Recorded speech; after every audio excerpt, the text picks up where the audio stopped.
It all started with an invasion of demons. Out of nowhere, a portal opened and they poured onto the ground. Humanity inevitably faced extermination. People began to run away in panic, trying to save their lives. The guy ran as fast as he could in an attempt to save his life from the entities that were pursuing him. One of the demons, looking like a huge hellish dog, rushed right after the guy. The guy froze in horror before the monster, not knowing what to do next. The demon clearly intended to attack him. The guy began to call for help, hoping that at least someone could save him. The demon did not pay any attention to the guy's pleas. It opened its terrible mouth, revealing a row of long, sharp fangs. Only a few people could fight back these demons. Suddenly, a stranger appeared and hit the monster in the head with all his might, distracting him from the guy. The guy was scared and surprised. He assumed that the stranger who appeared was alone and awakened. This stranger was Lee Jun, a D-rank awakened. He ordered the guy to get out of here quickly. He needed to leave before this demon came to his senses. However, Lee Jun did not see that the monster had already risen to its feet. Noticing the risen demon, Jun was surprised. He wasn't ready for this. When the demon rushed at him, the guy barely had time to cover himself with his hand, into which the monster's fangs immediately sank. Jun's powers were useless even against a monster of such a low rank. He wondered if even with his D rank he couldn't defeat him. Still holding the monster with one hand, Jun pulled his blade out of its sheath with the other. The guy swung his blade, putting all his strength into the blow. His eyes glowed red and his weapon glowed. Jun breathed out a sigh of relief, looking at the defeated monster. Taking advantage of the moment, the guy hurried to get away as quickly as possible, saving his own life. Jun barely coped with this task. It was only one monster, but the guy was already exhausted. Lee Jun noticed a wound on his arm that looked too deep. This battle turned out to be too difficult for him,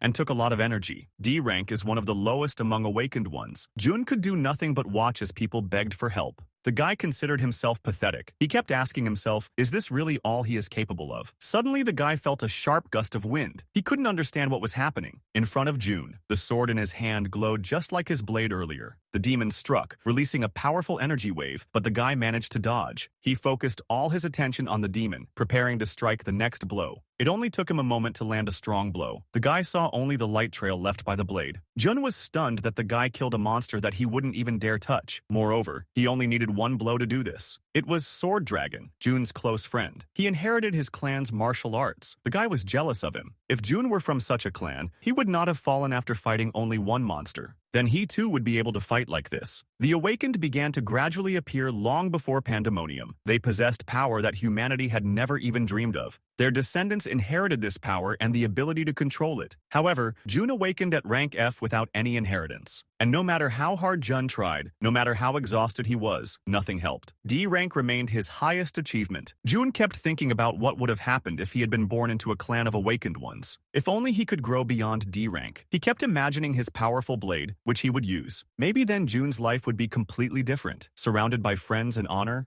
The guy forced himself to wake up from these fantasies and come to his senses. He didn't understand what he was thinking about. After all, now his end has come. Jun saw a glow in front of his face. The notification said that the Path of the Warrior attribute should be opened. The guy didn't understand what it was. The guy smiled sadly. He didn't believe it. The guy had zero luck. And what was the use of this attribute to him if he was going to die now? Jun simply hated this awakening system. A glowing circle with different symbols appeared before his eyes. The guy suddenly opened his eyes, not understanding what was happening. He immediately sat up on the bed with a jerk. A bead of sweat ran down his face as Jun tried to comprehend what had just happened. The guy looked around. A refrigerator with stickers, a laptop on the table, flower pots on the windowsill. Jun was surprised to realize that he was in his dorm room. He didn't understand how he ended up here. After all, the guy lived here in high school. Jun was at a loss because he was mortally wounded after saving a civilian. He died after that. Jun began checking the information in the system. What he saw on the monitor screen left him speechless. The guy was incredibly surprised to notice the date January 2nd, 2025, because when he fought with that demon, it was 2032. The guys passing by were stunned by the surprised cry that came from Jun's room. The guy considered all this simply unthinkable. Jun grabbed his head, trying to comprehend what was happening. Did he just dream about the future? But this is simply impossible. Jun got out of bed. He wants to look out the window to see with his own eyes what is happening around him.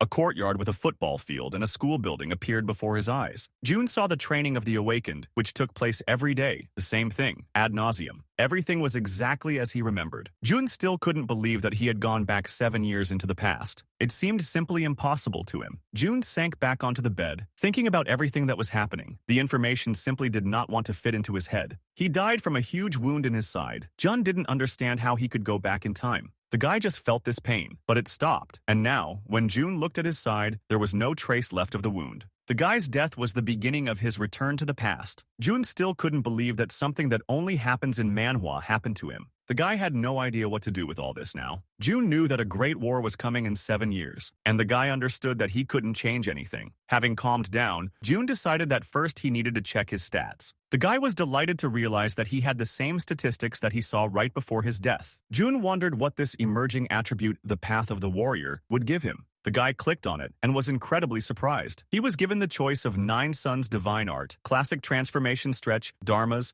and Divine Celestial Martial Arts. These were all great martial arts. Jun had to choose one thing. In his past life, he achieved nothing except a shameful death. But in this life, he will not step on the same rake. After thinking a little, the guy made his choice. At this time, Korea and the entire Far East are like a fantasy world of martial arts. All this happened because of the awakened ones of the first generation, namely because of the choice that was presented to them. The choice was as follows: either live in the magical setting of the country of Grados, or in the martial arts setting, the world called Murim. Europe and America chose Grantos, and Asia chose Murim. This was the world at the time Lee Jun returned to. All around were martial artists. But what should those who don't fit in do? Jun was very surprised when he read the data on the screen. He was especially stunned by the possibility of choosing the art of divine origin. As far as Jun knew, this practice was neither traditional nor non-traditional, nor even occult. The guy decided to choose her. Jun's eyes immediately widened in surprise when she confirmed her choice. The guy grabbed the screen, rereading the notification that appeared. His amazement knew no bounds when he realized that he had chosen a skill of the SSS class. Jun sat on the soft grass, relaxed and closed his eyes. There was no one around and the guy could enjoy his solitude. As a youth, he often came to this secluded place on a hill not far from his school. Jun wanted to concentrate away from the mocking glances that constantly followed him. The guy immediately shook his head, ordering himself to stop delving into the past. He was firmly convinced that now everything would definitely be different. Jun calmed down again, concentrated, and the guy was enveloped in a haze of blue light. Sharply opening his eyes, Jun realized that now he had completely different sensations. It seemed to him that his blood was boiling in his veins. The guy was pleasantly surprised. This is what SSS practice feels like, class. Jun was distracted by a notice that appeared, which stated that the art of divine origin allows you to comprehensively master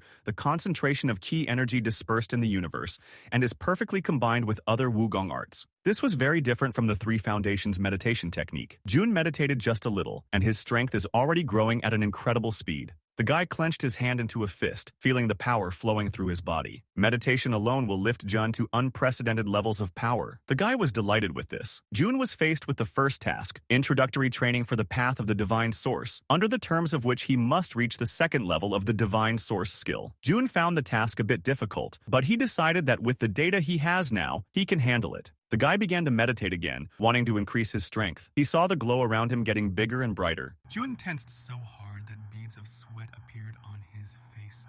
He heard someone call him a stupid boy, saying that he was crawling like a newborn.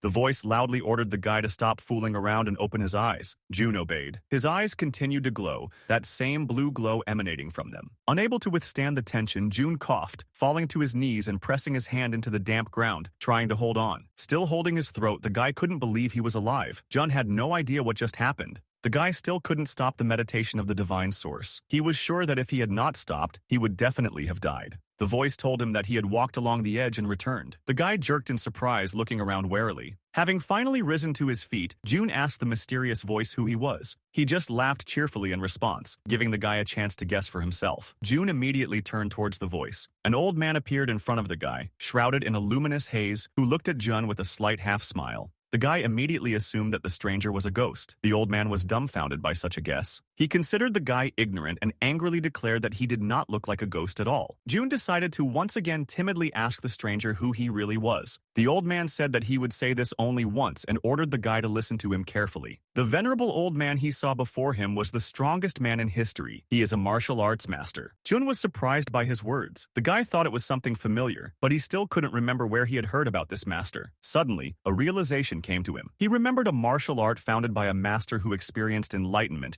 in his declining years. Jun could not believe that this old man was the same martial artist who created the art of divine origin. The old man noted with satisfaction that, it turns out, the guy is not a completely brainless child. The master asked if it was really so difficult to recognize him even in the form of a spirit. Jun couldn't believe that there really was a person who created this martial art. He didn't understand how the master could even talk to him now, because he certainly couldn't be alive. It turned out that due to Jun's impenetrable stupidity, his divine origin skill was sealed, and the master could not come out. The martial art of divine origin is the most powerful in the history of mankind. It would be a huge loss if it disappeared into oblivion, so the master took some measures. Jun hesitantly noted that he roughly understood what he was talking about. The old man, hitting him with a folded fan, again called the guy an ignorant, saying that he could not even approximately understand such a great art. The master said that thousands of boys dreamed of hearing even a word from someone like him. Jun decided that his ears were about to fall off. The guy assured that he understood everything and said that he would like to meditate further. He couldn't wait to get out of here. The old man suggested that he try to meditate himself for 100 days and see if he was lucky enough not to contract the chi corruption. Jun immediately froze, turned around and stared at the master in surprise. The old man didn't understand why he was so surprised. He just said everything as it is. This scared the guy even more. Jun felt beads of sweat running down his face from excitement. The master warned that if he trained on his own, he would not even get close to 2 stars in his entire life. Jun looked at the man with wide eyes, surprised by his words. The old master seemed completely calm and unperturbed. Jun didn't understand why the old man was doing this to him, because he certainly wouldn't cheer him up with such words. The guy wondered what he should do in this case because he wants to become stronger. The master admitted that he does not have any training program for Jun. Then he decided that he would come up with something himself because he simply had to achieve his goal. The master thought for a second, carefully examining the guy. He then loudly slammed his fan as he folded it and said that he liked Li Jun's determination. The master decided that it was his time to become generous, at least after death. The guy was sitting in a small cafe, enthusiastically looking at something on his phone. The drink he ordered stood on the table without attention. Putting down the phone, the guy closed his eyes and sighed heavily. The master did not understand why he was sighing because he was so lucky. The guy jerked in surprise, frightened by the old man's appearance, and asked him not to do that again. Jun stared at the phone screen again, where there was a notification about a debit in the amount of 4,000 won. The guy didn't understand. Was this really necessary? The master stated that this is the only way to make Jun stronger, and yet the guy will have to wear 50-pound shackles on his legs. Even the blacksmith looked at him with confusion, clearly asking himself why he needed these shackles. The guy collapsed on the table, exhausted. He was shocked by these medieval methods. Rising sharply from the table, Jun angrily declared that the master himself should try to wear them. A waitress passing by, who did not see the master at all, was a little surprised by Jun's behavior. The guy immediately fell silent, sank back into his chair in shame. The old man said that he simply doesn't have everything at home. Jun decided that he didn't want to talk to anyone right now and started checking his characteristics again. Leveling up turned out to be much more difficult than he thought. After the guy learned the Divine Source skill, the ceiling of ki energy increased to 620. Jun concluded that Divine Origin was definitely a very powerful martial art. The master decided to once again emphasize to his only student that the Divine Source is the pinnacle of his martial art and the development of chi potential. Jun admitted that it was thanks to his teacher's help in meditation that he was able to reach the 2-star level. The guy decided that he had chosen the easy path for himself. Looking at the phone screen again, the guy intended to leave. The master did not understand where he was going. Then Jun explained that the shackles were already ready. Jun barely had time to step outside the cafe threshold when he heard familiar voices. They were surprised by the guy's appearance. The guy looked uncertainly in the direction where the voices were coming from. This meeting did not bode well for him. Turning around, Jun noticed a trio of guys who were well known to him.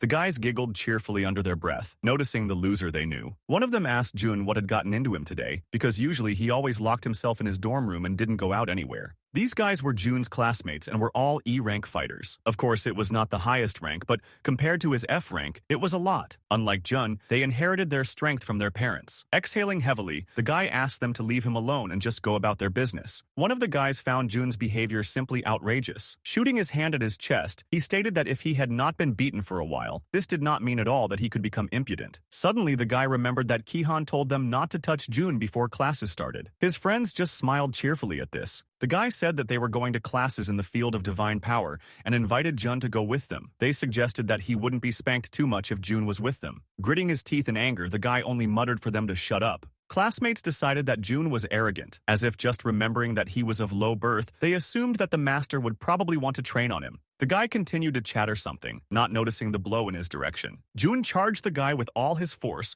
causing him to be thrown back several meters. Jun continued to maintain a cold, calm expression on his face, completely concentrating on his strike. The fallen guy was thrown several meters away. Friends standing nearby were stunned by what happened. Clenching his hand into a fist and threatening them again, Jun reminded them that he told them to shut up. Recovering from this scene, the other two guys immediately rushed at Jun. Concentrating, Jun realized that their movements had become predictable for him. Thanks to this guy, it was not difficult to dodge a sharp attack from one of the attackers. Jun deftly grabbed the guy's hand, preventing him from striking again. Instead, Jun struck himself, kneeing his attacker in the side. He immediately coughed, falling to his knees and clutching the bruised area. Turning around, Jun noticed the second guy, who was already rushing towards him as fast as he could. He raised his fist, trying to hit Jun, but the guy stopped him in time. The attacker was incredibly surprised. It seemed to him that this was simply impossible. Jun squeezed the guy's hand harder, causing him to lose his footing and fall to the ground. One of the guys continued to lie there, unable to get up after the powerful blow. The other was still holding onto his bruised side,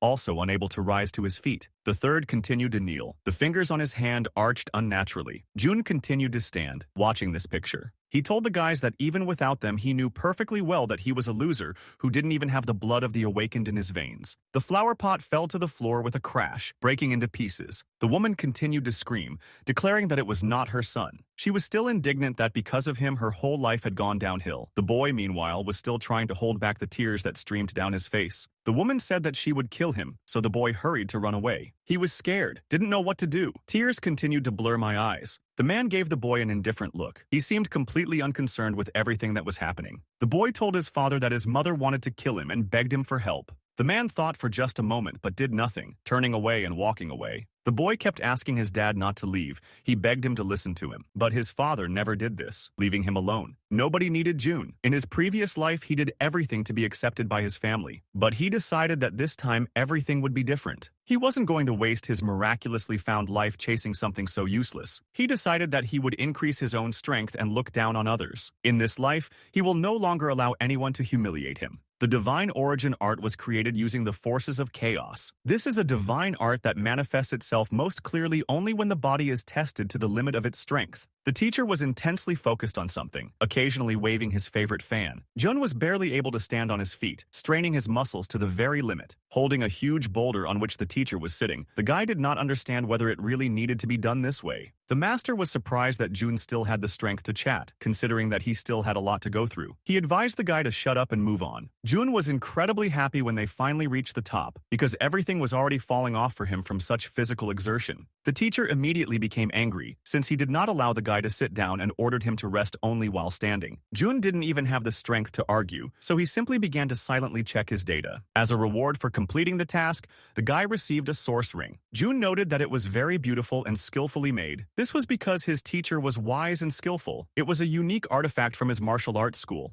The guy hesitantly put the ring on, observing the information that appeared. Seeing that it was an S-grade artifact, Jun couldn't believe his eyes and immediately asked the teacher if it was true. The master decided that the guy was asking stupid questions, since this was the treasure of the origin sect. Jun has not yet understood whether this is good or bad, and what he did to deserve to wear such a treasure. The guy noticed that 2 more new paths had opened up for him, and immediately asked if the second path had anything to do with the teacher. Looking around, Jun noticed that the teacher was nowhere to be found. The guy didn't understand why he suddenly disappeared. It was very bad timing. Looking at the 2 paths presented, the guy realized that he needed to think about this choice. While walking on the street, the guy reread the description of the path he had chosen, the endless path of earthly sorrows, which gave the speed of mastering martial arts plus 20%. The teacher who suddenly appeared asked why Jun chose this particular path, because the others were clearly better. Smiling, the guy replied that this one seemed good to him. However, Jun admitted that the path of the sect that consumes heaven and earth also appealed to him. The teacher did not believe that the guy had the nerve to say this. Be that as it may, Jun could not choose a path other than the one followed by the teacher. The master warned him not to regret his choice later. The teacher thought for a moment, looking closely at the guy. He remembered how those 3 guys mentioned the Divine Power Sect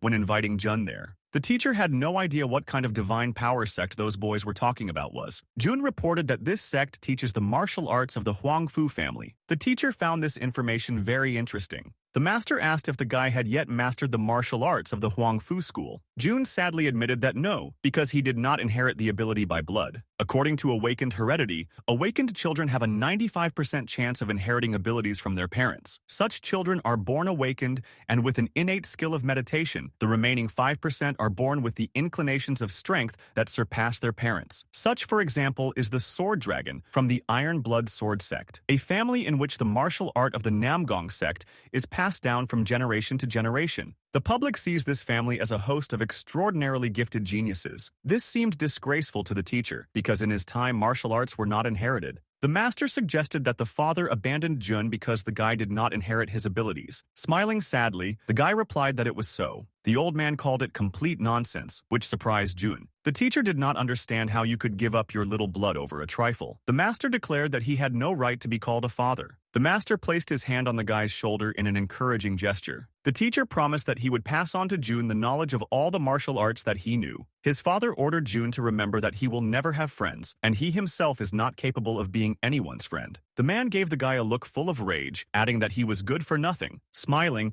Jun admitted that he hopes for the teacher. The guy suddenly realized that they were only talking about him and said that he was interested in learning something about the master. The old man admitted that he had committed many sins and therefore he went into hermitage. Jun was frightened by this news. He hoped that the teacher was not the head of an occult sect. The angry master immediately beat the guy with a fan, ordering him never to call him a villain again. The teacher noted that the awakened ones of this time are much weaker than most of the warriors of his time. This was all because they improve by increasing their skills. The master decided that they did not understand the essence of martial arts at all. Jun began to train hard, honing his blows. The guy focused as much as possible on achieving the best result. The teacher said that if he achieved enlightenment through martial arts, he would make the guy the second strongest person in the world. Jun, concentrating all his energy, hit the target with all his might. Cracks appeared on the target and then it broke in two. Jun froze in amazement, not understanding why he would only be made the second strongest person. Smiling contentedly, the old man replied that he was the first. Taking a serious look again, the master ordered to move on to the next step.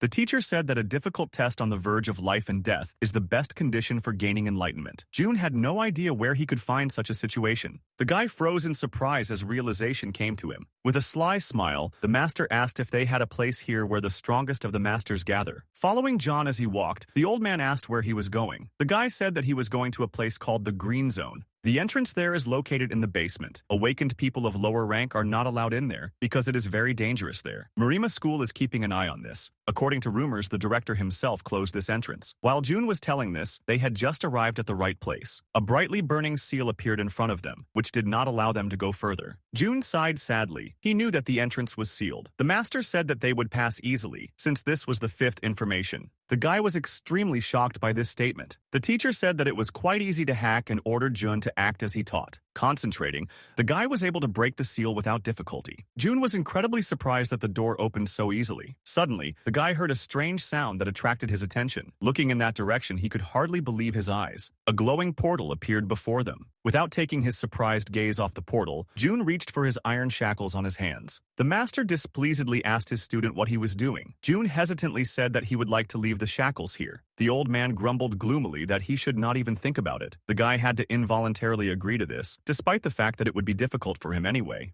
The portal led to an endless desert, where for many miles ahead there were only mountains of sand. The teacher assured that the guy may not be afraid now, because for now, they are alone here. Turning to Jun, the master declared that his time had come. He said that he would pass on his skills to the guy. Jun froze in amazement, not understanding what was happening. The system notified that the guy had learned the Royal Step skill, C, and now he can use it. Jun was incredibly happy to finally receive a first-class award. Gloomily staring into the distance, the master said that the guy studied him just in time. The teacher had just ordered the boy to get ready when he turned to see the approaching danger himself. The master said that the Royal Step footwork technique is the work of the masters of the Huang clan Bo. Its basis is pure physical strength. The teacher assured that this technique was not complicated and would be just right for the guy. He wanted to see what Jun had learned during his training. One of the fiery foxes moved towards the guy and he barely had time to jump to the side. As soon as he deviated from one, another moved into battle. The third was also already on the way. Jun barely had time to dodge. They attacked one after another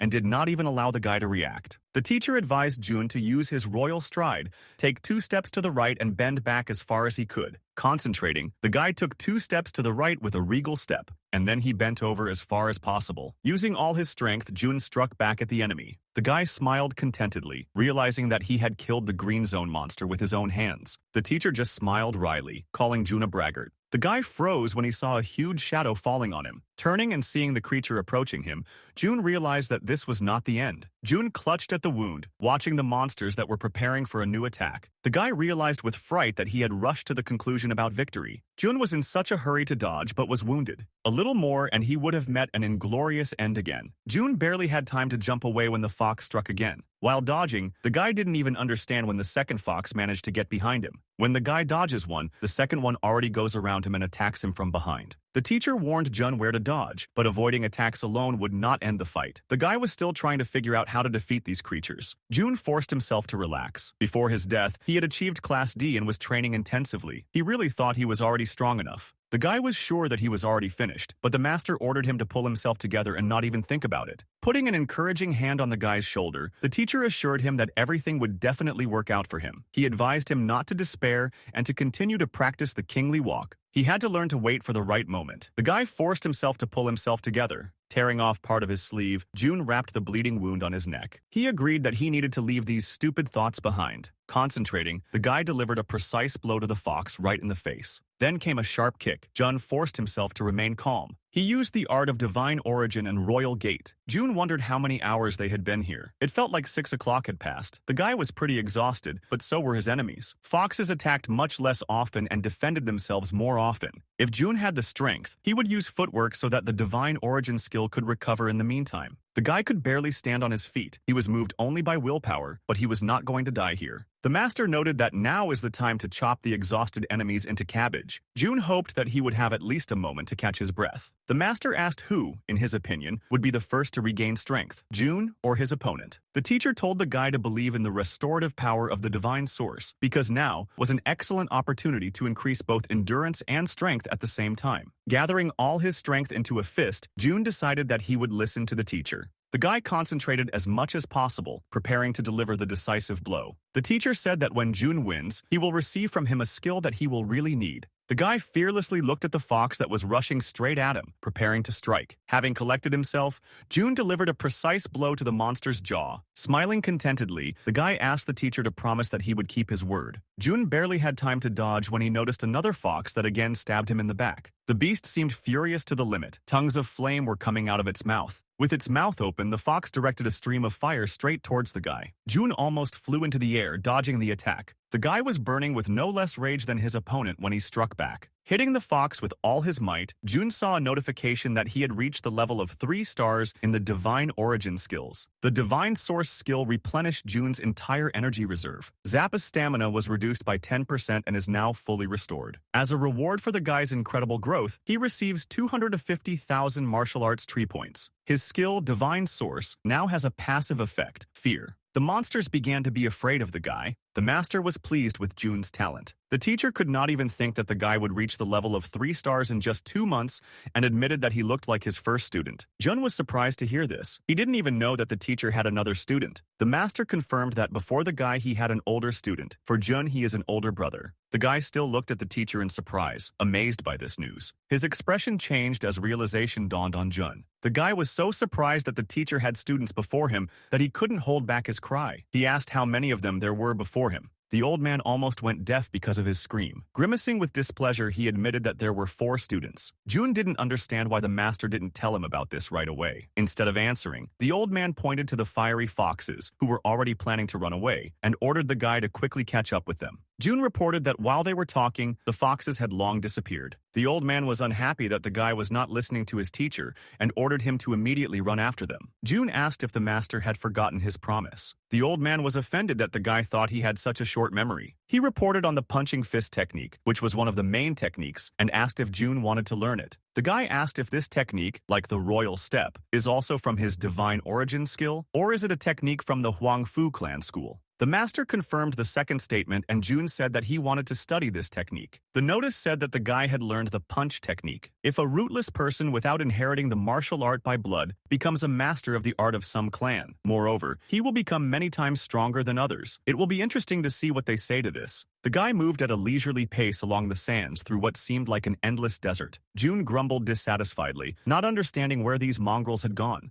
The old man recalled how he told the guy that he needed to finish with them earlier and pointed out what happens when you don't listen to the teacher. June furiously noted that he had already apologized for that. The master unexpectedly said that it seems so. They're almost here. Surprised by what he saw, June turned to the teacher without taking his eyes off the strange picture. The guy asked if they were looking for mid-level four-tailed monsters. The master nodded affirmatively. Crouching, June pointed his finger at something to the side. There. On the other bank, there were 3 foxes. They were familiar to them before, and with them there was another one, much larger and blue in color. The little foxes were resting peacefully, nestled next to the big blue fox. The master noted that it seemed like a stronger monster was with them. June easily recognized her as the same blue fox. The blue fox is the boss of this level, which is called the blue fox's nest. Its speed is comparable to the monsters of the red zone, and is so strong that even several awakened Class C had a hard time dealing with it. This creature is of an absolutely unattainable level compared to those with which the guy had to fight. The slightest mistake will cost Jun his life. The teacher tried to calm the guy down and ordered him not to be afraid. He noted that there is nothing more valuable for growth than a life-or-death situation. June didn't believe he was serious. The guy's face showed an emotion of indecision, and he tried to object, but the master did not allow him to do so. The old man said that in his time, young people never dared to object to their teacher, and the children of this century do nothing but ask stupid questions and doubt. Jun wasn't sure he was capable of defeating the blue fox, or that it would have much effect on his growth. If he gapes even for a second, he's finished. But if the guy gives up now and runs away, then how will he be different from his former self, a pathetic weakling? The guy remembered how he was sitting on the floor, unable to get up, choking from the blow. A scarlet mark from a recent slap burned on his cheek. Unable to resist, he fell face first to the floor,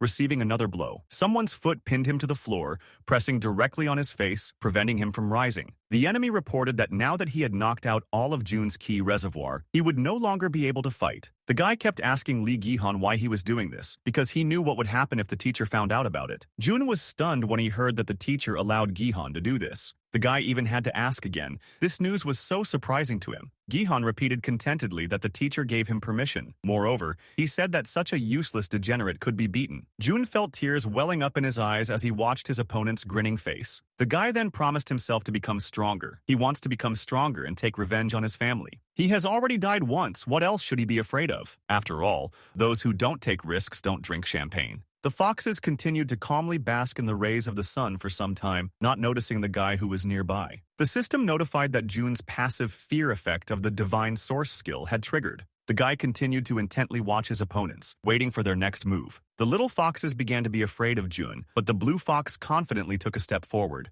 The passive effect of the blue fox voice of the leader worked. The speed of the fire foxes doubled. June didn't expect that the fear effect would always work, but it seemed to be suppressed by the presence of the blue fox. The blue fox stood up and the guy was able to see how huge she was compared to his previous opponents. Without hesitating for a second, the blue fox rushed to attack. Having gathered himself, June informed the teacher that he was going into battle. Having not received an answer from the master, the guy began to worry a little. Looking around, June realized that the teacher was nowhere to be found. Kihon said that he wants to compete with June. He came to the conclusion that they could not leave the shame that the guy was bringing to their family. The father asked who exactly ordered him to do this. Kihon hesitantly replied that he had decided so himself. The man assured that he would not scold the guy and ordered him to tell the truth. His gaze was sharp and piercing like a sword. Is this really the power of an awakened AA class? The guy admitted that his aunt gave him the order. The man asked in surprise if he was talking about Shin's mother. He realized that the woman wanted Jun gone. In their world,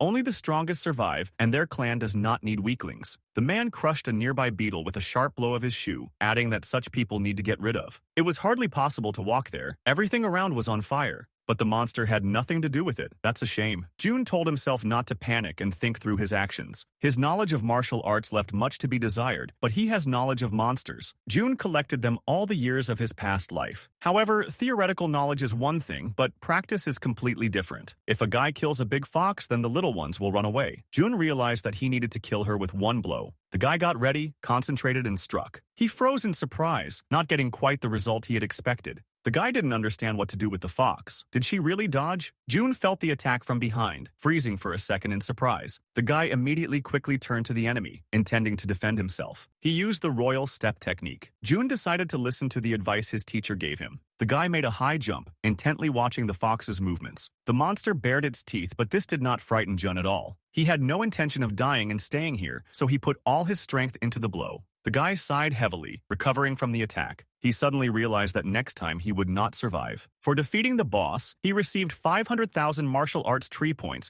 and 250,000 art in honor of the good hunt, as well as a reward, a Class B magic stone, a Class A vampire spell. Jun sank to the ground, recovering from the fight and trying to catch his breath a little. A notebook unfamiliar to the guy appeared next to him. The teacher who suddenly appeared noted that these were good rewards. It was a book of spells. A Class A vampire spell allows you to drain health from an enemy. Reading a book is the best way to quickly learn a spell. Jun turned his exhausted gaze to the teacher. The guy immediately displeasedly asked the master where he had been. He called him with all his might. He thought that the teacher left him because he thought he was useless. The old man assured that he would never abandon his student, and he did not leave because he considers the guy useless. Not at all. Jun looked at the hand he used to kill the monster with just one blow. The guy still felt the power radiating from that hand and spreading throughout his body. The master suggested learning the vampire spell first, warning that if Jun listened to him, then his skills would grow very quickly. The guy somehow didn't really believe the master, but he assured that he was not a liar. Jun believed the teacher and began to study the spell. After the guy finished, the master said that there was only one thing left to do. He ordered Jun to suck the life out of all the monsters on this level. The guy slowly got ready, pulling on his familiar robe. While getting ready, Jun looked at his statistics at the same time. Noticing that he had almost reached Class C and had 3 skills, the guy could not hold back his tears of happiness. The teacher did not understand what was wrong with the guy, but he assured that everything was fine with him. Jun slowly followed his route, watching as the other students rushed, afraid of being late. The teacher asked the guy if he was really late. Jun didn't see this as a big problem because he wouldn't make it in time anyway. The master was dissatisfied with his behavior. He believed that the guy should be greedy for knowledge. Smiling contentedly, Jun admitted that he needed only one teacher, and that was the master himself. The old man was stunned by this news and froze for a second, not knowing what to answer. Then the master agreed that, indeed, one good teacher in life is enough. Jun was glad that his teacher was easy to deal with. Jun stopped when he heard his name called. Seeing who addressed him, the guy was incredibly shocked. Lee Ki-han stood in front of him, and behind him stood a group of his friends. Ki-han noticed with a wry smile that Jun looked good. He warned Ki-han that he had better not run into trouble and go his own way. The guy was unhappy that they had not seen each other for only a couple of months, and Jun had already forgotten how to behave. Ki-han didn't understand where the guy got so much impudence from, because tomorrow was the competition. The teacher had no idea what kind of competition we were talking about, so Jun explained that these were competitions that the school organized for students. At these competitions, students are assigned a rank, and their lower ranks are revealed. Ki-han displeasedly asked what the guy was muttering under his breath and whether he knew any rules of decency. Jun was surprised that he was being told about the rules of decency by someone who first hits and then only starts talking. Ki-han was furious at this statement. He noticed how the students standing nearby who were watching their altercation began to quietly giggle. Ki-han was annoyed that such a non-entity like Jun would allow himself to behave like this. He immediately rushed at the guy with his fists, promising that he would kill him. However, Jun managed to easily dodge the enemy's blows, which greatly surprised Ki-han, who did not expect this. The guy was even more surprised when he noticed that Jun was laughing at him. Jun noticed that the teacher had created a quest for him, in which it was necessary to give Lee Ki-han a beating. Initially, the guy intended to deal with Lee Ki-han in the competition, but now he changed his mind. Jun calmly tripped his opponent, causing him to fall flat to the ground, hitting his face painfully. Ki-han's face glowed with rage mixed with incipient apprehension. Jun calmly looked at his opponent,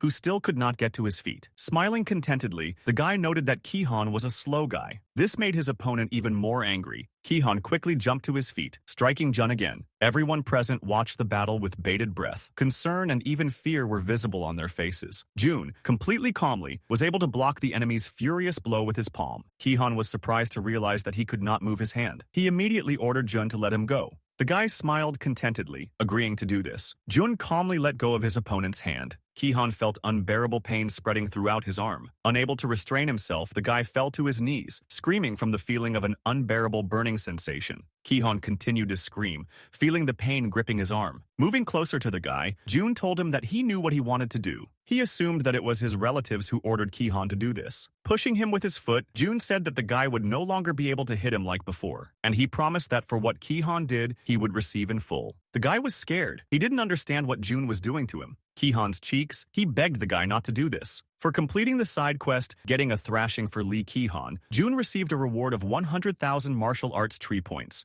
The teacher displeasedly asked if Jun was laughing now. He hastened to assure that it was not at all. The master did not believe him, noticing that he was still laughing like the last scoundrel. The man was furious when he learned that the guy broke another student's key reservoir. Moreover, a student from a family of awakened ones. He asked Jun if he even knew what exactly he had done. The guy calmly replied that he acted in accordance with the regulations. The man displeasedly asked where this is written in the charter. Jun immediately replied that in Article 1, Part 4, namely, when a student feels mortally threatened by an attacker, he has the right to defend himself. The man was extremely dissatisfied with the guy's answer. He was about to say something else, but the chairman motioned for him to remain silent. Assuming that it was self-defense, the chairman asked the guy what he intended to do next. After all, disciple Lee Ki-han belongs to the family of awakened ones, and they are unlikely to leave it just like that. This was Han Mi-sun, the chairman of the Murim Military School and the heir of the Ji family, in which the martial art of the Zhuge clan is transmitted. Jun assumed that he felt the chairman's aura because he was of a rank. If it weren't for the skill of the divine source, he might have fainted.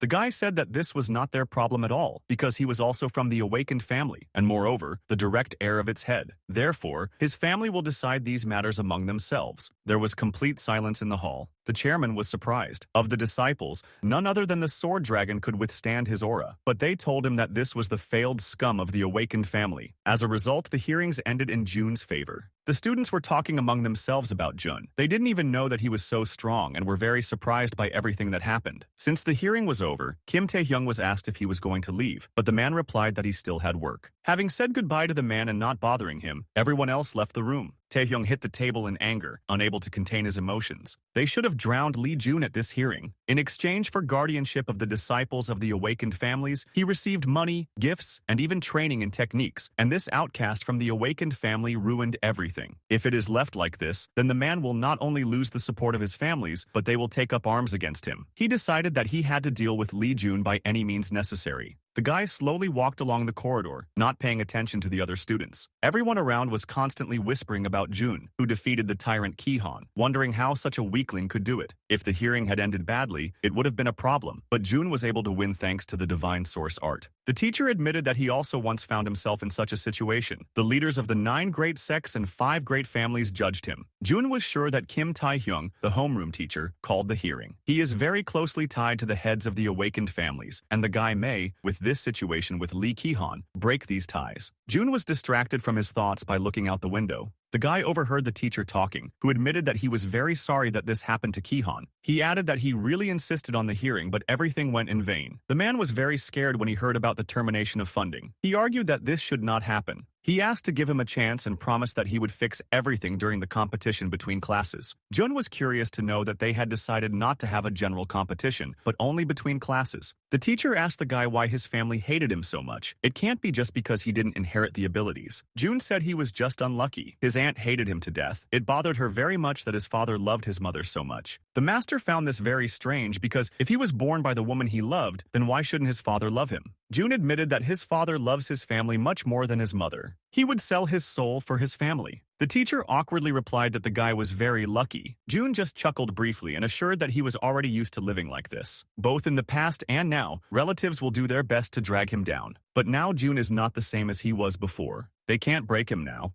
The day of the competition has arrived. The students were heatedly arguing among themselves. Everyone was discussing Lee Jong, who knocked out Lee Ki-han's key reservoir. They didn't understand how a D-rank guy could change so much. The master playfully asked whose student it was that made so much noise. Jun admitted with a smile that he became like this only thanks to the teacher. The man ordered in a stern voice to stop talking and go to class. He said that in this room he would create a simulation of a battle with a monster. As always, the enemy will be generated randomly, but according to each person's level. The teacher will call everyone according to the magazine. Like portals to other worlds, simulations are also dangerous because the administrator sets the level of the enemy and anything can happen. The teacher was going to turn the difficulty up to maximum when it was Lee Jun's turn, and then say that it was a system error. He considered this his chance to get rid of the guy forever. The master noted that "I will kill you" was written on his face. He did not understand how such a scoundrel could become a teacher. Jun wasn't going to tolerate this in silence. The guy entered the simulation room. To the question, "What kind of enemy should you create?" he calmly answered that anyone.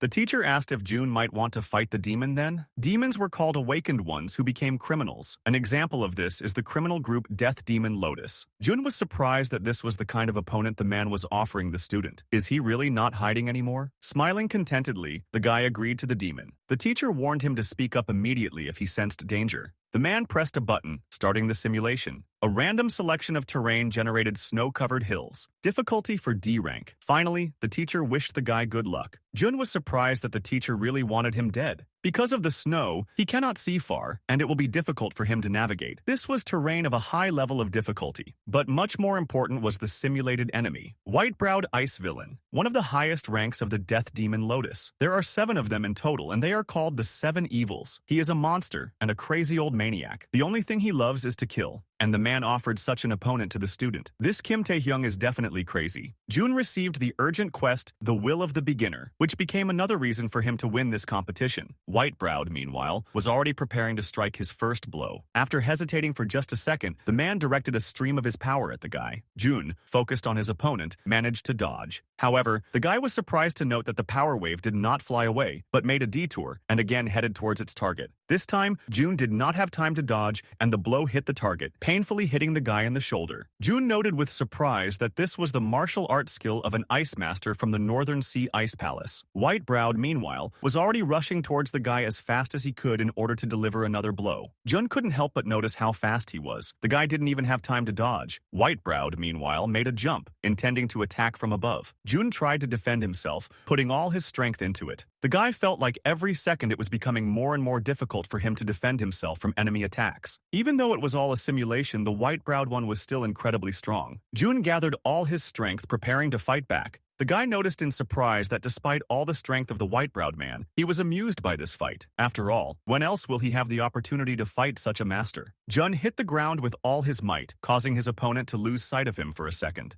This was enough for the guy to get behind the white-browed man. However, the man still managed to react quickly and did not allow Jun to strike himself. The guy understood that he could not miss his chance. The white-browed man rushed away, presumably preparing for another attack. Jun hurried after him. The man stopped abruptly, turning to the guy and intending to strike again. Jun was ready to repel the attack, but then he was surprised to notice that something was going wrong. It took the guy a few seconds to realize that the enemy was disappearing. Jun saw his silhouette becoming more and more transparent, as if evaporating. Noticing that he was back in the simulation room, the guy was a little shocked. Did Kim Tae-hyung turn off the system? Jun was very dissatisfied with this. He had just gotten separated. Tae-hyung didn't understand how this was possible. The guy just broke his chi systems. In the simulation, the difficulty was lower than it would be with the same opponent in real life, but even this was at least C rank. Even the most experienced student. What a student! Even Tae-hyung would find it difficult to cope with such an opponent. The teacher slammed his fist on the no longer working system in rage. Jun received a notification that the urgent quest, The Will of the Beginner, had been completed, for which he received a reward of 250,000 martial arts tree points, as well as a bonus of another 250,000 points. The guy was glad that even though he was unable to complete the fight, the system still rewarded him. In addition, he also received the rank credit he wanted, all thanks to the source ring. Jun quickly went from being a useless F rank to a D rank,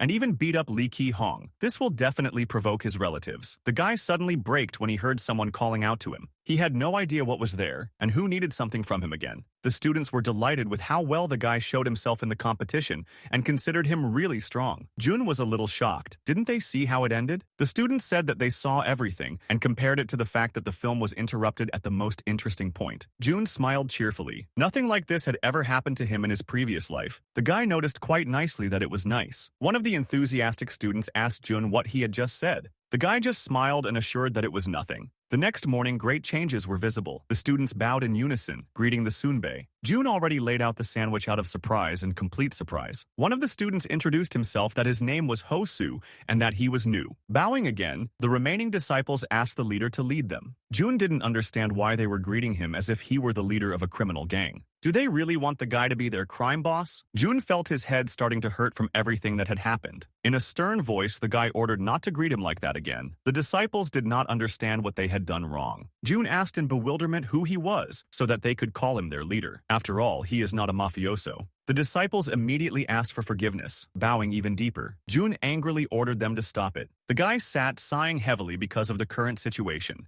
These idiots followed him all the way to the classroom and only now left. Suddenly, the door opened and a guy walked inside with a sharp step. The stranger cheerfully invited Lee Jun to fight. The guy replied that he was tired and asked the uninvited guest to leave. Without even bothering to listen to Jun, the stranger had already raised his weapon, attacking. Jun, without being confused, easily broke his blade with his bare hands. The guy froze in surprise, looking at the stump that remained from his sword. Having given him a final blow, Jun warned him to learn to listen to people. The teacher cheerfully announced that the guy turned out to be popular. Jun did not consider such attention to himself to be popular. One of the students stated that he heard that Lee Jun had become strong and wanted to fight him. Another called the guy a loser but also challenged him to a fight. He was followed, with no less enthusiasm, by another. Jun felt incredibly tired from all this. He's not some kind of stalking tiger, but they all kept up. The teacher suggested that they just wanted to test the guy's abilities in practice. Jun believed that even if this was the case, everyone still already knew everything. The man immediately sharply ordered silence, asking who was ironing here during the morning meeting. The teacher looked at Jun with displeasure. The man ordered everyone to fill out their schedule on the forms that he would now hand out. From today, they will attend lessons that are included in the schedule. The master watched with interest as the students made their lesson schedules. They had to split their class between foot techniques, weapon techniques, and fighting techniques. Basically, classes were held in these three areas. Even if you do only one thing at a time, it's not a fact that you will become a master at it, and it's even more difficult to deal with several. The master asked what Jun would write. The guy thought for a second, looking around the class. Jun turned to the headman, causing the girl to involuntarily twitch in surprise. The guy asked if she should submit the schedule, and the head girl replied that she could too. Looking at the schedule, the girl was dumbfounded because Jun wrote all the existing subjects. The teacher noted that they seemed to have a lot of attendance this year. The girl looked in Jun's direction in surprise. It was Cha Kenjin, also called Red Lotus Fist, from the V-rank awakened family. She is known for her fairness and independence. Even an outcast from the family like Jun, she shows respect, the same as for others from the awakened families. The guy thought she was cool. If Kim Tae-hyung were in her place, he would deliberately ignore Jun. Kenjin said that today they will study the 10-step Divine Fist technique. This technique is a derivative of the 100-step Divine Fist. She came to them from the Divine Dragon Monastery. These are the successors of the Shaolin Monastery. The girls suggested starting with the basics. They placed shackles weighing 20 kilo each in front of the students and ordered them to put them on each hand. Everyone immediately started complaining that they needed to do this. They heard that the subject was difficult, but they thought it was too much. Jun could not even imagine that wearing 50-kilogram shackles on his legs would be useful to him so soon. Kenjin ordered to stand in the horse pose, as shown by the assistant, and hands forward. The use of ki was prohibited. One of the students asked how long they should stand like that. Smiling contentedly, the girl replied that until the end of the lesson. For the first 40 minutes, everyone confidently followed the instructions. After an hour, some students were already starting to give up. After 2 hours, only Jun remained standing in the pose. The disciples did not understand how much longer he was going to hold out, but his arms and legs don't even tremble. Kyungjin noted that Lee Jun did not defeat the young master Lee Ki-hong with any tricks. Clapping her hands, the girl said that was enough. Jun was surprised because there was still time left until the end of the lesson. The girl felt that there was no need to continue this exercise. Kenjin said that she would teach Lee Jun the 10-step Divine Fist technique. The girl gave the guy a textbook on the 10-step Divine Fist technique. It contained a proven and improved formula for this technique. It would be difficult to learn it. Jun was shocked that he got this technique so quickly. The girl said that this textbook was not from the dungeon, so the martial arts system did not count it. The guy will have to read and study it like an ordinary book. Kenjin added that it takes effort. Jun immediately struck a pose, preparing to perform the technique. Concentrating, the guy began to apply the technique. Kenjin froze in shock. Jun, looking at the system window, noted that he did not succeed.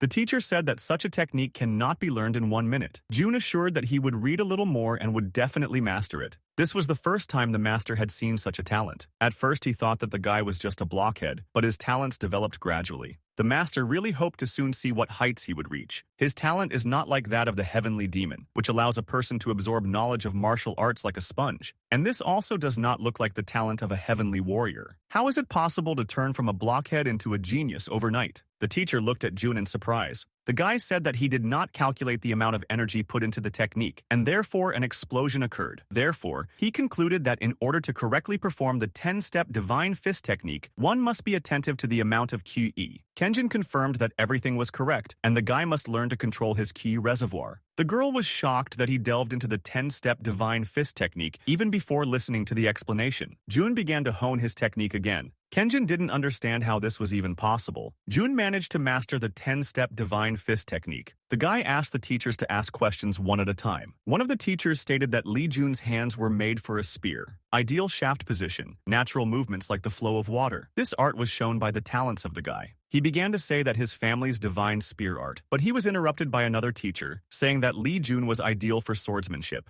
The guy's fencing skills can only be compared to a dragon sword. He invited Jun to learn iron blood techniques from his family, because his friend, Sword Dragon, also learns from them. The third teacher said that Lee Jun would be an outstanding expert on poisons. He is already making promising progress. The 10,000 Poison Shadow family will always be happy to welcome Lee Jun. The teachers began to interrupt each other, trying to lure the guy to their side. The guy didn't even think about joining another family and didn't understand why they were bothering him. The teacher assured that this is also the burden of the strong. Jun was resting, lying on the grass, when he heard someone call out to him. The guy was surprised to see teacher Cha Kenjin. Jun immediately began to make excuses that he had simply moved away from the persecution of teachers. Handing him a bottle of water, the girl asked if Jun liked the subjects he was studying. Thanking for the water, the guy assured that he likes everything and always learns something new. Kenjin asked if Jun was getting tired. It seemed to her that he himself could teach the 10-step divine fist technique. The guy assured that he was not tired. He didn't inherit his abilities from his family, so everything the school can offer him is very precious to him. This is certainly better than being ignorant. For some reason, Kenjin was very surprised by this information. She was about to ask something,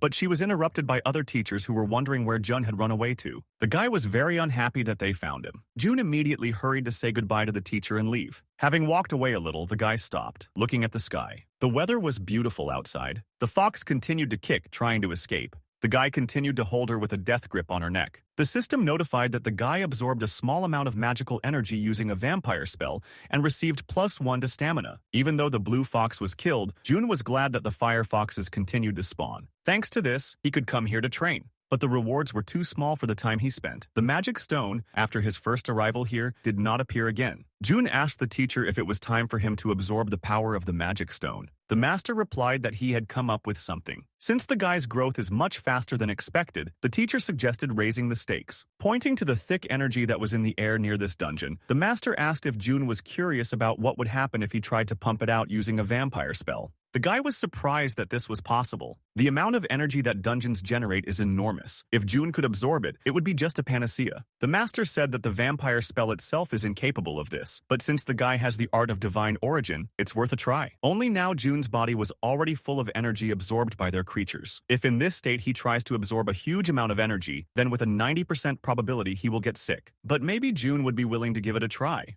The guy decided that there would be no point in training then if he stopped now. The system reported that Jun had absorbed a large amount of energy. The vampire spell has reached 4 stars. Divine origin art has reached 4 stars. Stamina has been pumped to the upper limit. Athleticism is pumped to the upper limit. The power is pumped to the upper limit. Agility is pumped to the upper limit. Spiritual power has been pumped to its maximum limit. When Jun first used the art of divine origin and fell into oblivion, the teacher almost became worried. And now, the guy himself was trying to overcome the first obstacle. Jun felt himself slowly absorbing the energy around him. Approaching the guy who had fallen into the sand, the teacher asked how he was feeling. Jun replied that it was as if he had returned from the other world. The master decided that since the guy had the strength to make witticisms, he seemed to have managed it. Jun kept closing the notifications, but they never ended. The system reported that the guy absorbed all the energy released from the dungeon and received a reward as the first person to clear the dungeon. Now Jun became the owner of the Blue Fox's Nest. He had never heard of this before, not on the news, not at school. He was shocked that there was an opportunity to become a dungeon master. Suddenly Jun heard some strange sound. The guy asked if it was the teacher who made this sound. The master was furious at this suggestion and told Jun to turn around. Turning around, the guy noticed a creature sitting next to him. This cute baby was a blue fox puppy. Now Jun understood what these words about the reward meant. The teacher said that this fox will generate a lot of energy when it grows up. It will have as many as 10 tails. Jun was a little surprised that this baby would turn out like this. The teacher asked what the guy would call the animal. The guy enthusiastically declared that he would give him the name Sinyavka. The master was surprised that this was the best thing that came to his student's mind, but Jun said that it was very nice. Noticing how the guy was playing with his new pet, the teacher didn't say anything else. Jun enthusiastically hugged Sinyavka, inviting her to now become friends. The man enjoyed the silence, slowly wiping the leaves of his flower pot. Suddenly, the chairman was interrupted, saying that they had an incident. The man calmly asked Nam's secretary what happened. The woman reported that the dungeon into which the portal from the basement of the Blue Fox School goes has been cleared. Someone broke the seal of the 5 elements. The seal of the 5 elements is a very effective trap. The G family is proud of their ability to apply it. This seal cannot be broken, no physical force, no technique. The chairman decided that he should take a look. Having gone down into the dungeon, he headed towards the seal. But as soon as he tried to pass, the system notified that the entrance to the Blue Fox's nest was only for the owner. Other persons were not allowed into the dungeon.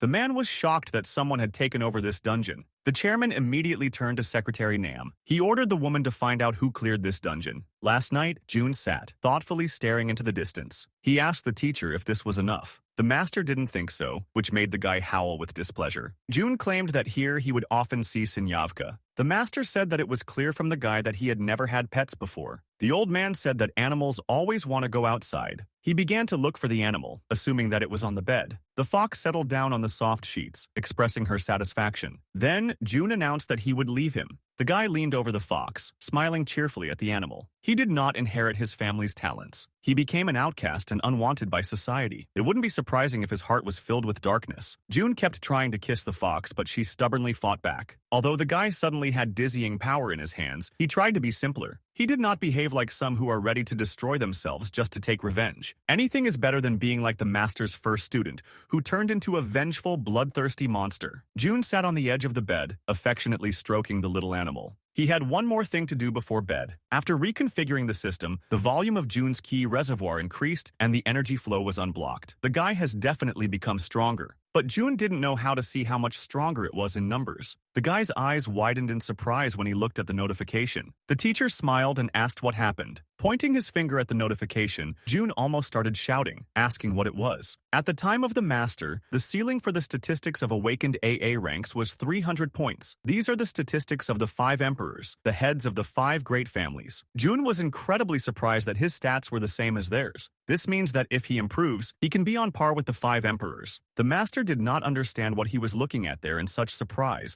and advised him to quickly use his martial arts classes. Since June had a lot of points, he had a lot of doubts. Perhaps he should improve his martial arts first. The teacher noted that with the guy's physical form, it is now useless to teach this technique. He will simply break down. He advised to upgrade your teacher and statistics first. June decided that this royal step technique was so cool that the master was trying to hold it back for a while. But he was an experienced guy. June immediately cried out, pointing his finger somewhere. The master turned his gaze to the window where absolutely nothing was happening. As soon as he was distracted, June immediately pressed the pump-up button. The system notified that the guy had mastered the technique of the royal tread, and the technique of the endless spear was now open to him. The guy immediately covered his ears, expecting a scream, and was very surprised when silence continued to surround him. He was shocked that the teacher wasn't going to yell at him. The old man stated that he knew the guy would do this. A self-respecting martial artist always sees right through his stupid students. Jun was very surprised when he saw that it was impossible for him to use this technique. The teacher cheerfully declared that he had wasted so many points for nothing. The guy stretched sleepily, finally waking up from his sleep.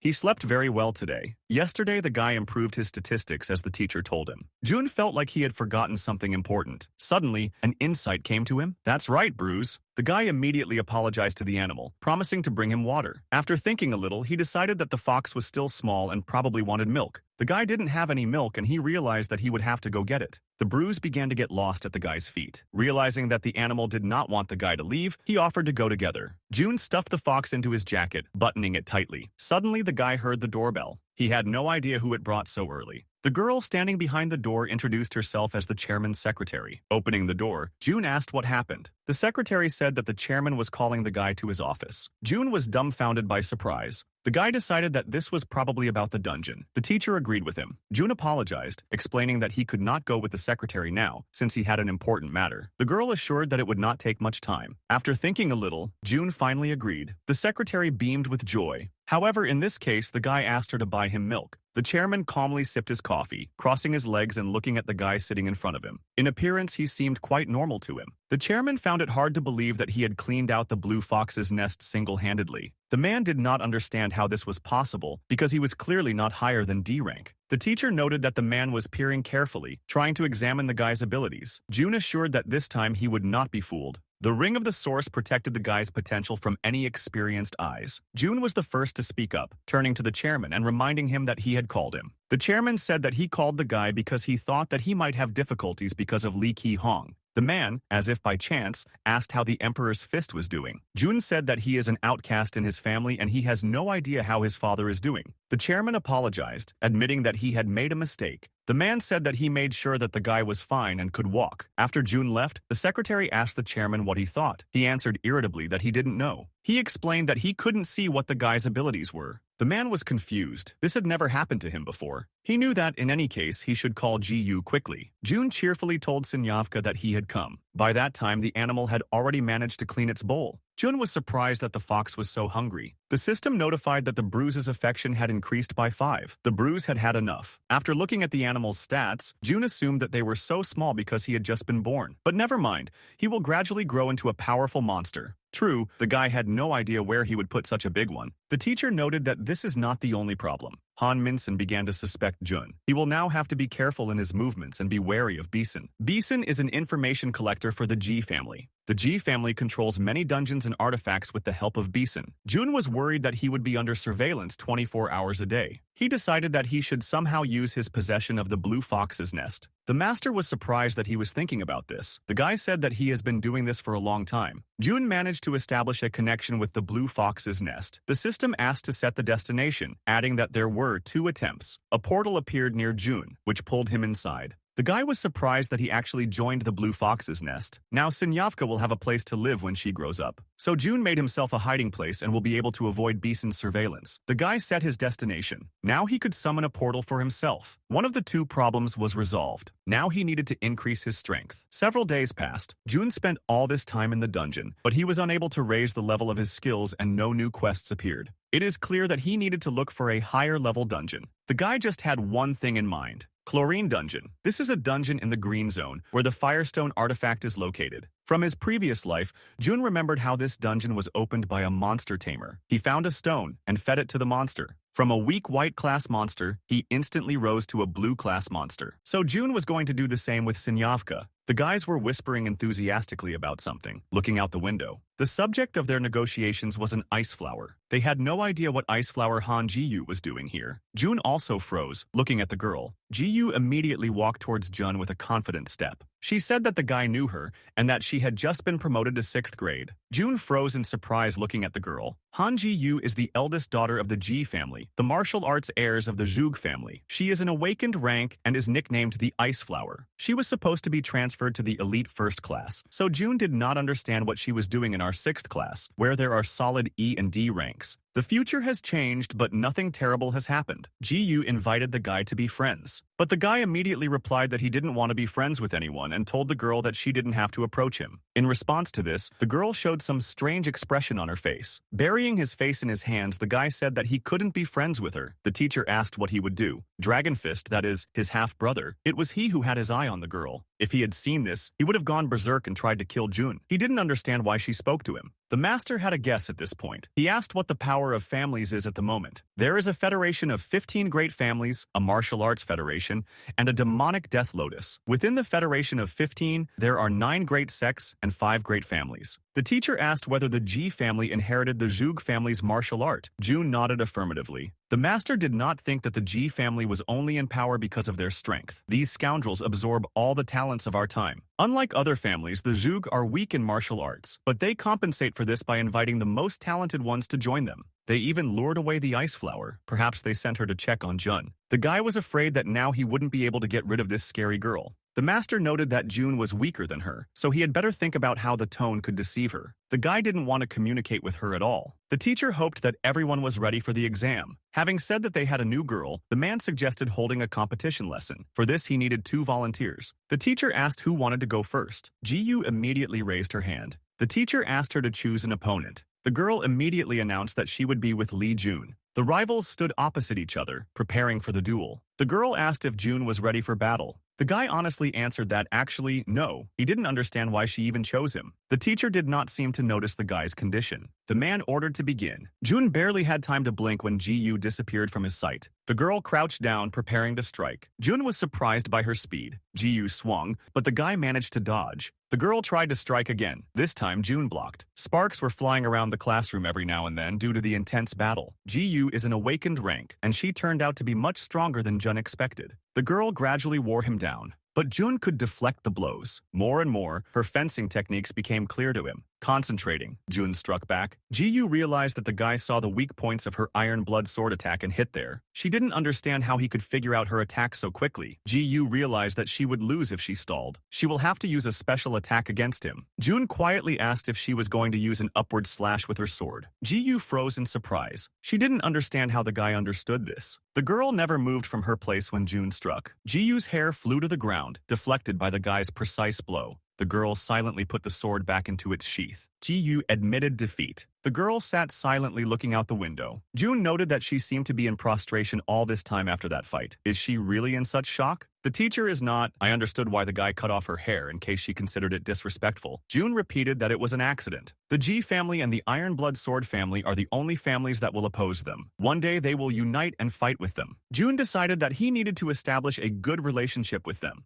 The guy was heading down the corridor, maneuvering through the crowd of other students. Jun stopped when he heard someone calling out to him. It was Ji-yu. She stood with her hands folded on her chest. The girl asked Jun if he was busy. Finding out that she didn't, she invited the guy to dinner. Jun didn't understand what was wrong with her. He assumed that she wanted to quietly kill him and bury him. The teacher wished him to rest in peace in advance. The girl tore off a piece of pizza, watching how the cheese stretched beautifully. The food was incredibly delicious. Jun noted that she had a good appetite. The guy didn't believe the pizza was so good. Ji-yu asked why he wasn't eating. Jun admitted that he has no idea why they are here. The girl assumed that he was struggling. She was unhappy that she bought him the best pizza, and the guy fought like a donkey. After wiping her mouth with a napkin, Ji-yu decided to get down to business. She was curious to know how Jun managed to defeat her. The guy simply admitted that he saw weak points. The girl had a good sword, but it seemed uncomfortable and unusual for her. He saw several blind spots in Ji-yu's attack and hit them. The girl was surprised that he understood all this in the few seconds that the fight lasted. Jun just shrugged, answering that he didn't know how it happened. The guy noted that he answered Ji-yu's questions and hoped that she would not be offended by her hair. The girl didn't understand why she should be offended. She admitted that she was pleased to update her haircut. Ji-yu added that she actually likes short hair. Clutching the fragment in his hands, the guy promised that he would tear off Lee Jun's legs. The servant asked the young master to calm down because he had already cut himself. Ki-hon was furious at this. Does the servant really think he's a pathetic weakling? It's just a tiny cut from the glass. Ki-hon stated that it was the freak who broke his Diantian. The guy had already swung the fragment at the servant, but someone's hand stopped him. Ki-hon looked at his father in horror. The man calmly asked the son to calm down.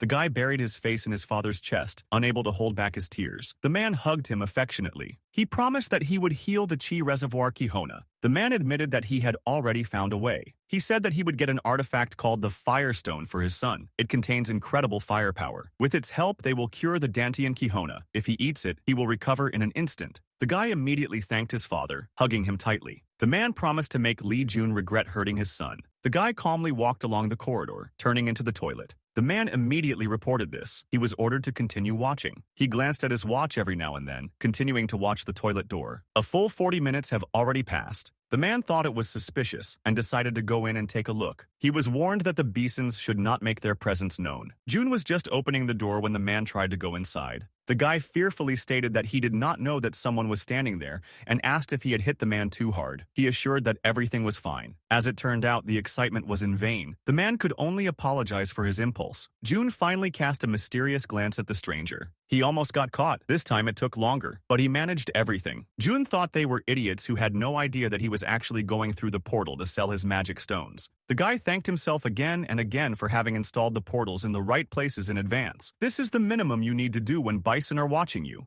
The teacher asked if everything was clear in this transaction. June didn't understand what he was talking about. The master recalled that the guy signed the documents with his name during the sale. The treaty states that it provides the Federation of Great Families with access to its data. The bank, for example, belongs to the shock phalanxes. June just laughed cheerfully. Let them rack their brains. The Class B magic stone that he sold, and others like it, can only be found in the dungeons of the Blue Zone. He could already imagine how perplexed they would be about how such a loser could get such an artifact. June calmly stated that they should think what they want. The guy was sitting at the table, eating his portion. One of the classmates said hello, asking if the seat next to Jun was occupied. The guy calmly replied that no. But before he could put his portion on the table, Ji-yu sternly announced that she was busy. The guy immediately apologized, making excuses that he didn't know. The girl calmly sat down next to him, starting to eat her food. June didn't understand why she scared them away, because there was enough space for everyone. Ji-yu stated that she doesn't like it when there are a lot of people. June replied that he actually didn't really want to sit with the girl either. But Ji-yu didn't care. The guy was shocked by how impenetrable it was. June decided it would be better not to say anything. Ji-yu asked what else the guy had learned besides the 3 fundamentals technique. The guy asked why she needed it. The girl stated that no one with the 3 foundations technique could have such power. June stood up, saying that he had already eaten and therefore was leaving. Ji-yu continued to sit at the table irritably. The teacher said that there would be practice next week. One of the students asked where exactly. The location served as a secret treasury, Beach of Despair, and the Infernal Cave. The students began to actively discuss where they went, saying that everyone was cool. June decided that he would choose the Infernal Cave. It came at such a good time for him. Ji-yu looked at Jun without taking her eyes off. Unable to bear it, the guy asked what she wanted to tell him. The girl passed a note that said, "I'm just observing, don't pay attention." June flopped on the bed with relief, hugging the pillow. He was so tired. June didn't understand why these strange people were following him. The teacher stated that this is the burden of the strong. The guy had no idea why the strong should even endure this. The master was unhappy that this brat even decided to snap back. June suddenly noticed that Sinyavka was not there, but she always meets him. The teacher suggested that perhaps she was sleeping somewhere. June immediately began to call the animal. The guy looked under the bed and was shocked by what he saw. The animal lay curled up in a ball. June sat on the bench, tightly hugging his backpack. He apologized that he could not open it earlier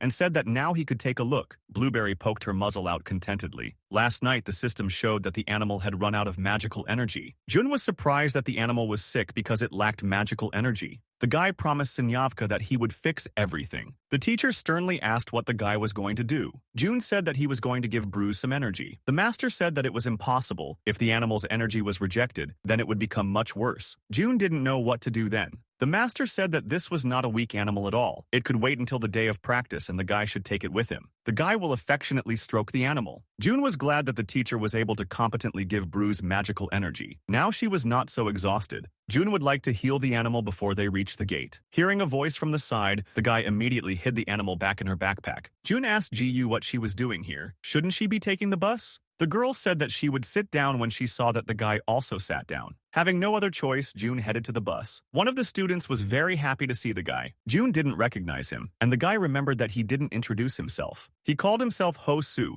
and asked June to teach him in practice. This name seemed familiar to June, but he wasn't sure about it. The guy asked Ho-Soo not to greet him like that again. He immediately declared that he would correct his guilt. June sat down and Ji-yu sat next to him. After making sure that everyone had gathered, the teacher ordered them to buckle up. He was glad that June chose the Infernal Cave. It made his task easier. The man was sure that this time the guy would not escape. The guy said hello, introducing himself as Kang Min-jae, 3rd class prefect. He was a vigilante of the Shock Phalanx family. He will be their guide. The guy ordered to keep up with them, and then the dungeon would be safe. June was very surprised by the squad. Families recruit their squad from the awakened ones of at least Class S. They will have a very cool guide. June wondered, do they want to kill him, or do they already know where to look for the Firestone? Although he did not rule out both options, Sunbae was given the command to start. They weren't even hiding. June decided that this family really had it all together. Well, let them think that they caught him in a trap. If he kills them in the dungeon, they will have no one to call for help. Ji-yu froze, feeling something. The girl looked at Jun suspiciously. She didn't understand what it was. She was confused by the bloodthirstiness that came from the guy.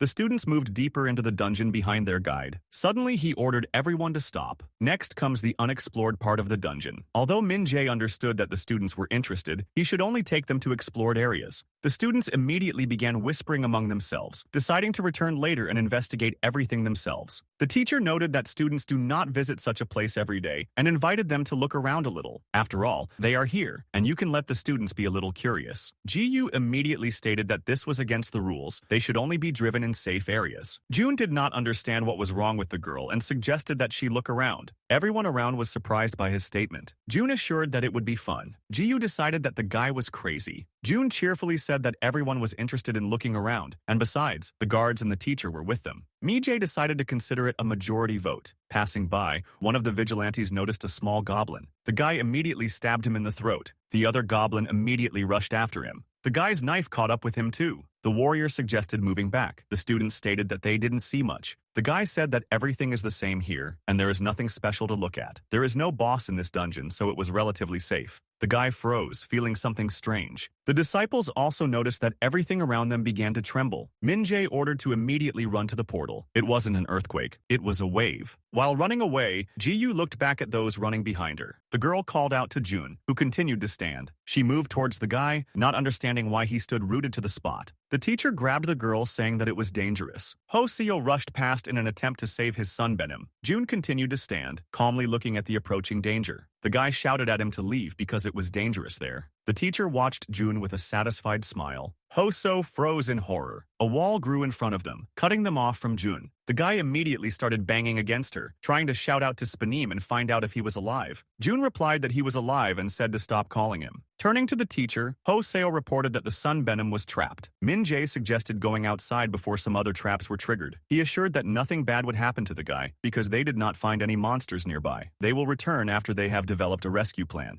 Ho-seo reluctantly agreed. Ji-yu abruptly broke free from the teacher's grip. The girl ordered Lee Jun to wait for them and not go anywhere. Smiling contentedly, the guy called Sinyavka to come out. This little rascal was already filled with energy since they were in the dungeon. Taking the animal in his arms, June suggested moving forward. The trolls immediately reacted to the shadow that appeared. They were going to knock out the newcomer and roast him on a spit. One of the trolls suddenly jumped out in front of the guy, about to grab him. June's passive skill, Fear, was automatically activated. The monsters immediately hid in a corner, and when June passed by, they began to run away. Sinyavka's devotion increased by 20. The animal absorbed low-level evil energy. Jun was glad that his pet learned his first skill. Sinyavka is capable of absorbing and processing energy of even the lowest quality. Bruce's vampire martial art. Teach noted that the animal resembles its owner. The master added that he would prefer that he not grow up like his master. The guy noted that the teacher chose him himself. Jun stopped when he noticed the artifact. The guy took the firestone in his hands. The system asked if he wanted to use it. June clicked yes. The teacher sensed a presence ahead. The guy noted that you couldn't hide anything from him. June stopped in front of the wall. He puts a stone on her. The system notified that the guy had found a cache in the infernal cave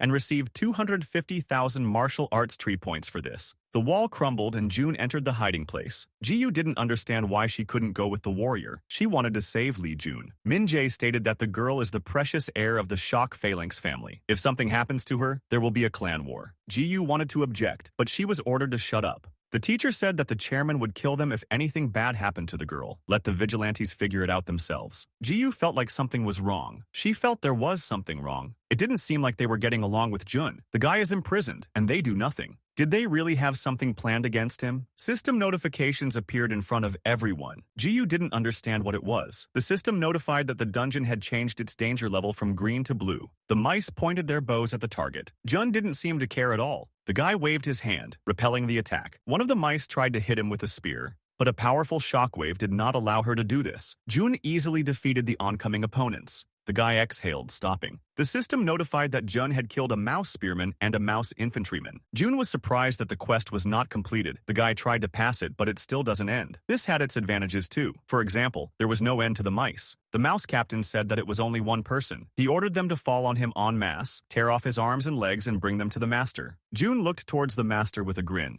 The guy immediately headed towards him, throwing punches along the way. The mice readied themselves when they saw him approaching. The commander ordered to kill him by any means. Jun went on the attack again. The mouse lowered its weapon, losing sight of the guy. Suddenly, Jun appeared behind him.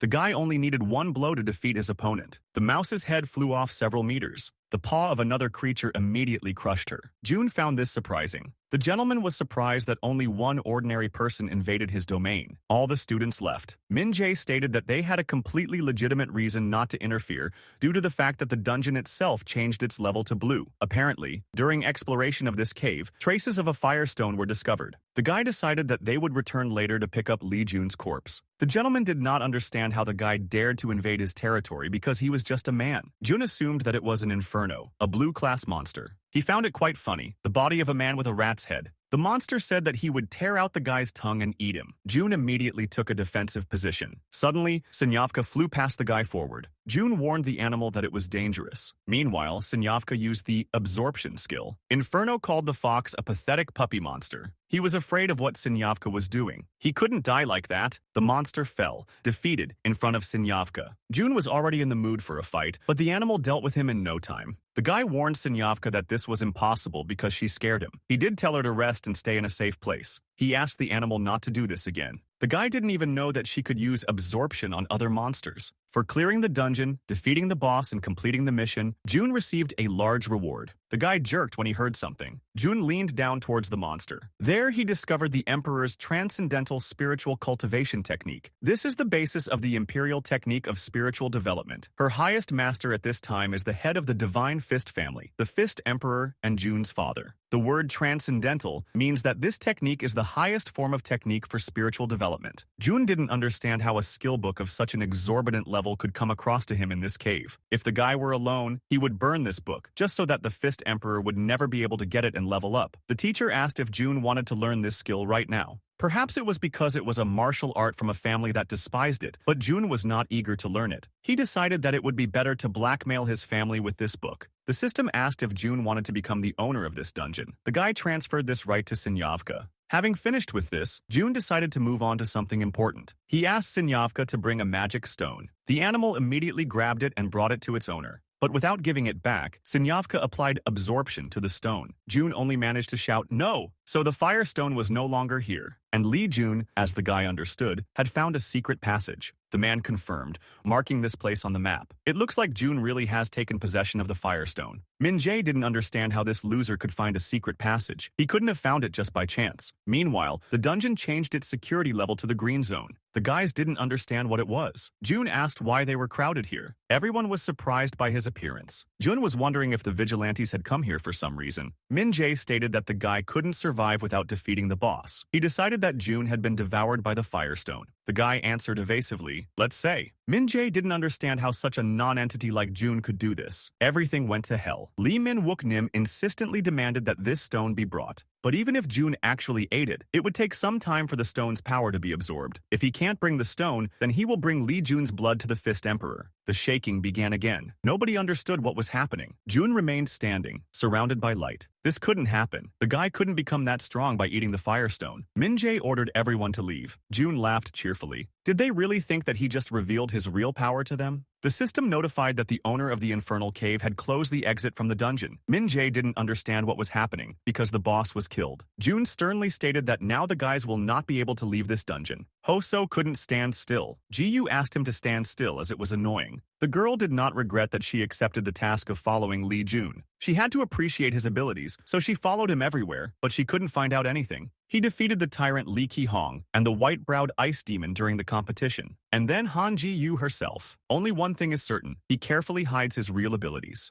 The girl believed that the guy would definitely survive, and she would be convinced that she was right. A strong glow appeared from the wall. The gates have finally opened. A guy came out from there, dripping blood, falling to his knees in front of those gathered. Ji-yu grabbed him, trying to find out what happened. She was surprised to notice that this person was Lee Jun. Someone asked how much time had passed. He was told that it was about 3 o'clock. The man replied that it took a long time, but perhaps the delay was because the squad of their Divine Fist family came by. Typically, fluctuations in dungeons last no more than 15 minutes, although vigilantes can usually be controlled in less time. The man rarely ordered the cameraman to turn on the camera. The gates were cleared. Everyone froze in amazement. The gates closed again. A couple of hours ago, The guy said that Jun was never strong and was going to leave here. Suddenly, Jun struck. It all happened so quickly that no one even really understood what exactly happened. Min-jae immediately gave the order to kill the guy. Jun calmly tapped his foot on the ground. An energy wave passed around, knocking everyone off their feet. Min-jae fearfully noted that he had never met maniacs like this one before. The guy said that the Divine Fist family would not let him off the hook for this crime. Jun reminded that he, in fact, also belongs to this family. The guy didn't understand how he, with his dirty blood, dared to say such a thing. Jun immediately covered his mouth with his hand. He asked who could prove that he killed Min-jae if there was no evidence. Jun reached for the guy's sword. He stated that they were the first to start this. Having dealt with everyone, Jun looked over his shoulder in the direction of the sound. He ordered whoever was hiding there to come out. The mouse did not understand why it was called. Jun said that corpses were scattered everywhere and ordered them to clean up. The mouse immediately rushed to carry out the owner's order. This mouse knew human language and also had the intelligence of a high school student. The guy decided that she was ideal for manipulation. He immediately called the mouse to him. Jun said that from now on she is in charge here and ordered to monitor everything. He also gave her the bloody sword. The mouse asked the owner what it was. Jun just smiled sweetly in response. Everyone crowded around the wounded guy. Ji-yu asked what happened. Ho-seo was also worried about his son Benim. Jun said that all the leaders were in the hidden dungeon. The guy told him not to continue.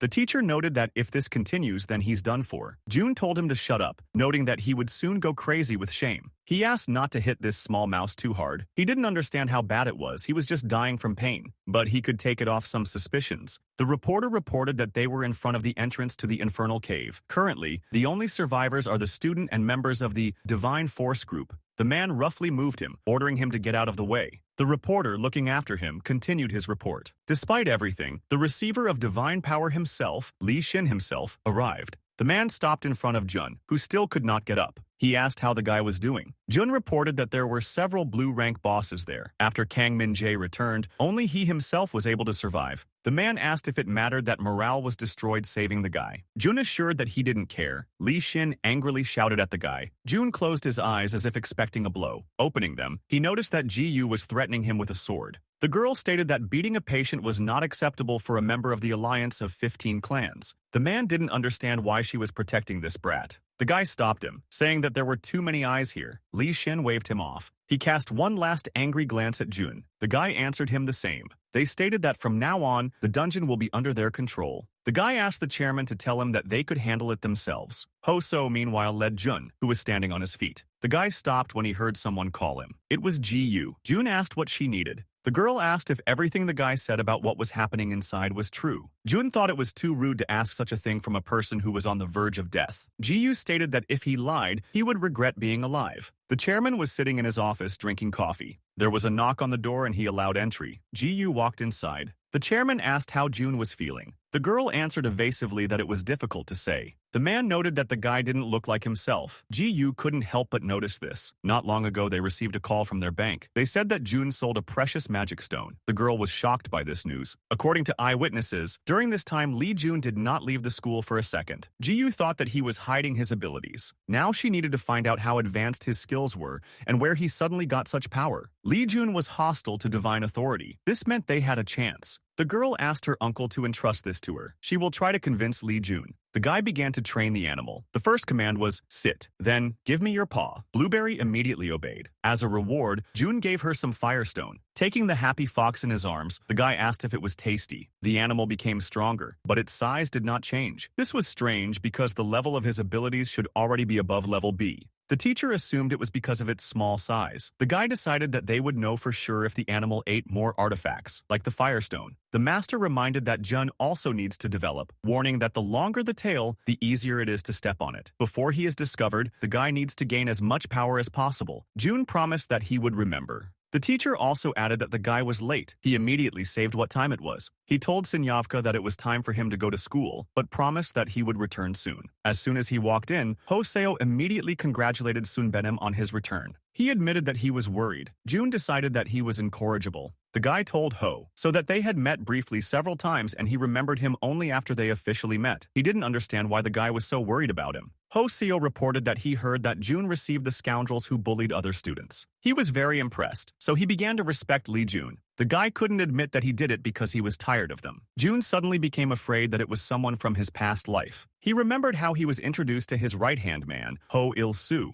The guy asked the master not to mention his rank, but he was already distracted by Gu. The guy immediately rushed after the girl. Jun was surprised that he just ran away. Hoso was delighted with this. He believed that in order to perform righteous deeds, a person should not bend to his surroundings. Jun noted that Il-su found a good master. He agreed, adding that his real name was not Il-su. Jun froze in surprise looking at the guy. Hoso asked what was wrong. Jun decided that this guy was bluffing. Crazy Park Hyuk Jin, who even introduces themselves with a false name. The guy's character was exactly like Pek Han Cho's. This crazy guy will receive the rank of AA in the future. Putting his hand on the guy's shoulder, Jun invited him to be friends. Hoso happily agreed. Jun continued down the corridor without removing his hand from his shoulders. Guy. Jun stopped when he heard his name called. Turning around, the guy was very surprised. Jun fell to the floor from a strong blow, not understanding what the hell. Park Hyuk. Jin smiled cheerfully, apologizing. The guy added that Jun is still the same weakling. Helping him up, Hyuk Jin asked who was with him. Jun introduced his dear Hoob.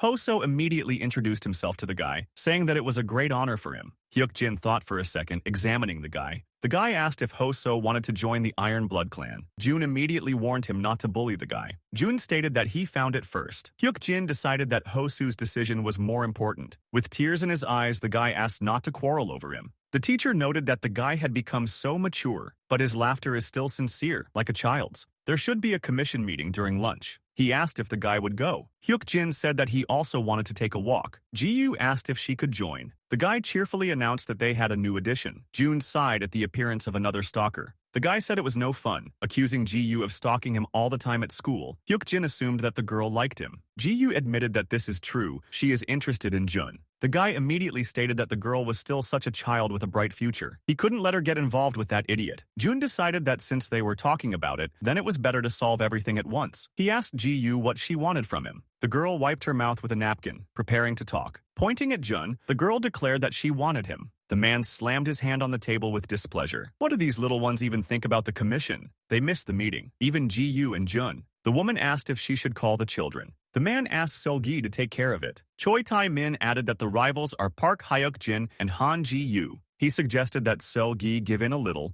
and then she would show herself. The man agreed, warning them to be more careful with Jam-yu, and Lee Jun was trampled to smithereens. The woman calmly assured that they could provide it to her. Ji-yu stated that all she wants is Jun. She promised that he would get what he wanted if her family could accept him. The guy just needs to ask. Jun thought this was a rather strange condition. He did not want to get involved with the authorities, but he needed the help of his allies. It would be better if the forces had good intelligence, but now was not the time yet. Jun just nodded, saying that he understood. Pointing his finger at the girl, the guy declared that he wanted her. Ji-yu was shocked by this statement. Jun immediately laughed, declaring that he was joking. Drawing her sword, Ji-yu declared that she would kill him. Jun began to make excuses that it was just a joke, trying to understand where Hyuk Jin had gone. The guy admitted that he thought he was going to die. Later in class, he had to meet Ji-yu. He hoped that she wouldn't be swinging a sword in class. The teacher assured that no one would do that to her. Hyuk Jin suddenly appeared, startling Jun. He asked displeasedly when he returned. The guy replied that he just did. Hyuk Jin reported that Ji-yu is looking for Jun all over the school. The guy decided that it was time for him to return to class. Hyuk Jin noticed that Jun's last sword fight was not pampering. The girl said that Jun defeated Lee Ki-hong.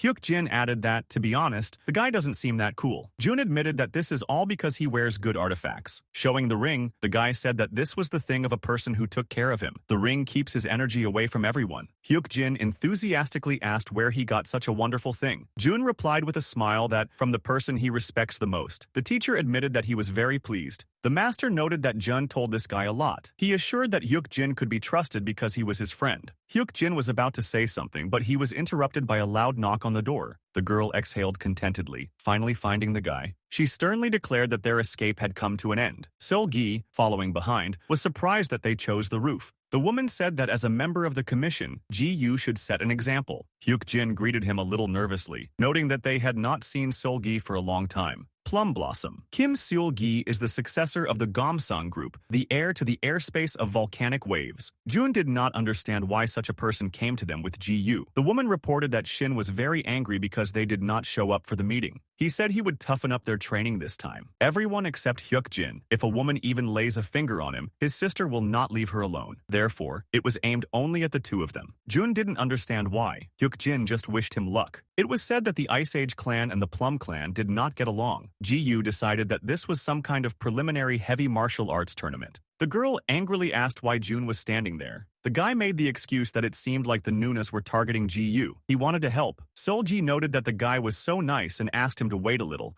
promising that she would finish soon. After revealing that she was the eldest, Solgi decided that he would start. The woman then struck. Gu managed to fight him off. Sparks flew all around from the striking blows. Solji chuckled as she struck again at how stupid it was. Gu didn't lag behind. The opponents went on the attack again. The fallen sword clanged loudly as it fell to the floor. Seol-gi also dropped to the floor next to the sword. June concluded that the woman had lost. The teacher said that the Sword of Glory is a martial power that deceives the eyes of the enemy. However, as the master noted, this child only relies on strength, which is very strange for the Plum Blossom clan. Ji-yu said that she had nothing to say to the Sunbae and asked him not to bother her. Seol-gi stated that this is not the end yet. She immediately angrily asked her charges what they were staring at. The girl was alone, and there were many of them, so Seol-gi ordered a crowd attack. Ji-yu swung her sword, scattering all the opponents. The girl said that she fought as hard as she could, but she warned that if they attack her again, they should kick themselves. Seol-gi wondered if Ji-yu had always been this cool. She thought it was simply incredible. The woman believed that the Ice Age clan was no stronger than the junior school teachers from the Plum Blossom clan. Are they really that far behind?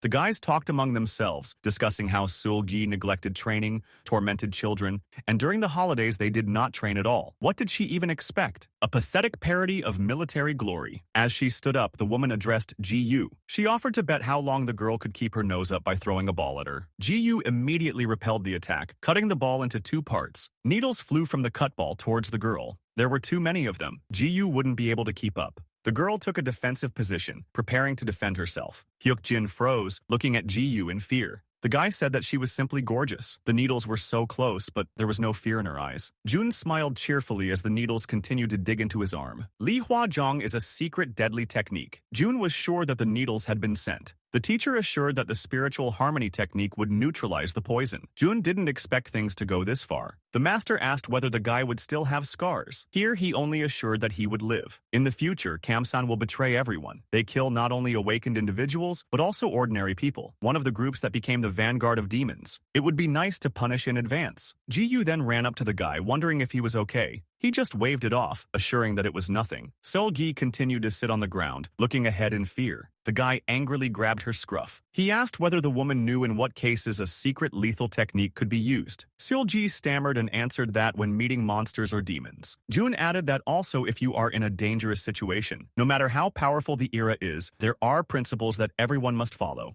The woman immediately ordered him to shut up. Breaking free from the guy's grip, she called him a damn puppy. Seol-gi reached for the sword lying on the floor. She didn't like that Ji-yu was also looking down on her. The woman, grabbing the weapon, again rushed to the attack. Everyone immediately jerked, fearing for Jun. Seol-gi froze in fear. Jun didn't even move, causing the sword to go deep into his shoulder. The woman didn't understand why he didn't dodge. Jun abruptly pulled the weapon from his shoulder, and he threw it at his feet. The guy said she was the first to cross the line. From now on, no matter what he does, it will be considered self-defense. Seol-gi crawled back in fear, not understanding what Jun was going to do. She screamed, asking him not to do this. Jun didn't have time to do anything because he was grabbed by the arm. Ji-yu said in a stern voice that enough was enough. The guy didn't understand why because the girl knows that revenge will follow. Ji-yu realized that she felt the same now as when she entered the infernal cave. A man appeared and ordered them to stop. Shin asked what they were doing here. Jun suggested that he watch it himself to understand everything, noting that he should have come earlier. The guy added that innocent people were hurt. The man worriedly noticed that Jun's cheek was swollen. He recalled that Kim Seol-gi is the second daughter of Kamsan Group. Jun decided that Shin was afraid of getting it from them. He advised the man not to receive anything from Seol-gi. Shin pretended that he had no idea what the guy was talking about. He stated that as the heir of the family, he must be mindful of his relationships with various factions. Jun cheerfully noted that anyone can replace the heir. Hyuk-jin warned that if Jun continued to talk like that, he might not live up to his name. Jun replied with a smile that it seems he will live longer than the Sunbae. The guy was pleased to notice that he had a reputation. Having reached rank A and higher, you can get a reputation. The higher the reputation, the easier it is to please clans, guilds, and the government. Organizations also meet with each other to recruit talented people. Jun couldn't wait to start. The teacher noted that he was still far from following the glory of the master. He added that he was a strong player in his time. Having finished, the guy, stretching, said that he would now go play with Sinyavka. The master warned that this should not be done. June immediately froze in a silent cry. The teacher noted that it was quite painful. A leaked video from Miram High School has appeared on the internet. Everyone was surprised that the Ice Flower clan and the Cherry Blossom clan were fighting. No one realized that it was Solji who threw it now. It was the poisoned needle bomb of the Mandacam family. The laptop fell to the floor, breaking into pieces. The guy turned to his father, saying that reports had begun to appear in the news. Public opinion is not very favorable. The man sternly asked who filmed and uploaded this video. The guy admitted that this was Lee Jun from the Divine Fist clan. The man was furious at this news. He didn't understand how they dared to ask for their help after causing this mess. The man reported that their Divine Fist clan had broken off relations with Lee Jun a long time ago. And if it was indeed Lee Jun who uploaded this video, their chairman would be delighted with this request. He is here to ask to kill Lee Jun. It was an anonymous profile, so the guy didn't understand how they knew it was him. Now the alliance of 15 clans will probably try to recruit him. The teacher asked if he would join them. Jun stated that joining a faction narrows his options. The teacher allowed him to act on his own, deciding that he would become strong enough to survive on his own. Jun thought that he still needed to take out insurance. He wanted to make the most of this pawn for now. The teacher asked if he had a plan. Before asking for help, Jun wanted to find the heritage flower. The flower of heritage is another name for the flower of God, an unusual artifact that throws away learned techniques. Now Ho-Su will have to study martial art. Performing the Great Emperor Ascension technique together with the previous one will not only result in a decrease in power, but also may endanger Ho-Su's life. The heritage flower only grows in the black zone. This is the only place. The guy knew where the flower of heritage had not yet bloomed. Jun asked Sinyavka how she was here. The animal happily jumped onto his hand. The guy also asked the mice if everything was fine with them here. They greeted the owner with his return. They assured that everything was fine here because the owner had handed over the materials. Jun asked what his name was. The mouse replied that Tae-gur. Then the guy cheerfully announced that from now on he was in charge here. Noticing how he twitched, Jun asked why he was afraid of him. The mouse admitted that she thought her owner would hit her again. Jun assured that last time the mouse tried to take revenge on him, which is why there was no living space left on its face. In general, the guy said that he could handle the rest of the mice and ordered to create a passage between the other gates.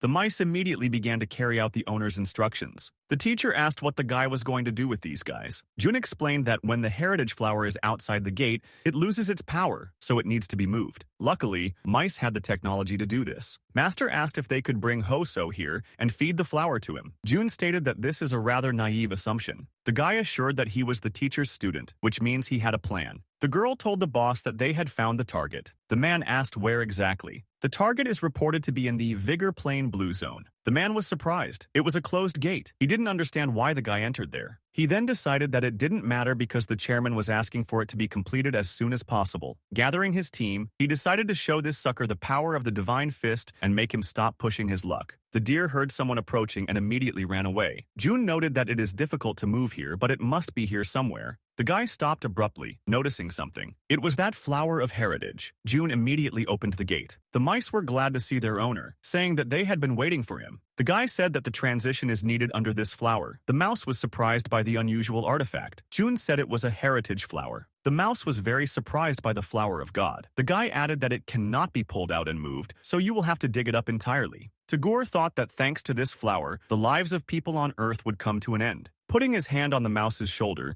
Jun asked if he had already laid his eyes on the flower. He immediately began to deny it. The guy admitted that if everything goes well, he will share it with Tagore. The mouse was surprised that the owner would not go with them. Jun said that he would be there later. He still has things to do. The guy stopped, having found what he was looking for. He quickly counted those gathered, of which there were as many as 7. Jun noted that this was a bit much. One of the guards was quietly snoring at his post. Hearing the movement, he suddenly opened his eyes. Jun ran past and used the King's Command skill. The guy greeted politely without stopping. The security immediately panicked because of the man's appearance. The teacher explained that the King's Command has many properties. Fear, dignity, and speculation, significant, and even a small step will be heard. Jun angrily remarked that this should have been discussed earlier. He hoped to quietly kill the main one and leave, but his plan failed. The guy made a hole in the wall with a running start. Everyone froze, stunned by his appearance. Jun already realized that he had nowhere to go. One of the pigs noted that they had not had people for a long time and promised that Virag would take care of him. Jun apologized, stating that it was not his turn and used the skill again. The guy rushed forward again, knocking over everyone on the way. The Ord sorcerer, meanwhile, was testing his skills. Jun easily pushed him away with his hand.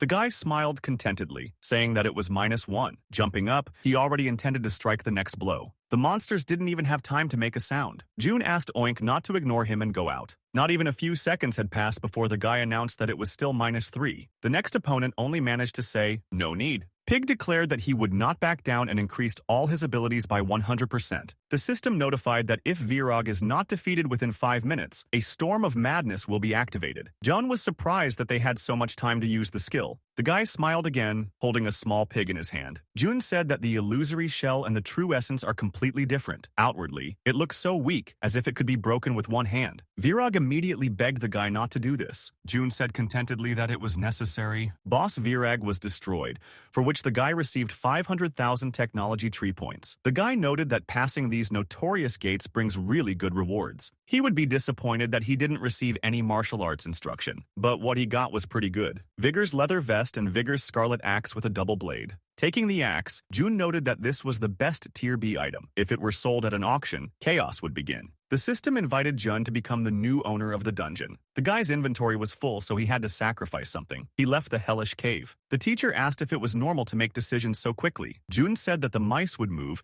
and a divine flower would grow in the blue fox's gate. They should remove everything unnecessary. Jun decided that this should be enough, and he could return. The system notified that unknown persons had invaded the Viraga Plain. It was the Phantom Killer. The teacher asked if June knew them. The guy said that these are trash who will do anything for money. They belong to the Compson group, so they have no problem avoiding the law. June was waiting for this. It was so predictable. The system asked how June was going to fight them. He decided that they should get out of here. Anyone entering the gate will be considered a trespasser and will be expelled. The man didn't understand what this brat was hoping for. He caused them nothing but trouble. Another, looking into the distance, ordered him to cool down. He concluded that June was an arrogant high school student who arrogantly entered the gate alone and died. It's a pretty plausible story. Maybe the guy is already dead and they won't have to kill him. Then they won't have to do anything at all. One of the gang called out to the man. Turning around, he saw that his brothers had been captured. Iron chains enveloped him too. Suddenly, chains began to pull them back into the portal. The man believed that this could not happen. June called them a bunch of idiots and waved goodbye. The guy, pulling his hood tighter, moved along the carpet. The man blocked his way, ordering him to stop. He asked the guy to show his ID since he was a student. June said that revenge will not make you rich, even after 40 years. June assured that nothing would happen to the man for this. He would not be here for long. The man bowed, apologizing for being rude. June took me down the stairs. Coming out to the stage, she was surrounded by many people. The presenter promised that the artifact he would present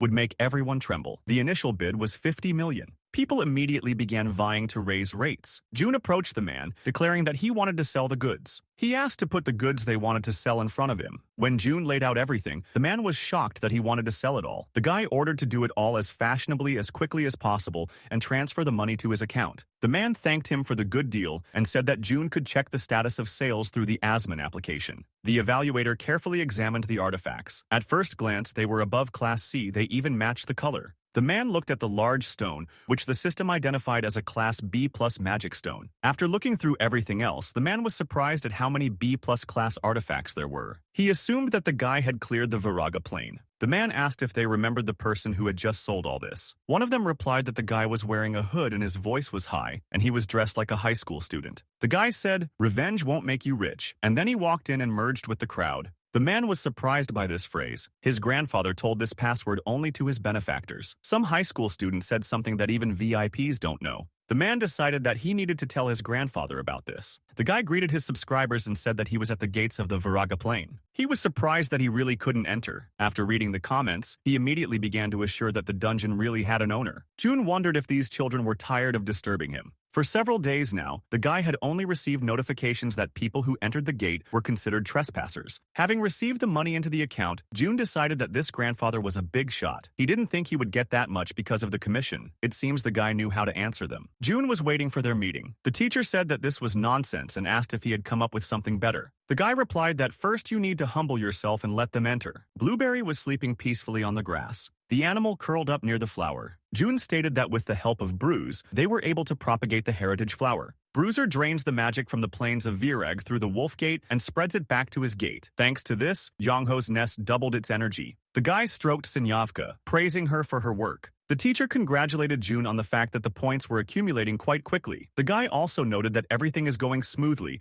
and we need to continue in the same spirit. June looked around in fear, trying to understand what was happening. The system reported that the owner of the Black Gate was surprised and angry. June didn't understand how this happened. The guy began to fall into the void. System alerts started appearing about the Jongho nest warning. June grabbed his head and asked him to stop. The guy was in pain and asked to stop. June heard his name called and suddenly opened his eyes. The guy said he was here. The teacher suggested that he was very happy about the award. June hit himself hard. The master even thought he was going crazy. The guy said that information about the Black Gate had just appeared in the status windows. The teacher knew that someday June would get the hang of it. The guy didn't understand what happened. He had never heard of such a thing. There are no more than 20 Black Gates known in the world. He was too busy to count them all, but the number of gates he had just seen was well over 20. If word got out, there would be a commotion. The guy turned to the teacher. He asked if he was one of those who achieved great success on their own next year. The man asked if this was the same school that the puppy went to. They said that children from noble families go here. The guy replied that they had thought in advance about how to compensate for the damage. The first assassination attempt failed. This was their chance to get even. If they screw up this time, a slap in the face won't do the trick. Their target is Lee Jun of the Divine Fist. They said they would find him. The further he went, the more points June needed. He needed to be careful even if he was only increasing one ability stat. June decided that the girl wanted to burn a hole in him with her gaze. Ji-yu asked if he had been to the Viraga Plain. The guy immediately assured that no. The girl said that he was lying. June didn't understand why she was asking if she didn't believe him. Ji-yu offered to join their clan. The guy believed that they had finished this conversation. The girl stated that they would not finish until he joined their clan. She assured that they could do whatever the guy wanted. June assured that there is nothing he wants, he has everything. Ji-yu stated that if he continues to behave like this, then she will have no choice. The girl threatened that she would tell everyone that he was the owner of the gate. June told her to prove it. Even if Ji-yu had no evidence, the alliance of 15 clans and samarans, they are all interested in you. The girl thought that the guy didn't like it when he was the center of attention. June admitted that he had lost and proposed an alliance. Ji-yu was happy about this. June noted that the girl is quite stubborn. The girl was surprised by this statement. The guy clarified that she is like a director. June decided that he needed to train until he got used to it. As a boss, he couldn't make the mistake of entering the fight right away. June continued to train hard. He decided that it was all because he was not ready. June looked up when he heard the sound. A man jumped from the ceiling at him. The guy managed to block the blow. The man was surprised that he stopped his attack. The guy was unhappy that he appeared again. Although the face was covered, one could understand that this was a ghostly killer. The man noted that even though June recognized him, he didn't think he could save himself this time. Muram Military High School, not a passing yard.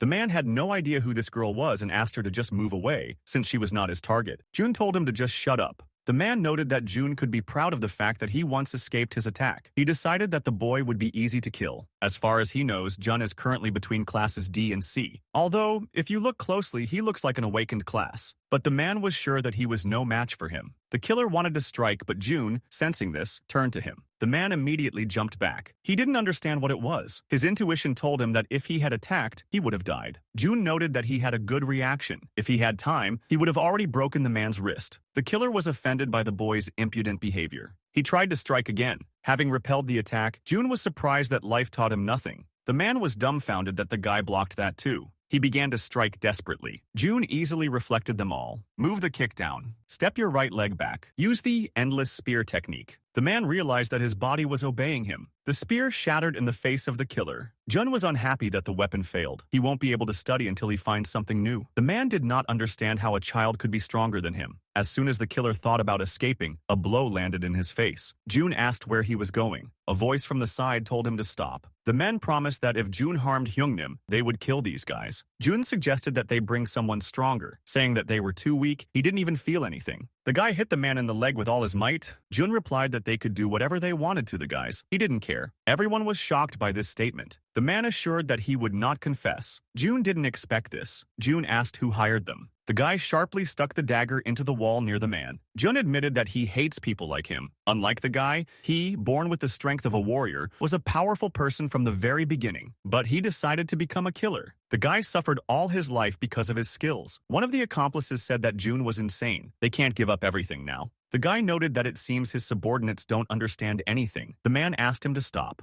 He kept thinking that he needed to somehow survive. You can kill this guy later. The man decided that he would definitely make him bow before him. The door opened and the person who entered said that he had come for the intruders. He ordered to immediately drop the weapon and not move. Ji-yu was happy to see her uncle. The criminals were tied up and placed on their knees. All students are safe. The only one who suffered was the phantom killer. Has Lee Jun really dealt with him? The man knew that the guy was strong, but it turned out that he was just a monster. He doubted it was a high school student. The killer laughed. The chairman asked what was funny about this. The killer was glad that the man came on time, because he was almost caught by this crazy bastard. The chairman warned him not to think of getting away with it. The man considered him an arrogant type who knows that people from Comson groups will cover him. The chairman informed Lee Jun that they would take charge of them. The guy said that his work here is not finished yet. He asked to wait a little. The knocked-out tooth rolled on the ground. The man begged him to stop, but instead, he received another kick to the face. He asked at least not to hit him in the stomach. The man did not understand what the guy needed. Jun replied that, unfortunately, nothing. The accomplices looked at their leader with concern. The chairman didn't understand what Jun was going to do next. He couldn't survive in this world by force alone. He didn't even let me ask for mercy. A decisive and firm look,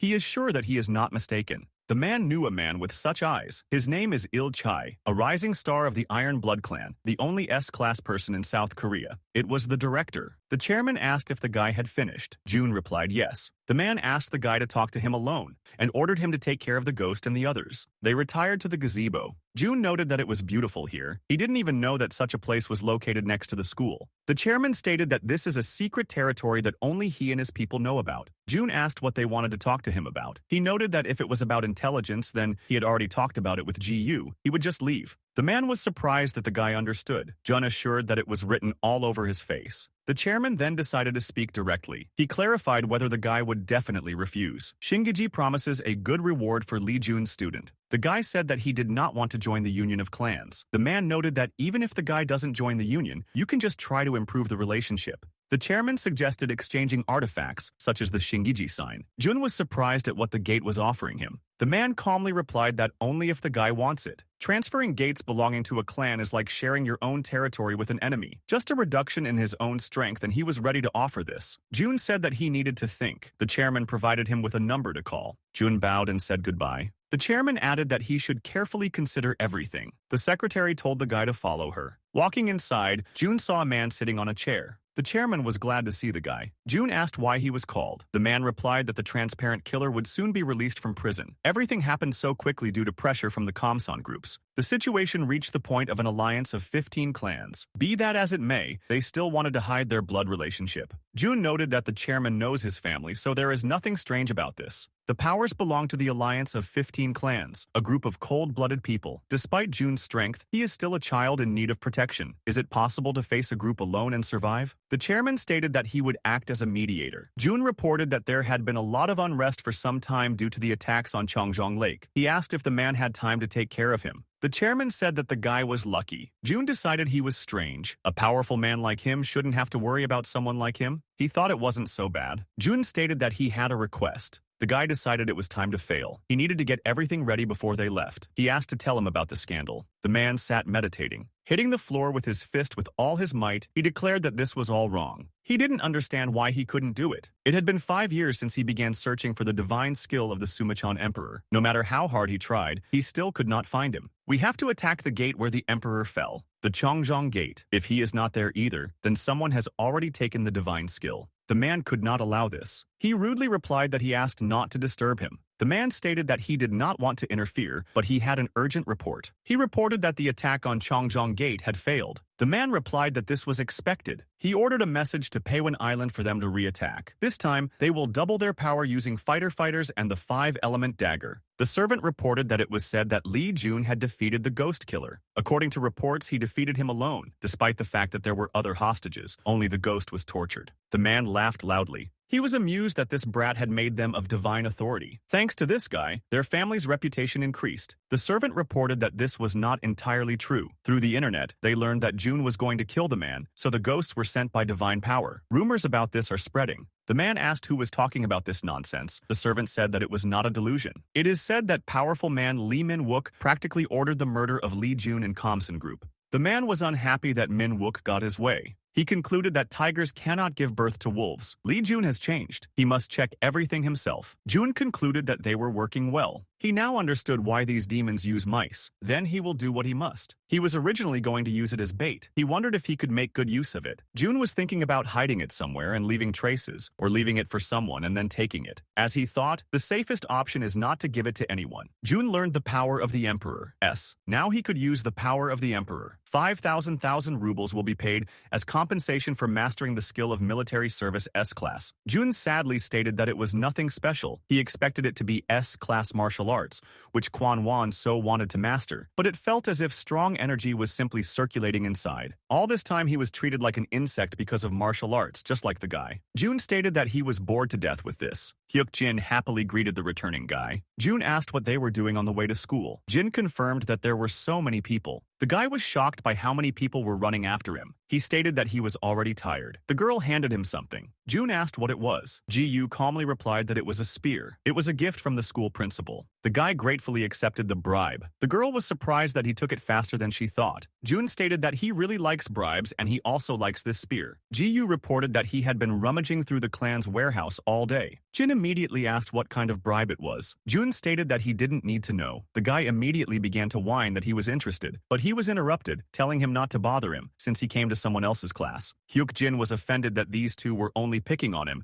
and promised that they would regret it. He will make them regret it. Jun was sitting on the grass with a donated spear lying next to him. The guy was worried that he wanted to meet him. Jun cheerfully stated that this is why celebrities get tired. The teacher honestly answered that he didn't know, but understood that the guy was in a bad mood. Jun thought it was too much. The guy looked suspiciously towards the new arrivals. One of the strangers bowed, greeting Jun from the Divine Fist clan. He said that Kajunim wanted to see Mr. Jun and asked to go with them. One of the guys shouted displeasedly that the great gentleman was calling him. He didn't even have time to blink when a spear flew towards him. Jun said he was rude. With his tongue, he insulted his clan. He asked how they were going to justify when to return. The other guy came forward, apologizing and admitting that Jung Wan-tai had made a mistake. Jun said that this time he would just let them go and told them to leave. They again reminded that their master wanted to see the guy. Much more sternly, Jun again told them to come back. Bowing, the guy assured that they would see each other next time. As he walked, Jun kept thinking that it was too rude. The guy noted that it would be nice if he killed him, because it is not good to endure too long. Jun said that he did not understand what he was talking about. The stranger laughed, deciding that he was pretending not to know anything. He introduced himself as Jo Min Seok from the Samuran clan. Jun immediately recognized one of the villainous clans. He assured that the guy was wasting his time because he did not intend to join the clan. Min Seok stated that he would make him the strongest awakened one. If Jun took his hand, then he wouldn't have to endure it like he did now. He asked to imagine the sight of everyone kneeling, crawling like insects, and asking him for forgiveness, the sight he so badly desired. He concluded that he had said everything. If Jun changed his mind, he could contact him at any time. Jun assured that they would not wait for this. He decided that he didn't have to endure it. The teacher was about to address Lee Jun, but Hek Jin was ahead of him, flying into the guy. Jun angrily asked why so suddenly. Jin said that this was revenge because he promised that they would regret it. He said that he was going to the training room and asked what Jun was doing. He said that he was just in a bad mood.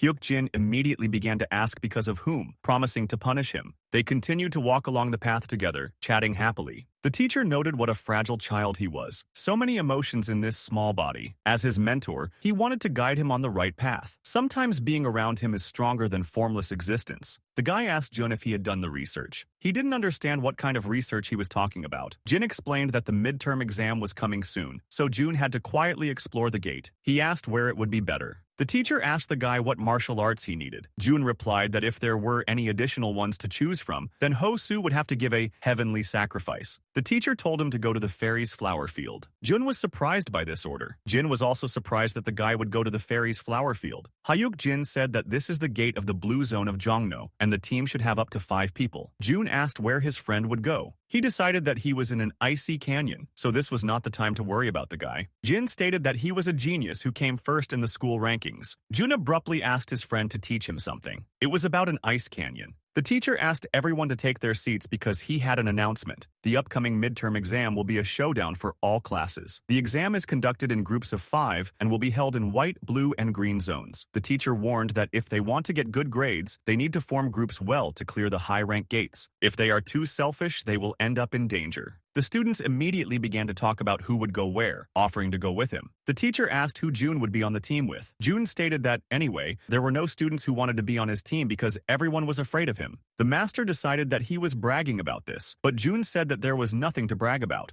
And it doesn't matter whether he is alone or with someone in a team. The girl immediately declared that this would not happen. Ji said that the guy would be on her team. June didn't understand who would want to be on her team, but the girl snapped that she wanted it that way. Someone called out to both of them. The girl asked if she could also join their group. It was Park Yoon-bi, the class president. It was amazing that she was the first to join. Even though she is in the E grade, she ranks 5th in terms of scores, she has good knowledge. The rest of the students immediately began vying with each other to express their desire to be in the group with them. June didn't understand what happened to them. Ji-yu stated that it was obvious that if they were on a team with him, they would win. Yoon-bi is a taekwondo master, and Zae-ji is a healer. Ji-yu also added that she will bring Sun-ho. She asked the guy if he had any objections. He replied that no, amazed at her charisma. The girls were glad that they were chosen. The guy noted that he would also try. It was a pretty good combination. Among the low ratings, only those with good skills gathered. June decided that this time he should be the first. The composition of the team is important. In this exam, the one who takes first place is given one privilege, the right to choose an item that is stored in the school museum. You can get an artifact of at least a rank. It had just what June needed. So even though he felt sorry for Hyuk-jin, he was going to take first place this time. The day of midterm exams arrived. The chairman asked if everyone was ready. He noted that everyone was full of energy and was glad that they were not nervous and would appear confident. Today was a dangerous day for them. He could only advise everyone to be careful. They will be able to leave after clearing the gate, but they will have a place to heal. The first place team will receive all privileges. The chairman ordered everyone to go to the selected gate. The girl was not sure that Jun could be trusted. Fairy Flower Field is the gateway to the blue zone. She decided that the guy was too greedy. Jun stated that if they want to take first place, they have no choice but to do so. He asked not to worry, to trust and follow him. Ji-yu asked if everything was okay. Yoon-bi firmly stated that they decided to trust and go with them. Ji-yu said that if it was too dangerous there, she would refuse the gate. June suggested coming in right away. The system notified that they had entered the Fairy Flower Field, Blue Zone. June reported that the region is divided into two, and fairy monsters appear here. If you go east along the road, you can see a fairy flower field, and on the opposite side, in the west, the fairies' refuge is located. The place where they will go will not be a field of flowers, but a refuge. Fairies cannot attack when carrying nectar from a flower field. If you attack at this time, you can easily catch them. June stated that he and Ji-yu will do everything themselves. The others only need to help. After making sure that everyone understood everything, the guy suggested moving forward. After checking the system,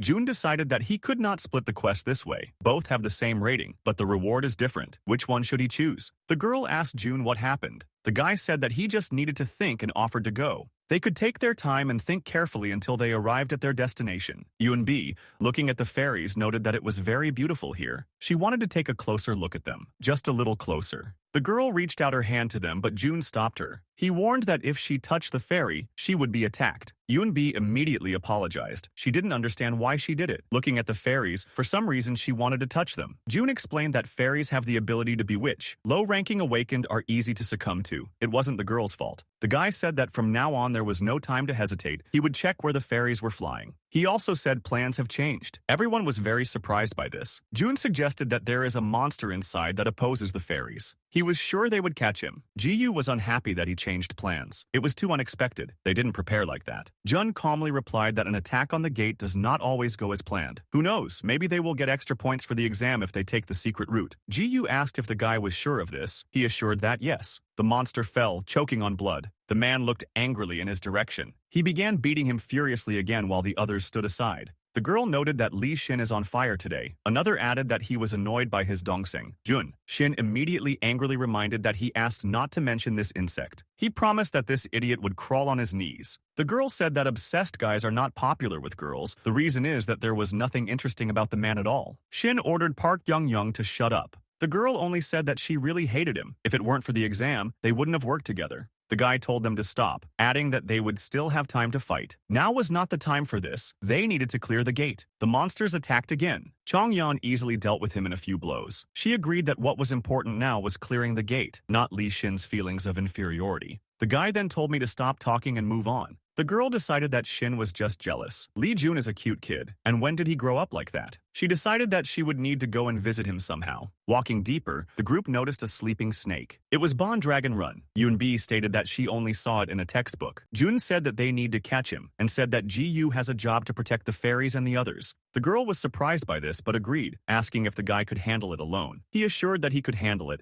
and ordered us to do as he said. He had a secret place. The snake opened its eyes as June came closer. The system notified that he was being watched by the owner of the Garden of Dreams. June decided that if he is the owner of the Garden of Dreams, then he is the king of the fairies. Although he is the owner of another gate, he was watching the guy. Is he really saying that he doesn't want his people to suffer? June assured that he would do everything in his power. He jumped, avoiding the snake's attack. Without hesitation, June himself hastened to strike. The serpent howled, releasing a powerful wave. The fairies froze in fear, covering their ears. Ji-yu hurried to take them away from here. The girl noticed a cobblestone flying at her, but her two companions had already dealt with it. The girl used the healing skill. June praised her for this. Now it was his turn. He drove the spear into the monster with all his might. The snake only considered them all pathetic little people. Ji-yu ordered to keep all the fairies. They could not be allowed to be carried away. Jun was already in a hurry to strike the next blow. The snake was able to reflect it, slamming the guy into the wall. Jun noted that this monster cannot be compared to Virog. Good thing he blocked it with his spear. If he didn't stop, he would break something. The guy rushed to attack again. Ji-yu noted this overwhelming power. She didn't know what kind of martial arts he had learned and whether she would ever grow up to Lee Jun. She then decided that she would not lose to him. She would become better. The serpent declared that he would send them all to hell. Looking at his wound, Jun did not understand how the undead could honor the energy of death. Things didn't go according to plan. Han Ji-yu may not know, but the other fairies will not be able to stop this attack. Jun ordered everyone to head for cover. The backpack opened and something jumped out at the speed of light. The blue one jumped on the guy's head. Let's direct our gaze forward. The animal began to absorb magic. Bruce then redirected that magic into an attack. The monster was shocked by this. The animal smiled contentedly, scratching itself behind the ear. Everyone was immediately moved by this picture. The guy asked Jun if he could spoil his fox and was very glad when he was allowed. The system notified that Sinyavka was absorbing the energy of the owner of the East of Heaven Gate. The owner of the East of Heaven is angry. Jun had never heard of the East of Heaven Gate before. This did not happen in his previous life. Of course, it's normal for the future to change slightly, but it's tiring when something new happens. However, the owner of the Red Gate is unexpectedly supportive. The guy decided that it would be nice to go and have a look once. The girl asked what kind of child this was because he was strong enough to harm Bond Dragon. June realized that if he lies for no reason here, it will be even worse and said that Sinyavka is a monster whom he is raising. The guys didn't immediately believe that this fox was a monster because she was so cute. June added that he raised him in secret and said that it was a secret, so they needed to watch their tongues. The fairies bowed before the guy, greeting the owner of the ban. The owner of the Garden of Dreams wanted to make sure that Sinyavka was the owner of the ban. June had no idea who he was. The owner of the ban has 10 tails, just like Sinyavka. There are 11 rulers in the gate. They are an overwhelming force even among the Black Zone gates. The master of the ban is one of them. June decided that he had misheard about the Black Zone. The children learned more secrets than he thought. The master knew from the very beginning that Sinyavka was an unusual creature. He asked him to wipe away his drool and speak normally. June told the fairies to stop lying on their stomachs and stand up. They asked if the guy would save them and if it was true that Sinyavka would not kill anyone. They were so glad that they would survive that they immediately began to thank June. Ji-yu reminded that their goal is to clear the gate, and they cannot do this without killing the fairies. June calmly stated that they had already cleared the gate. The system notified that they had gotten rid of Bond Dragon. As a reward, he received fairy nectar. June approved the fairy's request to return home. Realizing that he could not get rid of the blue fox's nest, June got rid of Huanghwa's secret and became the new owner of the fairy flower field. Now it's time to return. The chairman sat peacefully sipping coffee. If nothing happens, their group will be first. Lee Jun's group of students is also fine. Looks like the team is missing members. The director asked Secretary Kim, who came in, what had happened. The woman reported that Lee Jun and 4 other students had returned. They provided a report on how they cleared the fairy's flower field. The director asked Ji-yu if they really did it. She confirmed it. The director clarified whether they recorded all the exam processes. Ji-yu assured that of course, yes. The girl provided a medium that contained all the information. The director was surprised to see Bond Dragon. He didn't know that the monster was hiding in the flower garden. The man looked through the materials with his mouth open. June asked if anyone was talking about him. The teacher said that after what happened, it would be strange if they did not speak. June stated that he had a question about about this. He asked how the teacher knew that the heavenly sacrifice would come out of the fairy flower field. The master stated that he did not know what the student was talking about. Jun recalled that the teacher told him to go to the fairy's flower garden if he wanted to receive a heavenly sacrifice. Jun was unhappy that the teacher still did not believe him, because he tried so hard to become a student he could be proud of. The master tried to convince him that this was not so, but Jun did not believe him. Then the old man gave in and confessed. What could he know from which gates which skills fall out? But he didn't know why. The guy didn't believe him because the teacher said that he was an adult who was telling the truth. Jun assured that he had no doubt that the master who was so dear to him was really an adult. He respected the master more than his ancestors and asked which gate was better to go to next time. The master stated that he was not going to tell him this because he was afraid that he would rely only on him and not think for himself. Jun only said that good information should be used. The teacher immediately hit the guy and he began to run away, complaining that the master beats him every day. The secretary said that this video ends the filming at the gate of the flower field. No one could believe it. Student Lee Jun seemed to have been replaced. If the Divine Fist clan finds out about Lee Jun's abilities, they will immediately recognize him as a member of the clan. If this happens, then Lee Jun may try to take revenge on the teacher. Someone called out to Kim Tae-hyun. The man asked what he was thinking about. The teacher immediately assured that he had not thought about anything. Lee Jun was a student who used a third-class martial arts technique. How can you use a technique that no one has ever heard of or seen? The man suggested that perhaps he had an assistant. In any case, it was necessary to act. There was nowhere to go. The man said that it was unreasonable for even the class director to go alone to the boss of the Blue Zone. That's why he thought there was a third person teaching Lee Jun. The director clarified whether it was true according to the teacher that there was a third person who fed Gina the heritage flower and taught him martial arts. If so, then Lee Jun had already said that he had such potential. King Kwan was unaware of Lee Jun's hidden powers that his mentor, if there is one, knew about. The director asked what other teachers thought. Jun asked if everything was okay. The fairies were glad to see him back. They assured that everything was fine with them. The territory of the Forbidden Owner was simply amazing. The air was not at all the same as at the previous gates. Jun was glad that they were doing well and asked if the mice were bothering them. The mouse said that if the fairies need something, they should tell her. Jun noted that the fairies were stronger than him and hoped that he would listen to them. The teacher noted that this is called wisdom. The guy realized that there was nothing to worry about. Jun glanced out the window, watching the men talk. The guy noted that the teachers and the director were so confused and did not understand what was going on. The teacher suggested that something serious had happened. Jun thought he might sneak up and eavesdrop. The director asked what about the children, if these were signs of a change in the Black Gate. The teacher replied that this was not a change, but it also did not seem like a breach, since there were no signs of monsters appearing. He tried to contact the director but received no response. The gates are wrapped in chains, so you won't be able to enter them. The students who entered are the heirs of giant families such as Iron Blood and Divine Fist. If something happens, there will be big problems. This always happens when you take an exam in a strong zone. Children should fight, and adults should just watch. The director felt very sorry for this, but nothing can be done. He ordered the exam to be stopped immediately, and the organization of volunteer detachments to begin. They cannot enter the gate, but must be prepared for emergencies. Jun suggested that something must have happened with Shin's team. Has anything happened recently? In Jun's past life, there were no deaths or injuries. He was glad that Lee Shin was in danger, but there was also Jong Yeon Nuna. Park Young-young was Hyuk Jin's sister. She took care of Jun, or rather mocked him. But all this was a different kind of bullying, different from disrespect or contempt. The girl ordered the guys not to bully Lee Jun. She stated that only she could mock him. The guy noted that they are not alike. Still, Hyuk Jin is older. Maybe they can have a drink with her. The Lizard Queen also appeared along with other monsters. Shin noted that there was no mention of the Lizard Queen. Jung Yeon ordered him to be quiet if he didn't want to be caught and killed. The girl recalled that Shin himself decided to kill the children of the Lizard Queen. Because of him, the entire team was now in danger. Shin stated that he just wanted to finish the gate quickly. Jong Yeon decided that she knew why he did this. He pretended that he wasn't nervous, but he was afraid that he was falling behind Lee Jun. The guy said he had a plan. He suggested hiding here and trying to catch someone. They needed to deal with the Lizard Queen. He watched them fight, all male lizards protecting the queen. When all the male lizards pay attention, they will go to the middle and get ready again.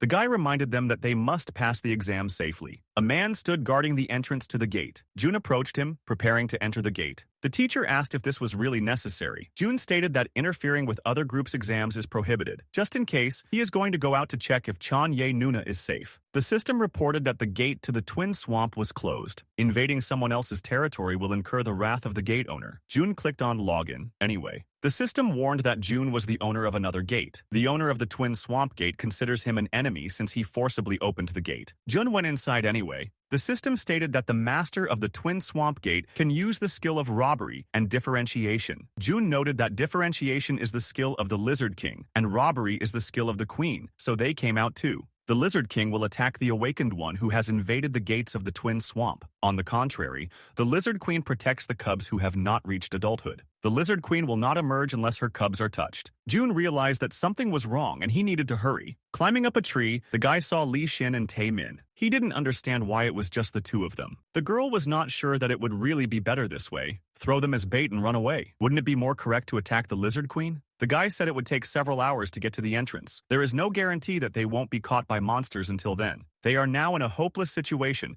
but it cannot be helped if they want to survive. He suggested pretending they were attacking and running away. Shin agreed that this is not the most important thing right now. His life is important. The girls were surrounded by monsters. The girl suggested that Yang Yan leave her, but she didn't even want to hear about it. She was a complete fool for believing them. She didn't understand where they were running. The guys only apologized, noting that they also want to survive. The monsters, meanwhile, moved into battle. Changyan threateningly declared that the lizard's son should come to her. Suddenly, a powerful blow struck the monster. The girl froze in surprise. The guy said how good it was that he decided to back them up and asked if Nuna was okay. Zhang Yang was stunned by Li Jun's appearance. The guy was dragging the girl's tied-up companions. Zhang Yan asked what he was doing here, because it was dangerous here. The girl fell down exhausted, but June managed to catch her. The guy told me to leave it to him and rest. He knew that they were scum, but when he saw them with his own eyes, it became even more disgusting. The guy thought that he would do all this unnoticed, but he couldn't leave it like that. June invited the monsters to fight his wrath. To easily deal with the king and queen, it would be good to distribute the ability points. June has 9 abilities. Even if he fully focuses on one ability, he can increase his noise level by 135. The advantages of lizards are speed, so when dealing with the king and queen, it is better to increase your agility to 300. June increased agility, athleticism, and strength. The monsters froze watching the guy. Jun hit with his spear with all his might. Sprays flew around from the powerful attack. The Lizard King entered the battle. The monster deftly knocked the spear out of the enemy's hands. June hurried to grab it back. The king froze in surprise,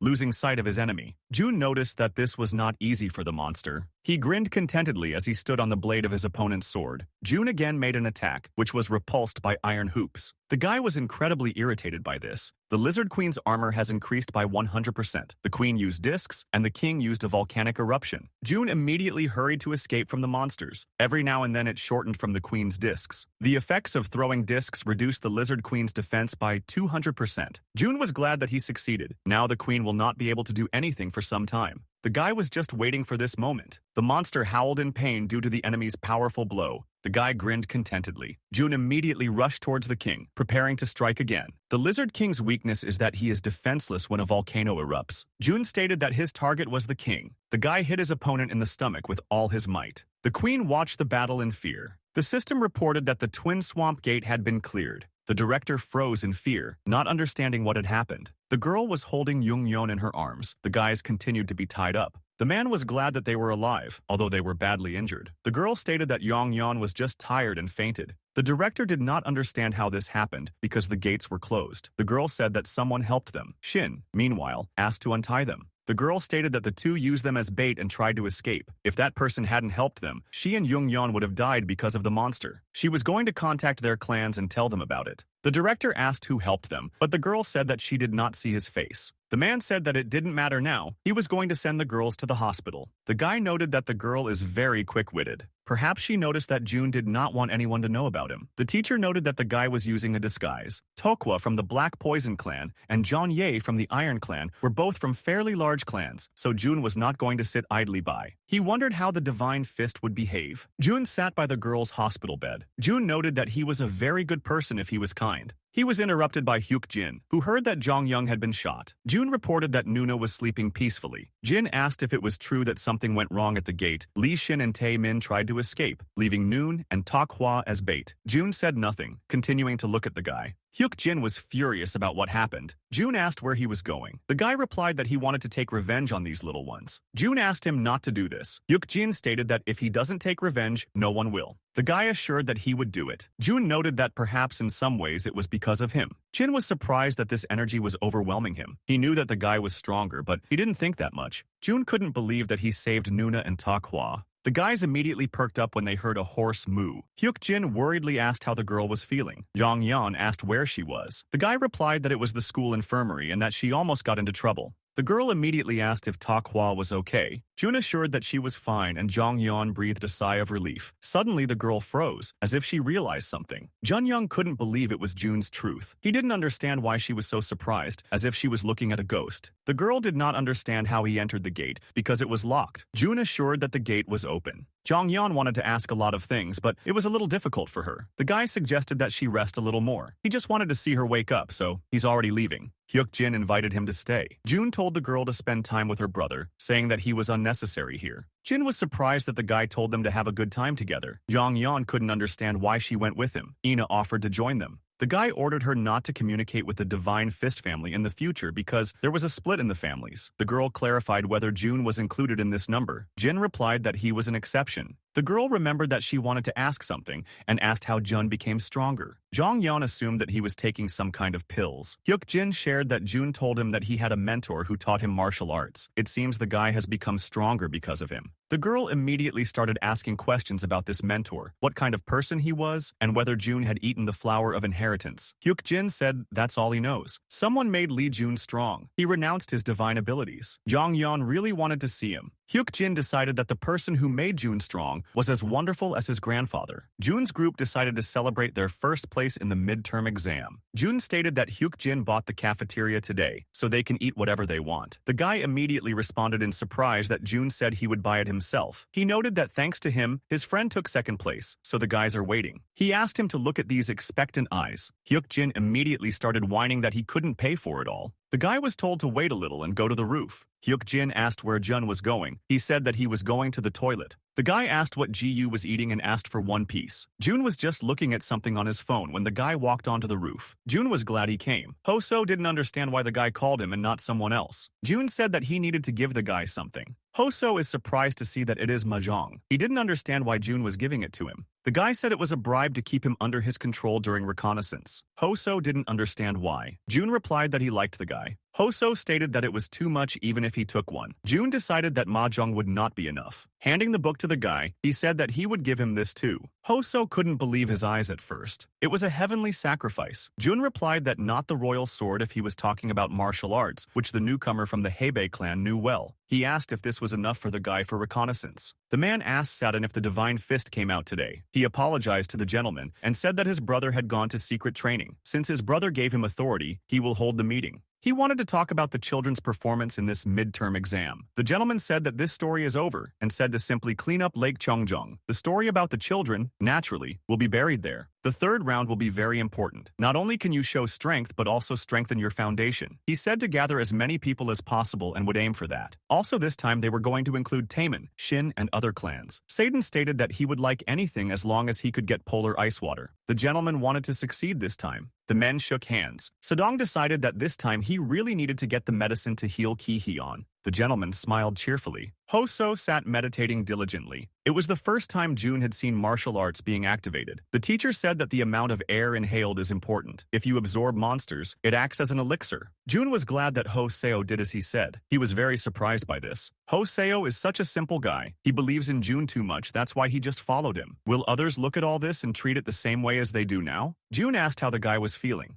So replied that he still can't believe everything that's happening. He felt some kind of emptiness inside him. Jun reported that they could now disassemble the battle space. The guy didn't believe it was true. Jun stated that if he wasn't going to use it, he could give it to him. But Hoso had already applied the teaching. Jun congratulated the guy. He now has S-rank martial arts power, which even the Royal Sword Clan does not have. Hoso went down on one knee in front of the guy. Jun was very surprised by this. Hoso stated that so far no one as awakened as him has managed to do this. He said that his Sunbenim gives him the courage to be strong and gives him faith. To repay his Sunbenim who supports him so much, he promised that he will do his best. Jun asked if he would forget these words later, because he is uncontrollable. Hoso promised that he would not let him down. The teacher noted that the guy liked it so much. Jun confirmed that of course he likes it. It's hard to find someone who is as good as Hosu. Jun was originally going to finish with just the celestial sacrifice, but he needs to find other skills as well. The teacher asked what his plans were. Jun said that he wanted to give up the government Yonghwa pay. The master asked if the guy knew how to get it, adding that he was getting old because of it. Jun froze in amazement when he saw the guys he already knew. They all bowed, saying that they were glad to meet the respected Lee Jun. He asked what was happening this time. The guy said that he had a message from Mr. Ka-ju. Jun stated that he didn't really want to listen.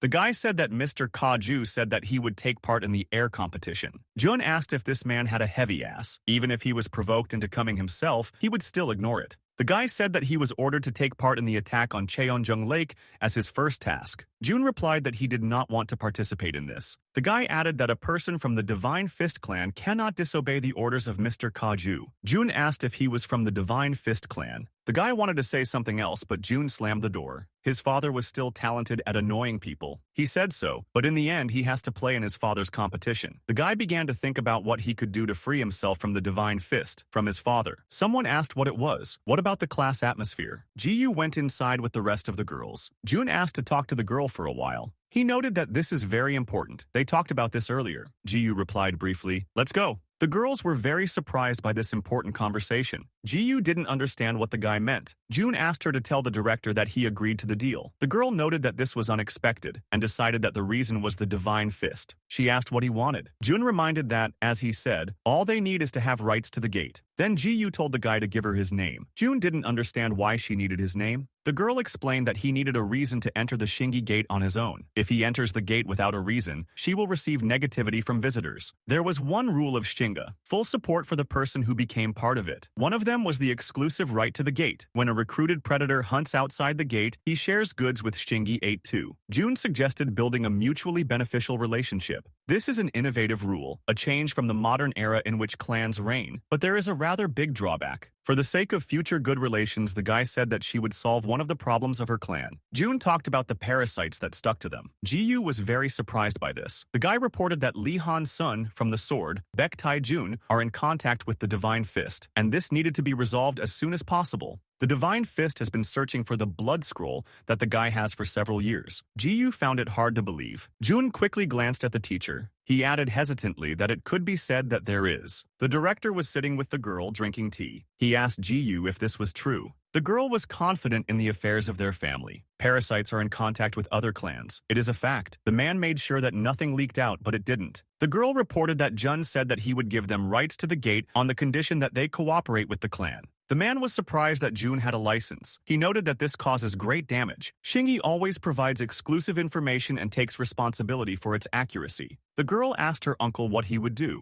The man replied that it was obvious. He asked him to tell Jun that he could ask for help in the future. Jun watched Ho Seo meditate. He could not train the heavenly sacrifice anywhere, and so Jun allowed him to enter. The guy noted that the teacher almost lives here. He replied that he was pleased to see people's efforts. Jun's eyes widened in surprise. Is it really because of the magic that flows through the gate? The guy didn't know that he could reach the second level of heavenly sacrifice. The teacher confirmed that pure energy is different from magic. This is no longer the immature magic floating in the Blue Fox Gate. It's called courage. It turns out that this magic filling the air helps to master the heavenly sacrifice. The teacher added that if a guy is going to accomplish a feat, then let him do it here. He assured that he understood and said that he was simply improving his martial arts. The guy has almost reached rank AAA. All that remains is to reach 300 everywhere. The teacher asked where he was going to start. Jun said that first of all he wants to upgrade all his skills to 300. The guy didn't understand why the master started laughing. He assured that it was nothing and said that he could do as he wanted. The teacher was amused that Jun was actually going to do this. Jun asked him to stop and help him. The teacher pretended not to hear. Then the guy, kneeling down, asked the teacher to give his student instructions. The master said that you don't need to sacrifice all the points, just look at one skill. Jun clicked on power, and the divine source reached the 5th level. Middle Zhong is now open. Jun was dumbfounded by this information. The internal energy in Zhong began to penetrate into the middle Zhong. Middle Zhong moved to the side. The guy felt as if hundreds of needles were being pierced into his heart. There was a warning that the energy of the god of war was going through the roof. Jun felt like he was getting sick. If this continues, he will die. He decided he couldn't die like this. With extreme patience, one's spiritual strength continually increases. Middle Zhong is wide open. The upper limit of resistance increases. All power indicators increased by 50. The guy gained tactical clairvoyance. Jun realized that he had just almost died. The teacher asked how he felt at the 5th level of the divine source. The guy reported that he was dizzy. The master added that now only the upper Zhong remained.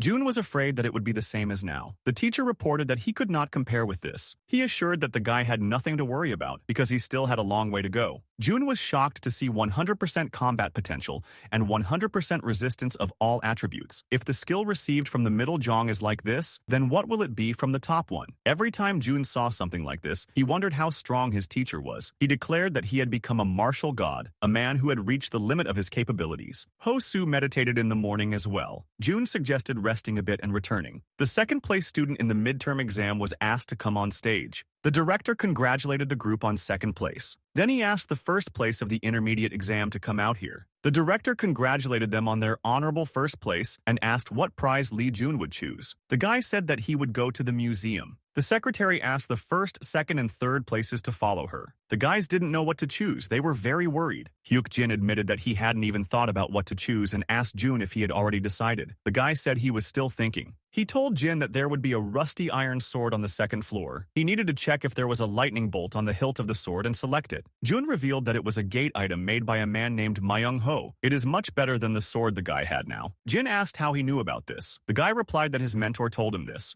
Hyuk Jin immediately thanked his friend for the advice. The director led the children to the museum. He allowed them to take one item that they liked. Yoonbi couldn't help but notice how cool everything was here. The guys immediately began to examine the exhibits, not knowing what to choose. Jun abruptly ordered everyone to stop. He ordered to put whatever they liked. Yoonbi gets ice gloves, hoodie, yin-yang needles. Sun Ho received the red invisibility cloak. The man found it incredible. Ice gloves of an unshakable giant woman, needles and a red artifact that go well with Hai-ji and Seon Ho. Jun apparently has a keen eye if he knows what these artifacts are and recommends them. Jun glanced at Ji-yu. For her, he chose a soft sword whip. The girl stated that all awakened people avoid these weapons. If you don't handle it, you could hurt yourself. She had never handled a soft sword before. The guy asked what she puts into the sword during a fight, be it strength or weight. Ji-yu replied that strength comes first in skill. Jun stated that this was wrong. True skill is not just about strength and speed, but also the elasticity of the body. This is what should be the basis of sword technique. A soft sword is a weapon at the limit of flexibility. If these two elements are in harmony, the guy asked if the girl was interested in what would happen then.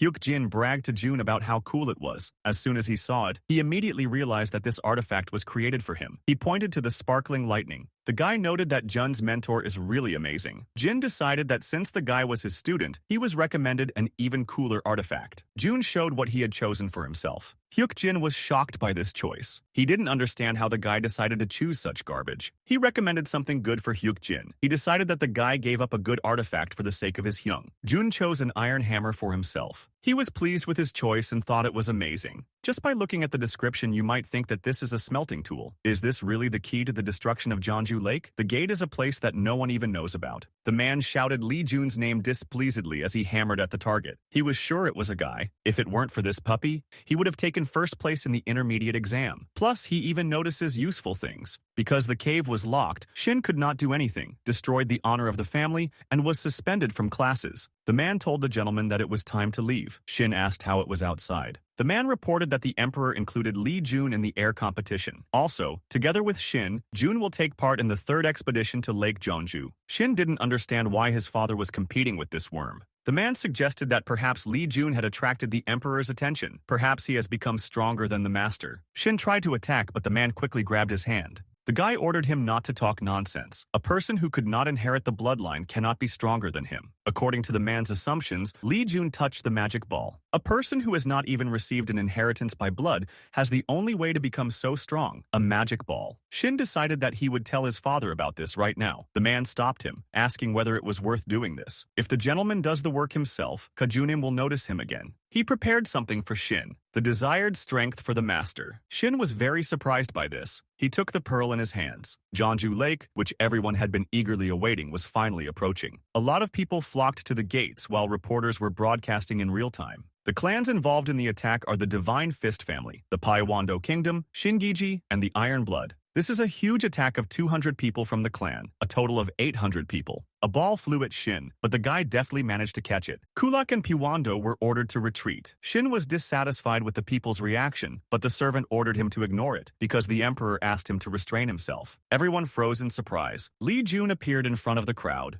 The guy told the teacher that the school released a video of his fairies in the flower field. The nickname Quichin was given to him when they saw him using a spear. The master noted that then the nickname Chanran suits him better. Jun said that, unfortunately, there is already a person with that nickname. Jun turned around when he heard someone calling him. Jin ran straight into the guy. Jun ordered him to get off, but he replied that Nuna had to get off first, and then he would. Ji-yu looked at them and briefly concluded that they were idiots. Jun believed that he would die before entering the gate. The guy saw someone spit in front of his face. He looked up and saw that it was Shin. The guy told him to be careful, calling him a non-entity. Jun playfully asked if he was really that worried about him. Shin promised that Jongjin Lake would become the guy's grave. Jun noted that he sounds like a villain who will lose. Everyone gathered headed to the gate. The system announced that they had entered Lake Jeonju. After Sinyavka became the owner of the forbidden place, the owners of the other gates kept a wary eye on the guy. The man decided it was time to introduce himself. It was Choi Tai-woong. He led the third group of students. Everyone already knew the technique for passing Jongjun Lake, so he decided to move straight to the next one. He said that unthinkable things always happen inside the gate. Not everyone will be able to survive the test. However, this will be due to weakness and pride. Only truly strong people will be able to reach the end. The man hoped that his words would warn many from making a mistake. Jun noted that older people usually do not hold official positions. The master noted that the teacher's skill is reflected in his student. Invincible Gate, Jongjun Lake. The very first test promises trouble. Hordes of monsters appear out of nowhere. Blue rank monsters are nagas that live in shallow waters. After defeating monsters in all locations, the road to the next test opens. The guy zealously destroyed all the monsters on his way. Shin was surprised how these vile creatures dared to attack him. The guy said that their task was the safety of the gentleman during the hunt. The attack has just begun. Jun asked what the guy would do with such a huge consumption of internal energy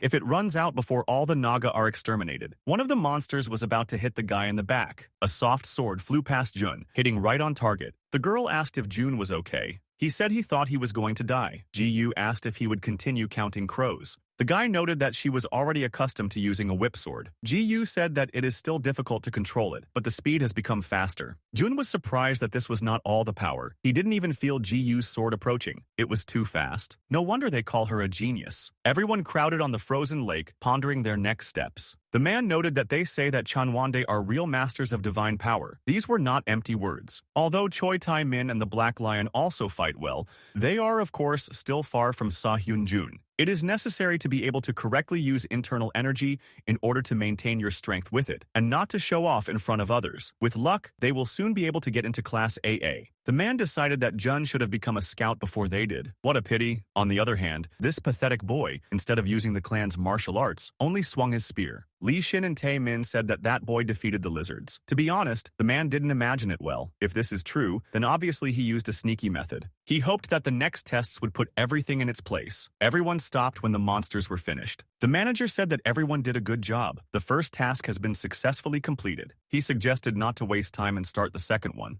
The second test of Jongjin Lake is overcoming an obstacle course with traps. A huge river, the water of which instantly kills. You need to cross it along a small path of stones. If you try to turn along the intended path, new obstacles will arise that carry even greater danger. During the test, let your guard down and fall into the water. No matter how strong the awakened person's body is, it immediately turns into a mountain of bone meal and disappears without a trace. The teacher cheerfully noted that there was a spring here. Jun asked if there really was a spring where the mentor lived. The master stated that this was the habitat of a 10,000-year-old turtle that he had raised. Jun noted that 10,000 is almost an eternity. The master said that an elixir is made from them. That kid survived because he was too cute. The man told everyone to be ready and ordered Hyunwon Dan to draw a fulu. An additional ability has been activated. Moisture resistance increased by 30%. The leader asked who would go first. Nobody expressed a desire. Suddenly, one hand rose up. The girl said that the Iron Blood would go first. The man was about to say that they had decided, but the girl said that she would be the first. Jong Yeon stated that the people in the clan are not lab rats. Her grandfather always told her to be an example. Even though the man thought she was a brainless girl, he just smiled and wished her luck. The teacher asked if the guy would leave it like that. She is not an empty place for him. Jun promised that he would think of something. Jung Yeon wondered if the stone would sink if you stood on it for a long time. There are approximately 2 seconds before the stone goes underwater. She hurried forward,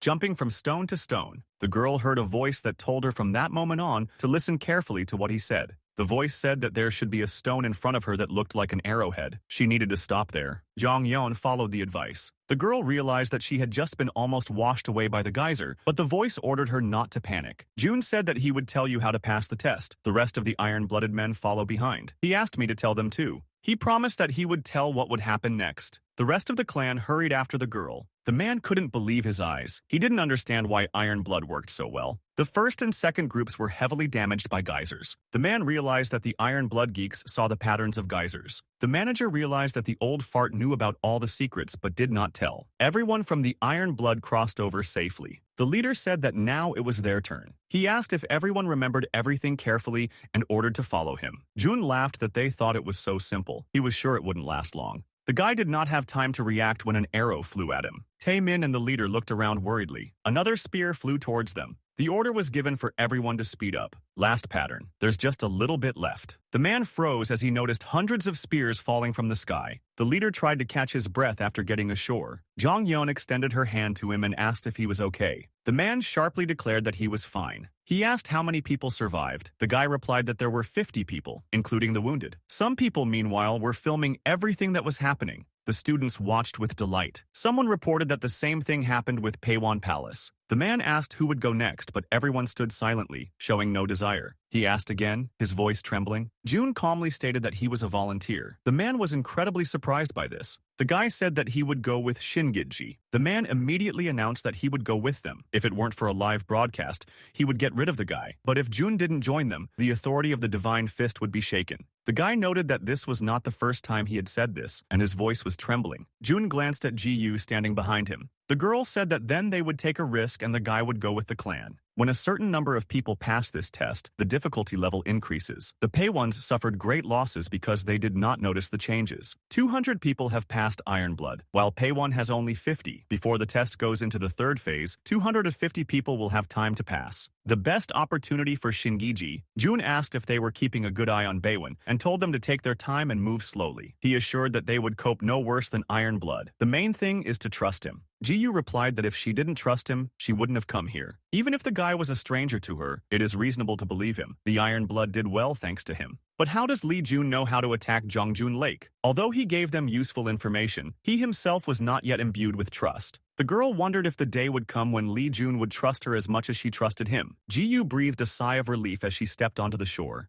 Hyuk-jin immediately asked the girl how she was. She assured me that it was fine. The guy asked if there were any wounded. Ji-yu replied that there were no wounded, and everyone had moved over. The man didn't understand why Shingiji was okay. They were the only ones who suffered big losses. Obviously, they were playing dirty. The guy saw that Shingiji had crossed over. Now it's the Divine Fist's turn. The third phase will begin after another 50 people complete the level. The worst part is that the last 3 phases are difficult to complete, and the difficulty now increases halfway through the journey. June decided that he was tired of this and needed to use the gate. The man said that Shingiji crossed safely, and therefore he thinks that they will be lucky too. The teacher shared that he did not have a very good feeling about that boy. He pointed at Li Shin. The master felt a familiar energy, but he couldn't remember which one, so he asked June to be careful. The Divine Fist began to move. Spears flew, but they were all deftly destroyed. The guy looked forward with concentration, grabbing his weapon on the fly. He asked the man if he was okay. He just nodded. More than half the journey has already been completed. If this continues, they will manage without losses. June grinned slyly. He realized that it was beginning. The geysers began their work. The man ordered not to panic and to continue moving through the geysers. Shin managed to dodge the spear at the last moment. He saw some creature in front of him, not understanding what it was. Weir sharks appeared in front of them. Shin didn't understand why there were red rank monsters here, since they only lived in the highest grade gates. Meanwhile, the monsters had already rushed to attack. The man rushed to the guy's aid, asking if he was okay. Shin was very happy to see his uncle. The geysers were no longer active, so he suggested dealing with the monsters as quickly as possible. Someone's head flew in front of them. They only now noticed many bodies scattered around. The sharks were hiding in the thin water all this time. Even a man can't handle that much. What then attacked the kingdom of heaven? A mini-boss appeared, the monster Sharkman. Sharkman screamed terribly. His attack speed increased by 30%. Due to the peculiarity of the landscape, Jeonju Lake is full of water, so were sharks have become top-ranking monsters. June wondered what they would do in this hopeless situation. The guy looked at the notification in surprise. He did not expect that the passivity of fear would be activated here. The were-sharks were wary of the owner of the Forbidden Gate. The guy looked at his opponents in fear. The monster declared that all the fish caught by people were now standing in front of them. The guy told them to attack, assuring them that he would destroy their morale. Frightened by June, immediately ran away. The guy broke the record. For this, he received a double reward. The guy also received the title of Kavion Killer. This, of course, a good title, but June decided that from now on he should tread carefully. The teacher noted that many of the Zhongwandai and Tushindan clans survived. Zhang Yan stated that it is unknown when the monsters will return, so it is better to move on and set up camp. Ji Yu supported her proposal. The leader noted that before they go any further, he would like to ask them something. He stated that there is a person who is trying to desecrate their attack. It seems surprising to him that 150 people from the Paewando clan were killed. More than 50 died in the Divine Fist, and the Iron Blood clan and Shingaji arrived without casualties. The guy displeasedly asked if they really suspected them. The man only said that strange events were happening, so he could not help but suspect. Zhang Yan recalled that they came to the aid of the Paewando clan at their request. How dare they even talk about them? Then the leader asked to answer how they knew that there was a certain pattern when crossing Zhongjunsu. The girl paused for a second, looking at Jun. Ji Yu chimed in, noting that she hoped Tae Wong wouldn't suspect them without any evidence. The man said there is no evidence yet. He slammed his foot down on the ground. He added that they could commit a crime. They will soon find out which of them is right. June abruptly ordered it to stop. The man reminded that in front of him was a respectable person, and it was not good to stand out from the crowd. The guy apologized, admitting that he should have taken into account that he was of advanced age. He noted that the leader suspects his allies, and this is comparable to betrayal. June would not want an arrow to stick into the honorable man. Being together, they will only interfere with each other, so the guy suggested splitting up. One goes in that direction, the other in that direction. The leader agreed, deciding that this was what they would do. The man reminded that Li Jun came from their clan. Tai Wung decided that if the child was amused, maybe he would stop whining. Now all we have to think about is conquering the gates. The camera was destroyed after they crossed the bridge. The live broadcast was interrupted. Jun was glad that the old man would no longer bother them. The guy had a good chance of killing him, but he would have many more opportune moments to kill this man. The leader said that they were mainly exploring the water caves in the west. June replied that then their clan would explore the eastern part of the glacial gorge. The man just smiled at the stupid boy. The water cave had already been explored during the first and second attacks, but they also chose unexplored areas that pose a danger. They wished each other good luck as they parted. Ji-yu noted that the guy was moving away from his clan and problems could arise. Jun replied that he had already thought about it, but the water cave was much more dangerous. He simply saved himself. Weir sharks and their king actually live in the glacial gorge. When he gets to them, these cowards will run away to Jungjunsu again. But in water caves, everything is different. The owner of the caves is Sharkman's enemy, Nagoshvi. Huge monster spiders emitting freezing cold. Entering their nest is like saying, "Catch me and eat me." Jun said that in the gorge there is a shortcut to the fourth area. To get there, he will need a special artifact, which he already has. Therefore, the rest will only have to cover the guy. Zhang Yan asked how the guy even knew about this. He nervously replied that this was information from lithology. June exhaled in relief when the girl believed him. Chung Yan noted that this is the habitat of werewolves and she needs to gather her thoughts. June said it was around here. The girl was surprised that this was the bottom of an icy lake. June recalled what he said about the shortest path. The guy hit the hammer with all his might. The guys were immediately afraid that if he made such noise, monsters would come. The guy said that they have problems. The weresharks are already here. Ji-yu ordered to prepare for battle, but June stated that they would not attack. The guy hit the lake with his hammer again with all his might. This was the day when the myths about the invincibility of Cheonjunghosu were dispelled. It was none other than the blacksmith from Manga.